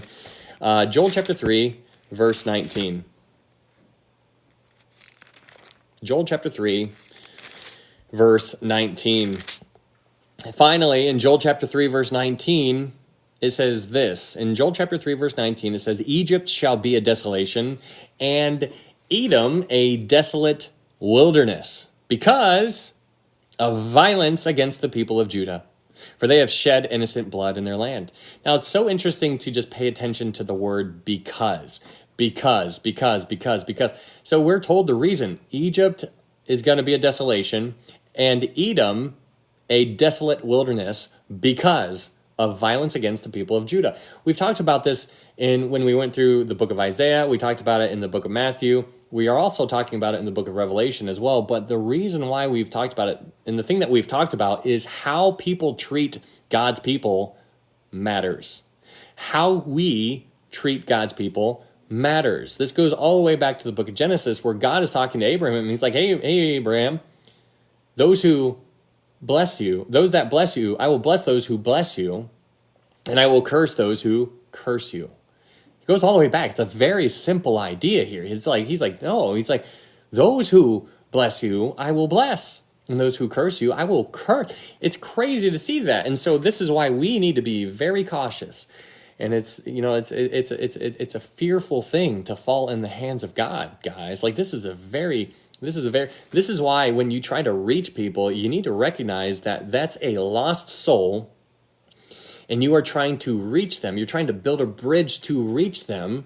And if it's not you, like if there's a person over here who is lost, and I'm over here, and I'm trying to build a bridge to this person, I'm working, and I build the bridge all the way this close. But then I go over here because I get sent away somewhere, and then you walk in and you just introduce yourself to this person. You're building, and you're working where I left off, and then you get sent away because you get deployed, or you get a new job in a different land or something like that. And then somebody else walks in and they finish the bridge, and then they meet that person where they need to be met, and that's what we're supposed to be doing. That's sowing seed all over the place. And so that's what I should be doing. That's what you should be doing, trying to reach people But it's because we understand how serious God is about these stuff. Like, this is a very real situation that we are dealing with. You are an eternal thing. You're an eternal soul. You have an eternal soul. This body is not eternal, but we are going to get a body that is going to be eternal one way or the other. And we're going to talk about that here in a little bit. So while Satan is bound in the abyss, Satan is bound for 1,000 years in the bottomless pit, right? He's locked up for 1,000 years. While he is locked up there, his demons are going to be bound in Babylon and in Edom for 1,000 years. So Satan is locked up in the bottomless pit, and his demons, it seems, are going to be dwelling in Babylon and in Edom, because that's where all the ostriches, that's where all the jackals, hyenas, all of those things that the Bible uses as animals, it seems to be idioms for demons, because those animals would not be able to survive in that kind of land, as it seems. But as per usual, test all things. But okay, so the millennial kingdom ends with one last test for mankind, and this test begins when Satan is released. So let's go back to Revelation chapter 20, verse 7. Go back to Revelation chapter 20, verse 7. In Revelation chapter 20, verse 7, actually, let's just read Revelation chapter 20, and let's read all the way to verse 7, just so we can remember all of the verses that we've been reading for so long. In Revelation chapter 20, verse 1, we're gonna pick up in verse 7, but in Revelation chapter 20, verse 1, it says, "Then I saw an angel coming down from heaven, having the key to the bottomless pit and a great chain in his hand. He laid hold of the dragon, that serpent of old, who is the devil and Satan, and bound him for 1,000 years. And he cast him into the bottomless pit and shut him up and set a seal on him, so that he should deceive the nations no more, till the 1,000 years were finished. But after these things he must be released for a little while. And I saw thrones, and they sat on them, and judgment was committed to them. Then I saw the souls of those who had been beheaded for their witness to Jesus and for the word of God, who had not worshipped the beast or his image, and had not received his mark on their foreheads or on their hands. And they lived and reigned with Christ for 1,000 years. But the rest of the dead did not live again until the 1,000 years were finished. This is the first resurrection. Blessed and holy is he who has part in the first resurrection. Over such the second death has no power, but they shall be priests of God and of Christ, and shall reign with him 1,000 years." Now let's read Revelation chapter 20, verse 7. In Revelation chapter 20, verse 7, it says, "Now when the 1,000 years have expired, Satan will be released from his prison, and will go out to deceive the nations which are in the four corners of the earth, Gog and Magog, to gather them together to battle, whose number is as the sand of the sea. They went up on the breadth of the earth and surrounded the camp of the saints and the beloved city, and fire came down from God out of heaven and devoured them. The devil, who deceived them, was cast into the lake of fire and brimstone, where the beast and the false prophet are, and they will be tormented day and night forever and ever." Okay, so that's Revelation chapter 20, verse 7 through 10. Now let's unpack it a little bit. In Revelation chapter 20, verse 7, it says, "Now when the 1,000 years have expired, Satan will be released from his prison." Satan is going to be released. We understand it says he's going to be bound for 1,000 years so that he cannot deceive the nations anymore. But then when he gets released, he goes back to deceiving. This is Satan doing what he does. In verse 8, in Revelation chapter 20, verse 8, it says, "And will go out to deceive the nations." I want you to pay attention to the word "the nations." Notice how it's just specific to the nations. Why is it specific to the nations? Because Israel is different than the nation. In the Bible, it's always Israel, and then there's the nations. There's Israel, and then there's the nations.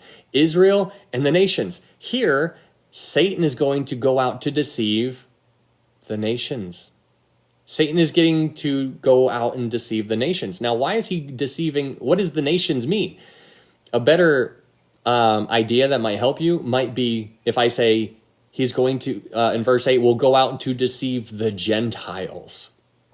He's going to deceive the Gentiles. He's going to focus on the Gentiles because the Jewish people are already untouchable. They can't be deceived because God gave them a new heart and he wrote on their heart his law. And so that is important to recognize. During this time period, the Jewish people, they're all born again. They're all saved. They can't be deceived. They're not going to turn against God. And so Satan somehow knows this. He recognizes, he's like, I'm not going against Israel. He's like, I'm not going to go and try to deceive Israel. He's like, I can't deceive the Jewish people around during the millennial kingdom. So he doesn't even waste his time there. He goes out to the nations, which are the Gentiles. And so when he goes out to the Gentiles, he's going to go and deceive them. Do you believe it's a literal 1,000 years or one day, which is as 1,000 years to God? I don't think the two are connected, Courtney. The 1,000 years is a literal because it says it 6 different times. When it's almost as if, like when the Holy Spirit felt like we need to have something written down many times, I would tend to think it literal more than allegorical. Anyways. But in Revelation chapter 20, verse 8, it says, Satan will go out to deceive the Gentiles or the nations, which are in the four corners of the earth, Gog and Magog, to gather them together to battle, whose number is as the sand of the sea. This is going to be a ton of Gentiles that are going to rebel and gather from all around the world. That's what basically is happening. Satan's going to go out for a short time. He's going to go and he's going to gather and he's going to deceive. And this, let's go to Ezekiel chapter 38. Ezekiel chapter 38, and let's read about this event because Ezekiel chapter 38 seems to be speaking of exactly this situation here.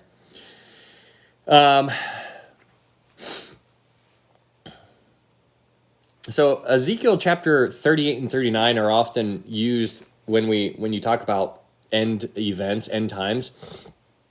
I would propose to you that Ezekiel 38 is talking about what happens at the end of the millennial kingdom. And I would propose to you that Ezekiel 39 is what happens at the end of the tribulation. So what that means is Ezekiel 38 happens second and Ezekiel 39 happens first. That is just a view. That is the way I see this. And you can obviously test all things. But in Ezekiel chapter 38, it says in Ezekiel chapter 38, verse 11, and we're not going to spend too much time here because we already kind of talked about this when we were going through, I think that was like in the first study of Revelation chapter 20, because I think maybe it's like in the second one or something like that. But in Ezekiel chapter 38, verse 11, or verse 10, Ezekiel chapter 38, verse 10, in Ezekiel chapter 38, verse 10, it says, Thus says the Lord God, on that day it shall come to pass that thoughts will arise in your mind, and you will make an evil plan. So this is Satan being released, and he is going to go up to Gog, G-O-G. And so Satan is going to go up to Gog, and he is going to just hit him with all kinds of darts in a roundabout way, spiritually speaking. Gog is going to be a human being. He's going to be a human being on the earth during this time period. And so this Gog is going to be the king of the land that he is a part of, Magog. And so many people think that this is speaking of the land that is going to be Russia area. And so regardless of what you think, hello, Natalie. Yeah, so Gog is going to have thoughts enter his mind. Now, the thoughts that enter his mind are from the deceiver.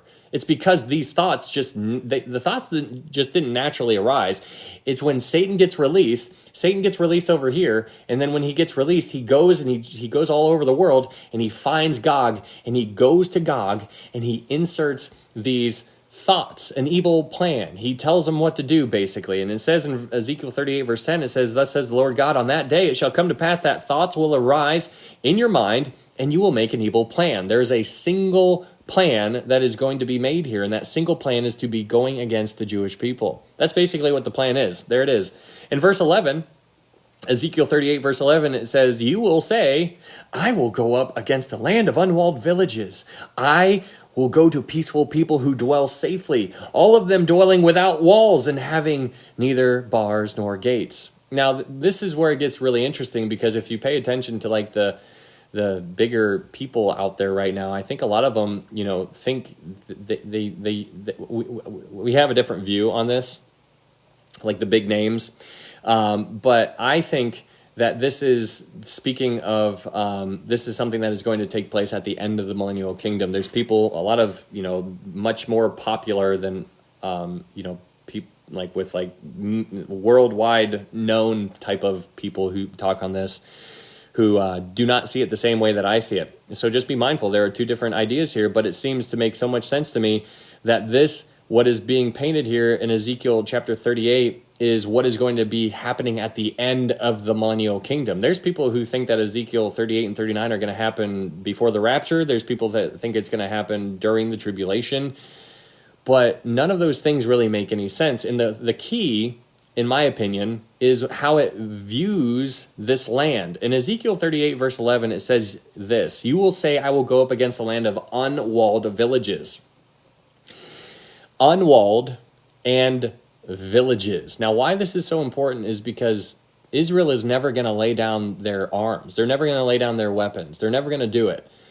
But they will do it during the millennial kingdom, because during the millennial kingdom, they're going to beat all of their weapons into plowshares, right? They have no need to learn war during the millennial kingdom.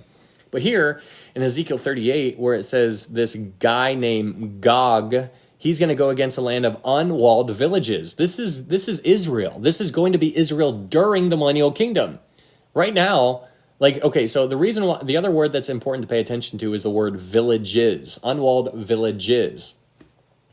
It's not unwalled city, it's unwalled villages. Now, we understand that during the millennial kingdom, as we already have established up until that point, during the millennial kingdom, the city of Jerusalem is going to have walls, because it's made by the Gentiles. The walls, there's gates, 3 gates over here, 3 gates, 3 gates, 3 gates. That city is going to have walls made by the Gentiles, and the gates are going to be named by, or taken over by the 3 or the 12 tribes of Israel. So it's not talking about the city. Gog is not going to go against the city. He's going to go against the villages. He's going to go against the Jewish people who are just living out in the wilderness, in the woods and stuff like that, and just enjoying nature. And it's really interesting thinking about the walls, because what we read about in Zechariah, what was it, like 3 or 4, it talks about how God is going to be their wall of fire. Where was it? Actually, let's look at that since we're looking at this. Go to Zechariah. Go to Zechariah. I thought millennial kingdom was forever. Nope, the millennial kingdom is only for the 1,000 years. Oh, Zechariah chapter 2.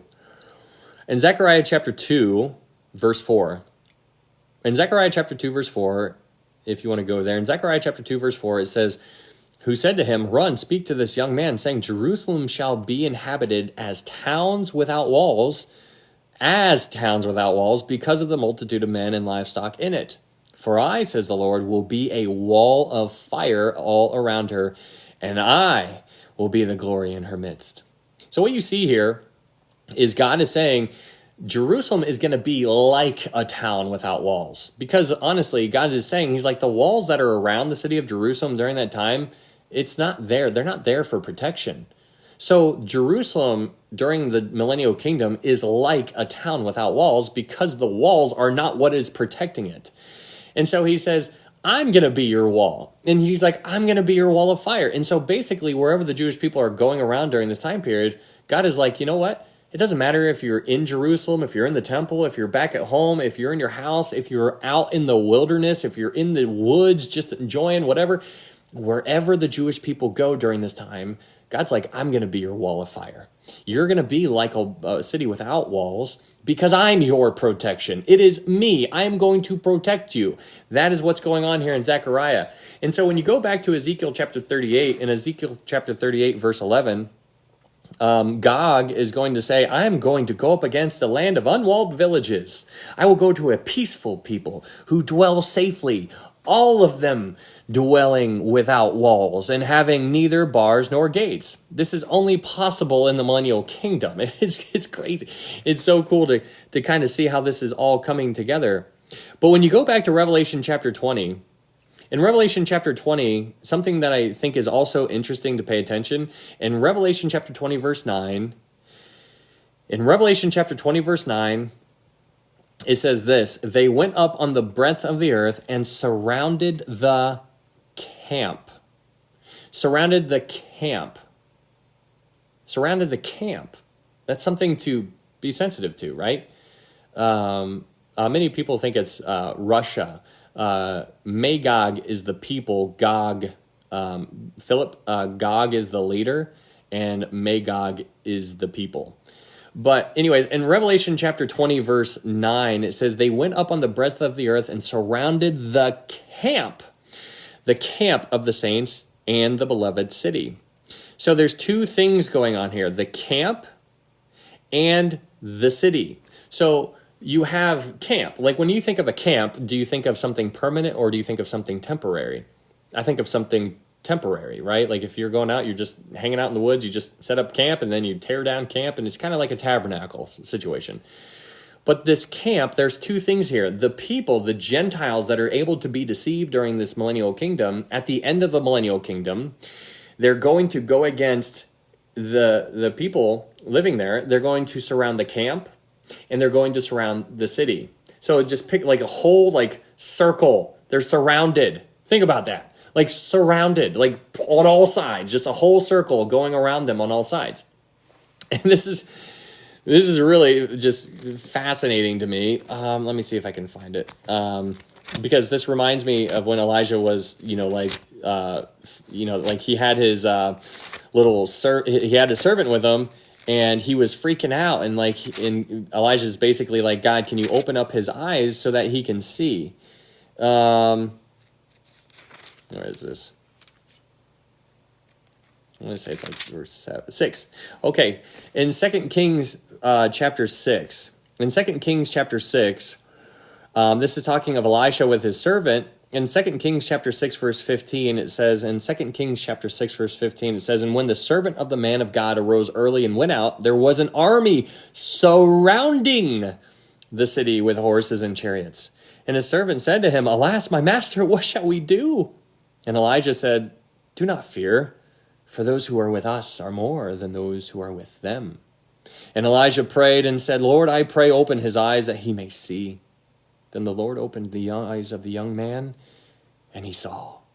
And behold, the mountain was full of horses and chariots of fire all around Elijah. This is the warfare that was going on back then, and that's still going on around us right now. That's still going on. It was happening around Elisha. It's happening around you. And this is the stuff. And so it's just so interesting because there you have Elijah who could see, but he was with somebody who couldn't see. And it's so cool to see what's going on there because there's people in our world who are freaking out. They're like, oh my goodness, the sky is falling, like, oh, World War III, all of these things, because they're lost. They don't know the Lord. But this, Elijah's just cool as a cucumber. He's just hanging out. He's like, why are you worried? He's like, do you not see? Do you not know? And so it's good to pay attention to this. But just like how Elijah was surrounded back then, that's what's going to happen here in Revelation chapter 20, verse 9. It says, they went up on the breadth of the earth and surrounded the camp and the city. So just pay attention there, though. Like it's them surrounding it is as far as they get. It's as far as they get. So this camp surrounded the camp could be what is being talked about in Ezekiel chapter 38, where it says he's going to go against unwalled villages, camp, villages, unwalled. They're both unwalled. So the camp in Revelation chapter 20, verse 9, the camp has no walls, but the city does. But the walls are not what is protecting either of them. What is protecting them is God. God is protecting them. He says, I'm going to be your wall of fire, guys. He's like, you think these little walls that the Gentiles built, you think that's going to be it? No. So in Revelation chapter 20, verse 9, it says, they went up on the breadth of the earth and surrounded the camp of the saints and the beloved city. And fire came down from God out of heaven and devoured them. Now, if you read that in Ezekiel chapter 38, if you read at the very last, the very last few verses in Ezekiel 38, I think it is, it basically talks about how fire and brimstone comes out of heaven. And the thing about that is that just, like, I mean, for the people who think that this is going to take place before the rapture, it doesn't really make sense to me, because I'm like, this screams God. This screams that there is a God. And so that's why it doesn't make sense for this to happen before the rapture. So it doesn't really make sense for me why people think that, because if you and I just looked out our window and we're like, oh, there's fire and brimstone coming down and just absolutely destroying, that's strange. And then, you go back to your phone or whatever. No, that doesn't happen. That would make people believe in a higher power. Right now, we're not seeing that type of stuff. During the tribulation, people are going to see the angel coming down from heaven. They're going to be able to see that kind of stuff. So the only two options in my mind is that it happens during the tribulation or at the end of the millennial kingdom. And then when you dissect it further and when you get in there, when you just study it a little bit more, it seems to be the most clear that this picture is going to take place at the end of the millennial kingdom. So Ezekiel 38 is connected to Revelation chapter 20, verse 9. Ezekiel 38 is connected to Revelation chapter 20, verse 9. Those two are connected. Ezekiel 39 is what is mentioned in Revelation chapter 19. Those two are connected. And so that is good to remember those, what is being described there. Hey, thank you so much, Bridget, for the gifted subscribers. Thank you so much for that. That is very kind. Thank you so much. In Revelation chapter 20, verse 9, it says, they went up on the breadth of the earth and surrounded the camp of the saints and the beloved city, and fire came down from God out of heaven and devoured them. So the camp is the unwalled villages, and the beloved city is the millennial Jerusalem. That's what's going on there. That's what it seems what was going on there. The camp in Revelation chapter 20, verse 9, the camp is the unwalled the unwalled villages, and the beloved city is the millennial Jerusalem.